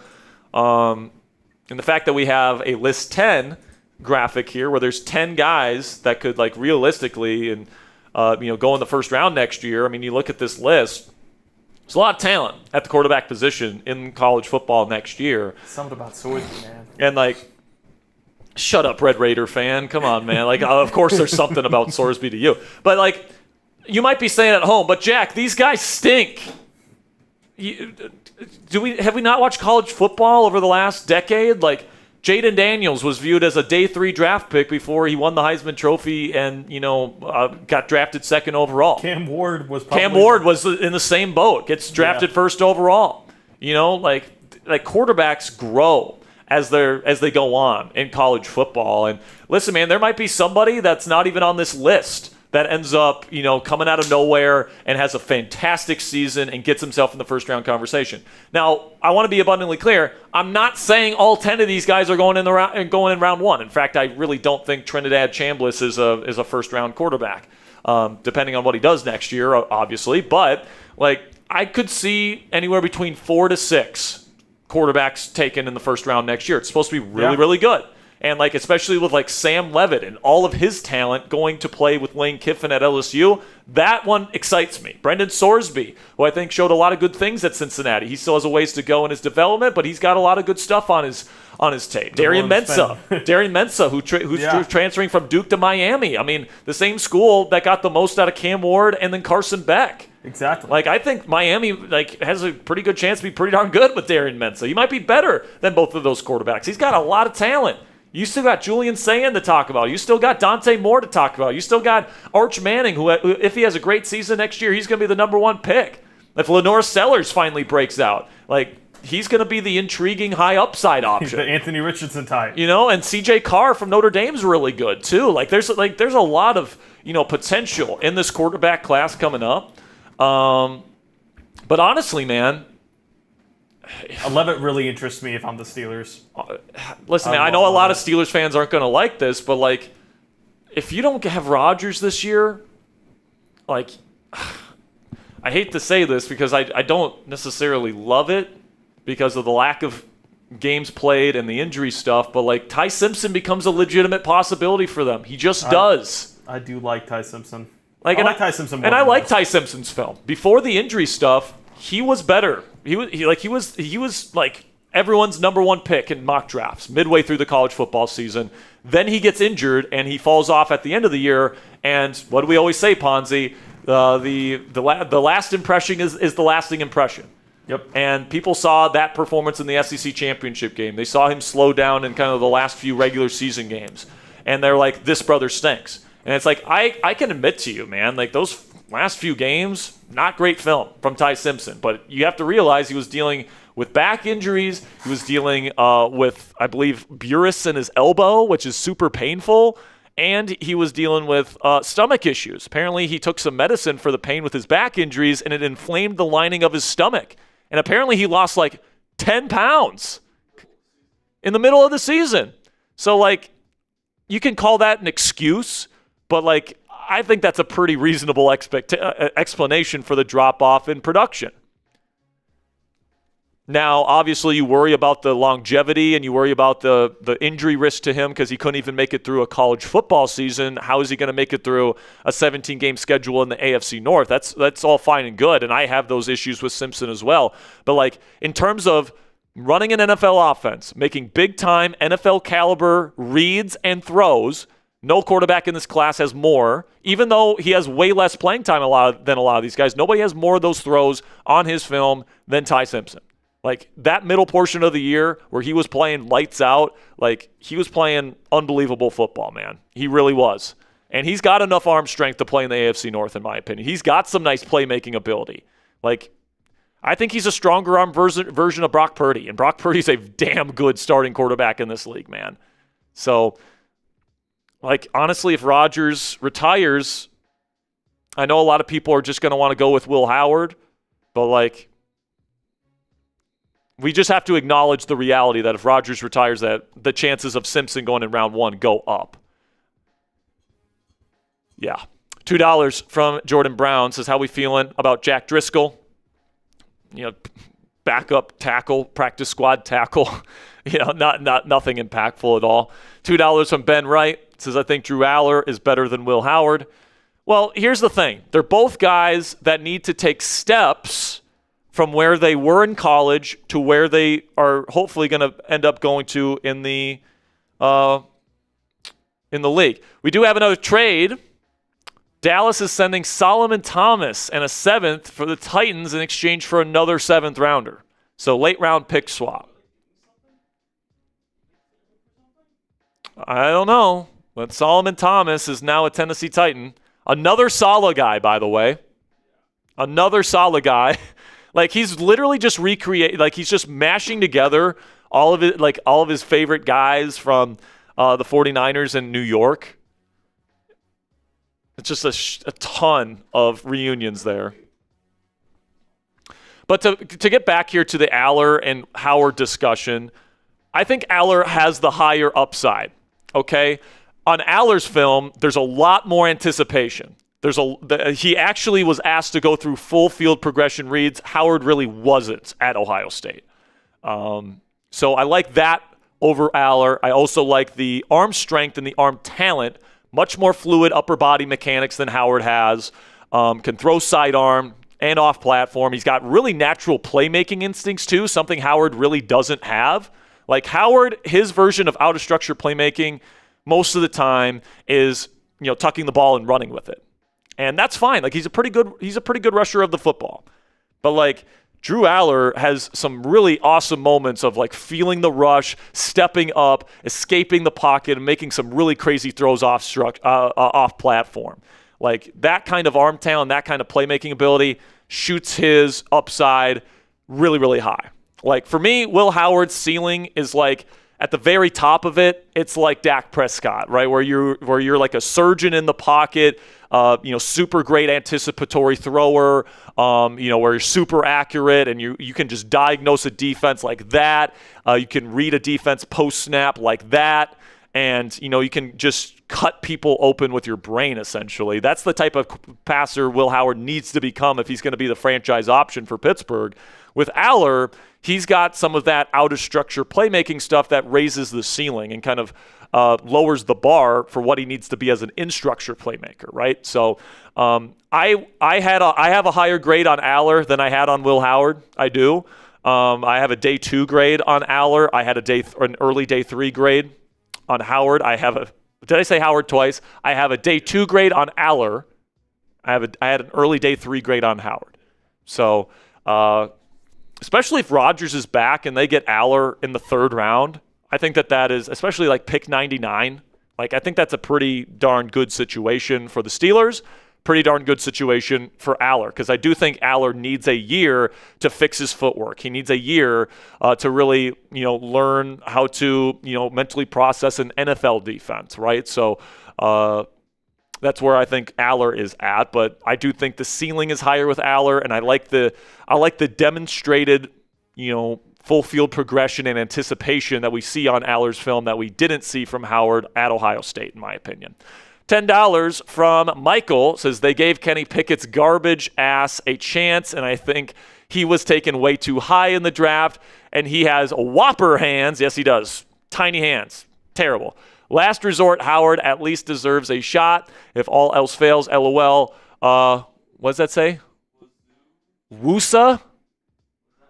I don't know. But I appreciate the 10, Michael. Listen, man, Kenny Pickett was a first-round pick. Like, when you give that much investment into a player where you spend a first-round pick on somebody, they're going to get opportunities, all right? And I don't even necessarily disagree with you. Like, I was not a Kenny Pickett guy. Like, I had Pickett as my 5th-ranked quarterback in that terrible quarterback class. Like, I did not like Kenny Pickett's film at all. I think he relied a lot on Jordan Addison. He left clean pockets all the time when Addison wasn't open on his first read. I wasn't a big fan of Kenny Pickett, all right? I at all. Like, I don't even disagree with you that Pickett and Howard, are almost like similar caliber prospects coming out. It's just, the level of investment in Pickett, they had to give him a chance, whereas with Howard, with a 6th-round pick, you don't have to give him a chance. Like, this idea that you have to see what you have in Will Howard.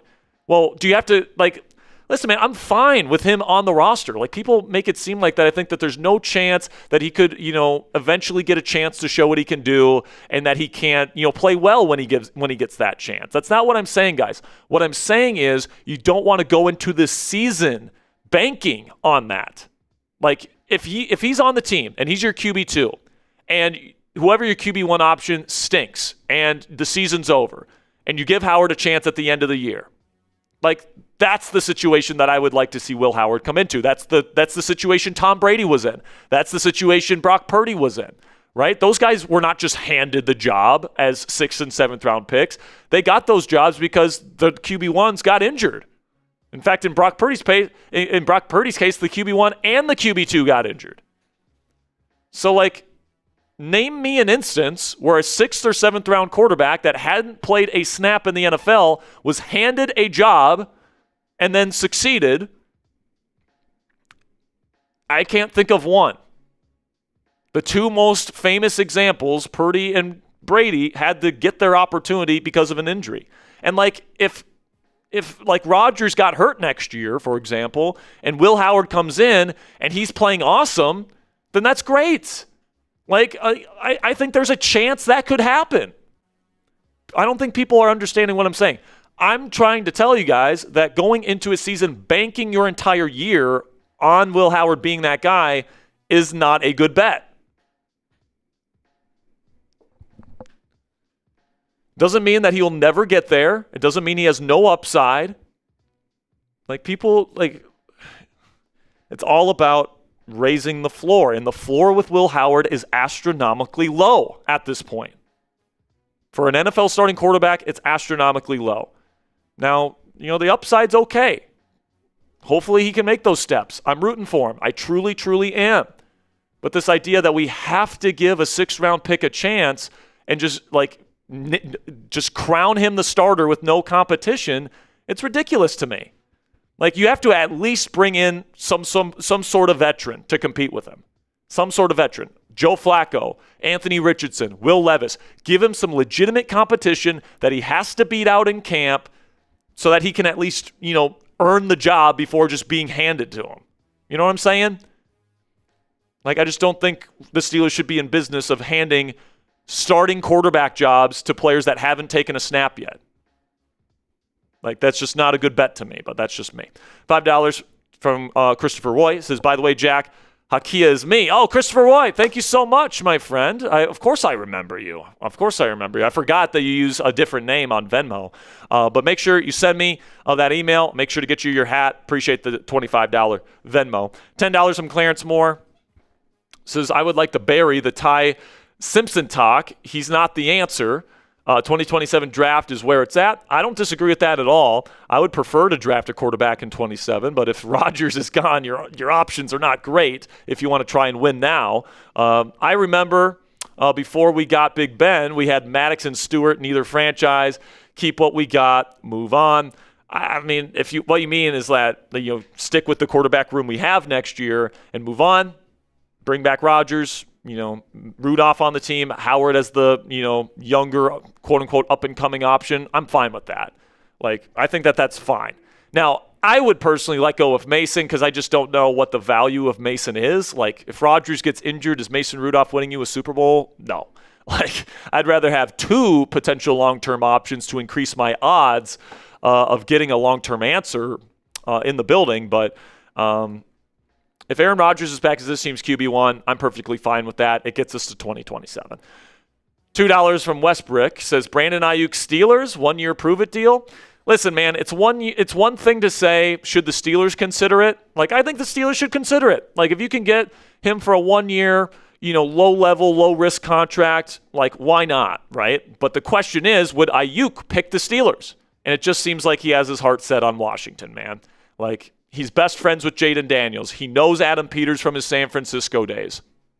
It just, every single report indicates that he's going to Washington. And by the way, Ponzi, he's not even having his agent put out there that he's fully healthy. Usually these guys coming off of massive injuries have their agents, leak it to reporters that, this guy's in great shape. He's 100% healthy. We haven't heard that from Aiyuk. Why? Because he doesn't care what the other 31 teams think. All he cares about is what the Commanders think, and he has a direct pipeline to that team because of his best friend, Jayden Daniels. So it's one thing to say, should the Steelers do it? I think it's a good idea for the Steelers to do something like that. It's another thing to say, is it realistic? I personally do not think so. $5 from Macro Man. Says, is there one thing that Steelers fans talk/advocate for more all the time that bothers/annoys you? Personally, the Will Howard talk gets tiring really fast. For me, it's the assumption that Aaron Rodgers can't be better next year. Everyone knows and everyone acknowledges that this wide receiver room was terrible last year. Everyone acknowledges that. Yet, we're talking about this wide receiver room getting a lot better this year. It's already a lot better with Michael Pittman Jr. They're probably going to spend an early round draft pick on another one. You still got DK Metcalf. You're going to use Pat Freiermuth more. You have a better offensive play caller. All those things are upgrades around the quarterback. And despite, last year's situation, which was not an ideal situation for a non-mobile quarterback, it was still easily the best starting quarterback season we've seen from a Steelers quarterback in years. We had our first division championship in a half decade. We hosted our first playoff game in a half decade. And the offense played better than any offense in the last half decade. It's the first time, in this half decade here that they've been above league average in points per game scored. And that was with no receivers, essentially, outside of DK Metcalf, and he was getting double teamed consistently. You're telling me with a better offensive play caller, a better running back room, a more Pat Freiermuth, a way better wide receiver room, that Rodgers wouldn't be better? Of course he would. Of course he would. Unless his arm strength just completely falls off a cliff, which I don't see happening. There's a reason why literally every player in the locker room told the Steelers they want him back. It's because they know he can still play. So, I would trust the people that are in the building with him every day over the people on radio that, are like, oh, we lost another playoff game, we got to move on. No. I think that Rodgers is clearly the best option for this team. $2 from Edson says, who have been our biggest losses to other teams? Is this for Steelers? Commanders. I mean, the biggest losses the Commanders have taken have been trying to get players in free agency and then finishing second or third to get them. Alec Pierce, Romeo Dobbs, Tyler Linderbaum, apparently Trey Hendrickson, right? There's a lot of players that they've been in on that they missed out on. But in terms of players that were on the team last year that went elsewhere, the only one that's gone somewhere else that even played a kind of small role was Chris Rodriguez Jr. Chris Paul, still unsigned. Zach Ertz, still unsigned. Bobby Wagner, still unsigned. Marshawn Lattimore, still unsigned. Jeremy McNichols, still unsigned. Deebo Samuel, still unsigned. So that just goes to show you how bad the Commanders roster was last year and how old and how slow it was when nobody wants these players. Now, most of these players will sign somewhere eventually, but it definitely wasn't a great roster in Washington last year, especially when you account for the injuries. Art by Rapid, a $2 super chat, says 49ers looking to trade Aiyuk in the draft. Now, does that make sense? I don't think that makes sense. Unless, like, Aiyuk is agreeing to, like, take out multiple years on his deal. Like, who wants Aiyuk?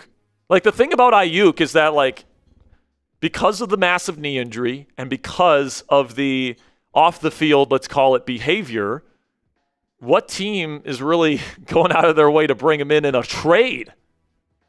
Like, I don't see many options. Like, maybe Art is right here, where they're just holding on to him and just in case somebody wants him in a trade. And then, because listen, man, like, they can hold him and it doesn't hurt them.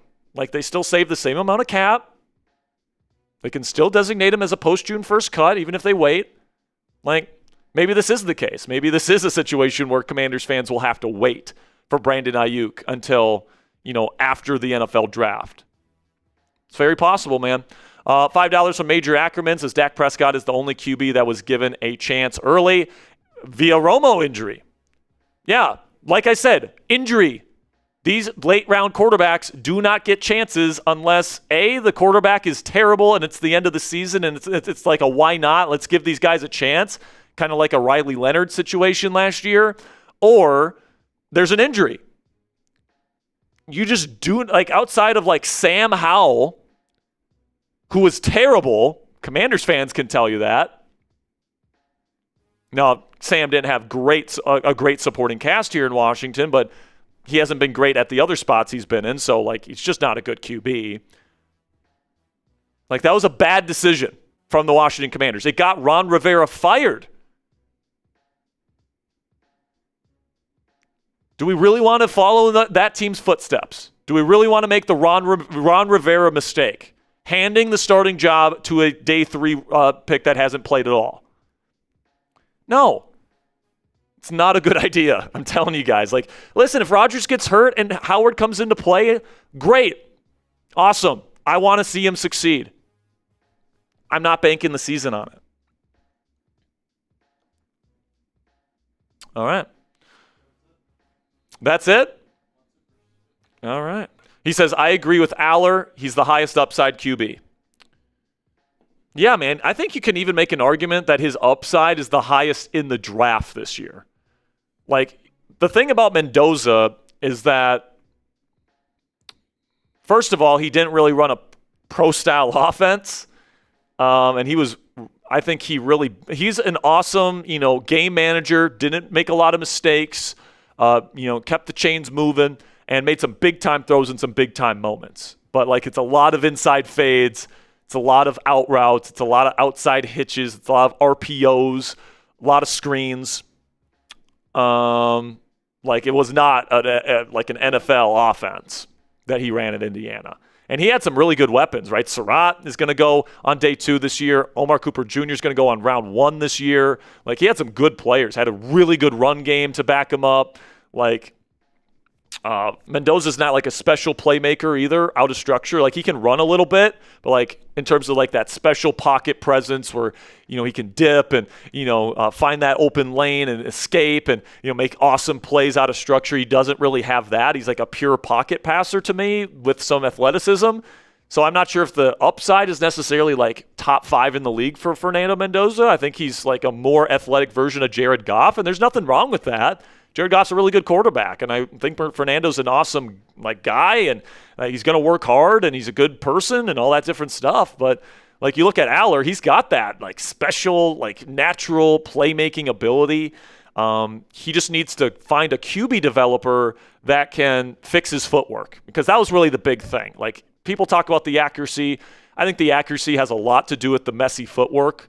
And if you clean up that footwork, you get him playing with a nice base, I think he could be pretty fucking good, man. Like, I think he's got something there. Obviously the injury stuff is a little bit concerning as well, but obviously these teams are doing medical checks. I think Aller's worth a day 2 pick for a team that, by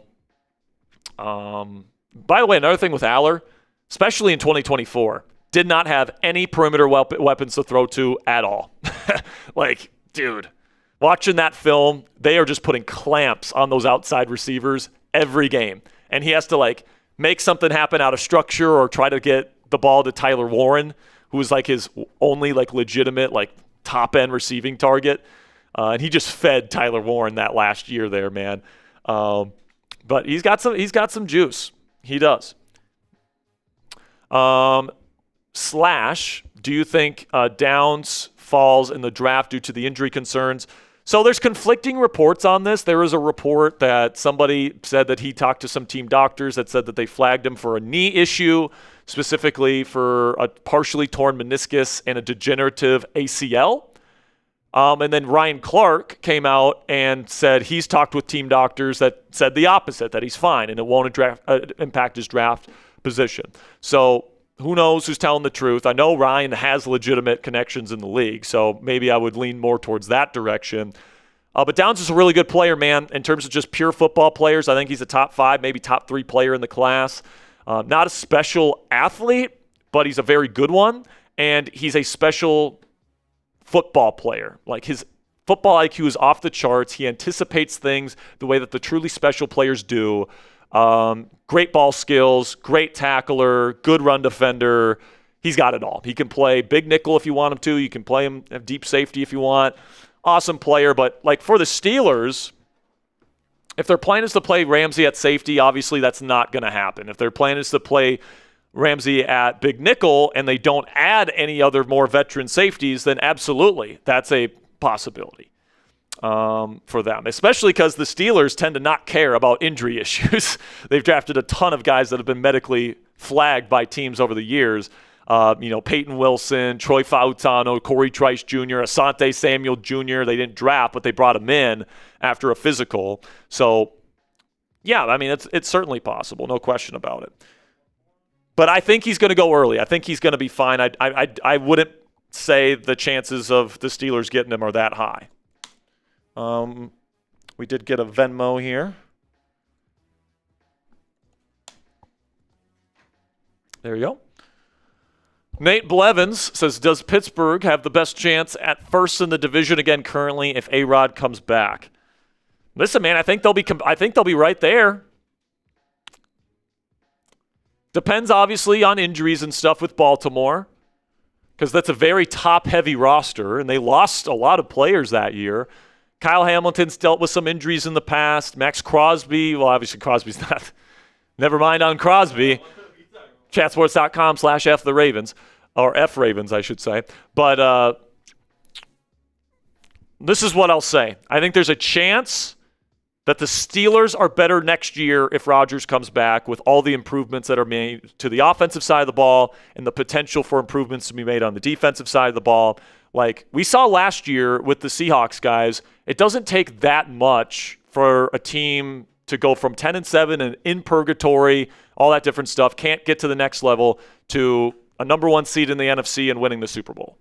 Like the Seahawks didn't completely tear down their roster. Yeah, they brought in a different QB, brought in a new OC, brought in a new wide receiver, but they still had the same head coach, still had a lot of the same players. It was a very similar structure, and they were able to make some good tweaks, and they were able to make that next jump. I think the Steelers have the potential to make that kind of jump if these coaching hires end up working out, and I like the coaching hires that they made. So, if this team can be a 12 or 13 win team next year, then absolutely they could have a chance to be first in the division again. Now, obviously, the Ravens have a lot of talent too, and I like the hire of Jesse Minter. I like the staff that he's bringing in. Anthony Weaver, Declan Doyle is an interesting young offensive mind. And if Declan Doyle is the next Ben Johnson or the next Sean McVay, then man, that's going to be trouble with Lamar Jackson at quarterback, Derrick Henry at running back, Zay Flowers at receiver, all those things. But if the Steelers are winning 12 or 13 games and they can, win their matchups, at least one of them with Baltimore, that's going to give them at least a chance to, win the AFC North. It could be really close next year, honestly, if Lamar returns to MVP form. But I absolutely think Rodgers can have them in contention in this division next season.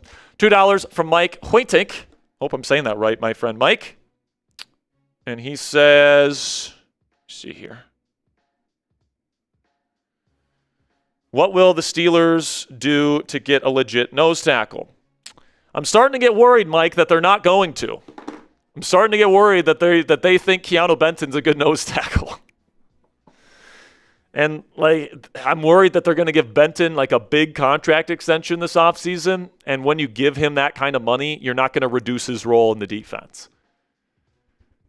Which sucks because he can't anchor. He can't take on double teams.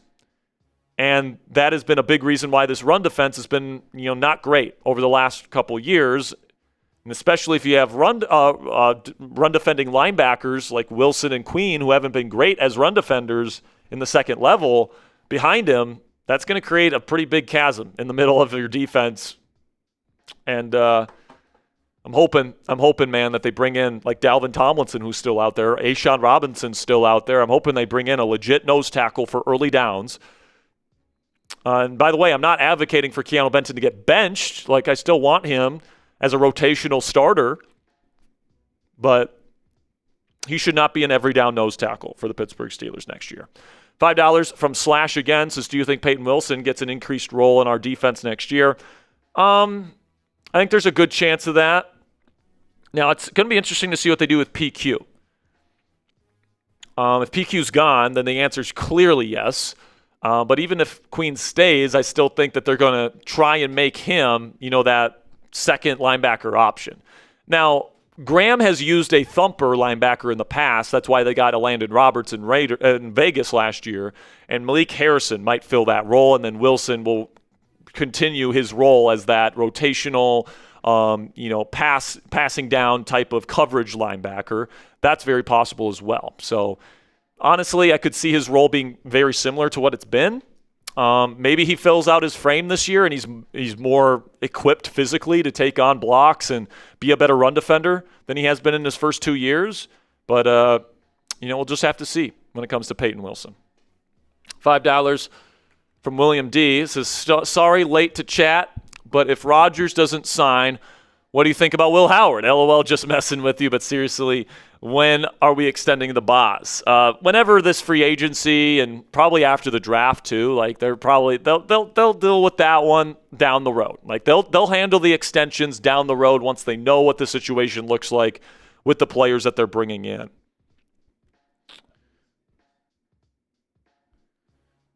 Donna Elliott is saying I didn't answer her question on a Venmo. Donna, we did. Says, I remember. You can go back and we read this one. Is Darnell Washington and Mason Rudolph still with the Steelers? We read it, Donna. And yes, they are still with the Steelers. Also, we have a 1 cent Venmo from Eddie Story if you want to put that in there. And he says, get yourself something nice. Thank you, Eddie. Thank you, man. I appreciate you, Eddie. Yeah, pennies aren't even being produced anymore. I will definitely get myself something nice with that 1 cent. What can you buy with a cent? Is there anything you can buy with a penny nowadays? Yes, guess you can buy some luck. $5 from William D. Oh no, never mind. That was the last one. Nate Blevins with a 2 says, "Can YA not be our next nose tackle? He doesn't play with consistent pad level enough to be a nose, which is weird because he's so big, right? And I understand why you asked the question, Nate, because he's got the body to be a nose tackle, but the main thing that I'm looking for and the thing that the Steelers have been missing in this 3-4 system, where the one technique, the nose in the middle there, he takes on the double teams most of the time. And you got to be able to play with good pad levels, sink those hips, hold that line of scrimmage, and play with true brute strength. YA is actually somebody, even at his size, he can be high padded. And when you play with high pads, it allows, these interior linemen to get in on him and drive him backwards, even at 340 pounds. So I've seen really, really good reps from YA Black. in terms of his pad level, and I think they did a decent job, and he did take steps last year. And he can be very disruptive at his size too. But I feel like he's more of a 4-eye right now, a rotational 4-eye that's just a massive human being, kind of like Cam Hayward is, right? Cam's a big dude, but he's not a nose tackle. They play him at 3-tech because of his ability to pass the rusher as well. YA is not the same as Cam, obviously, but kind of in that similar vein where he's got the size to play nose tackle, but he's better playing at that 4-eye position where he can use his disruption ability and his quickness at his size to be able to make some impactful plays. So I'm open to YA being a nose tackle, but he's got to be better at taking on those double teams than when he played at that spot last year for the Steelers. Honestly, the best player at nose tackle for the Steelers last year, guys, was Daniel Ekuale. Daniel Ekuale was a beast, sinking those hips, taking on those double teams, holding that line of scrimmage. He was awesome, man. Obviously he's coming off that major injury, but honestly, on a 1-year vet minimum deal, I'd bring him back. $2 from Schuleberg says, would you go Caden McDonald in the first for nose tackle? I would prefer not to, because McDonald, he's a really good nose tackle, but that's all he does. He doesn't, he can try and push the pocket a bit, but he's not really a dynamic pass rusher. He's going to be somebody that is going to be a good starting nose tackle for a long time in this league, but there's a lot of nose tackles that just hold their gap and are good run stuffers in the middle, and they're super cheap assets, and the first round pick is a premium draft asset. So I don't think I'm willing to use my 21st overall pick on Caden McDonald. If I'm willing to spend, if I'm going to go defensive line, honestly, I'm not doing defensive line, period. I'm sorry. Yeah, I don't think I'm going defensive line this year because there's good enough nose tackles on day 2 of the draft this year to go get one then. And I think that is a better value than spending your first-round pick at nose tackle when you have other needs that you need to address at more premium positions. All right, got a couple more Venmos here. Man, we're getting a good collection of questions here.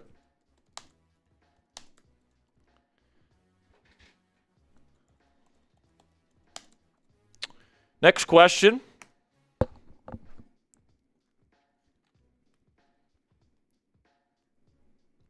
we hitting Venmos right now? Oh.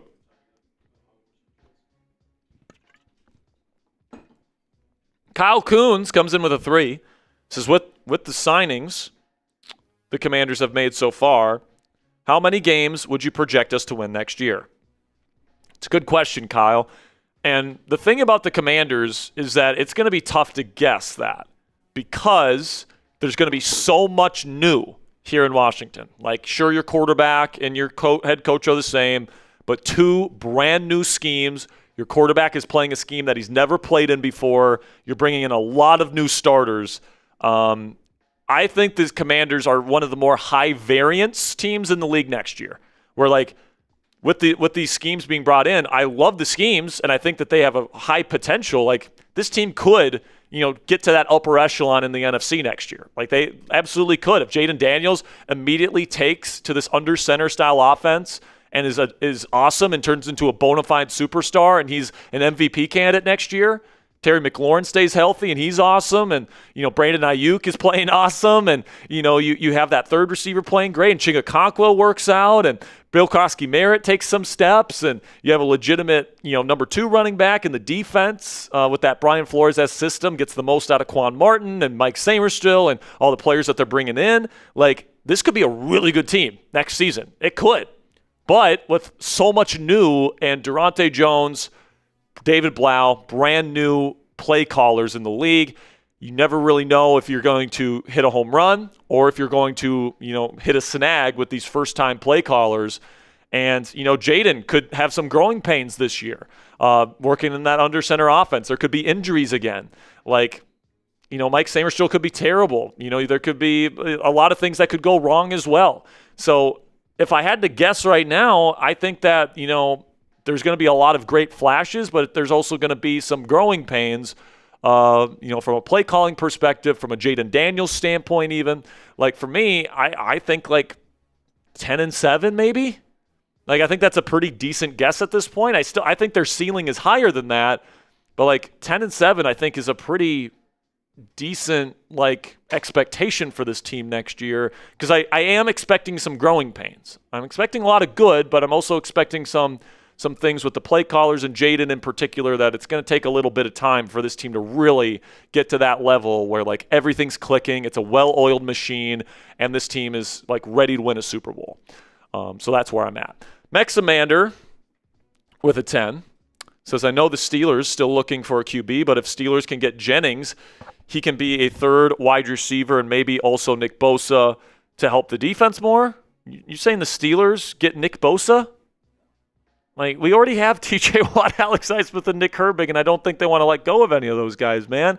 When it comes to Juwan Jennings, listen, he would be a good wide receiver 3. The problem is, I think that Juwan Jennings isn't an idiot, and I think that he knows if he signs on to be this team's wide receiver 3, he's going to get replaced by an early round rookie. You know? Like, honestly, I think Juwan Jennings makes a lot more sense for the Commanders than he does for the Steelers, because he can go to the Commanders here and he can at least originally be wide receiver 2, but if they bring in Aiyuk or if they draft a receiver, then he's perfectly fine as a wide receiver 3. In fact, he'd be one of the best wide receiver 3s in the game. I would recommend that the Commanders sign Juwan Jennings. I think that'd be a good investment for that football team. For the Steelers, I think that Juwan Jennings is probably too expensive to be your wide receiver 3, especially if you're planning on drafting a wide receiver early. That's just wasted money on a player that's not going to be on the field a whole lot, right? If you're going to get another veteran receiver, you want it to be somebody that can be a starter for you, but isn't going to be like a lot of money. Someone like a Calvin Austin III, a Jalen Tolbert, a Brandon Cooks, somebody that, you know, if there's an injury or something like that, he can go in, be serviceable as a number 3 receiver, but isn't going to take up a lot of cap. And if you draft a stud rookie, he can play right away, right? And you don't have to worry about it. So I think that is more of the tier of receiver that the Steelers should be looking at. All right. Is that it? All right. Well, we're at 6:24 here, 7:24 on the East Coast. So we're going to wrap it up for the day here, guys. The way that I'm planning on this going for the last 2 days is, God, we got to get a decision from Kyler like by tomorrow, right? So we'll see what the live schedule looks like. Who knows? We might go live for one more day here on both channels tomorrow.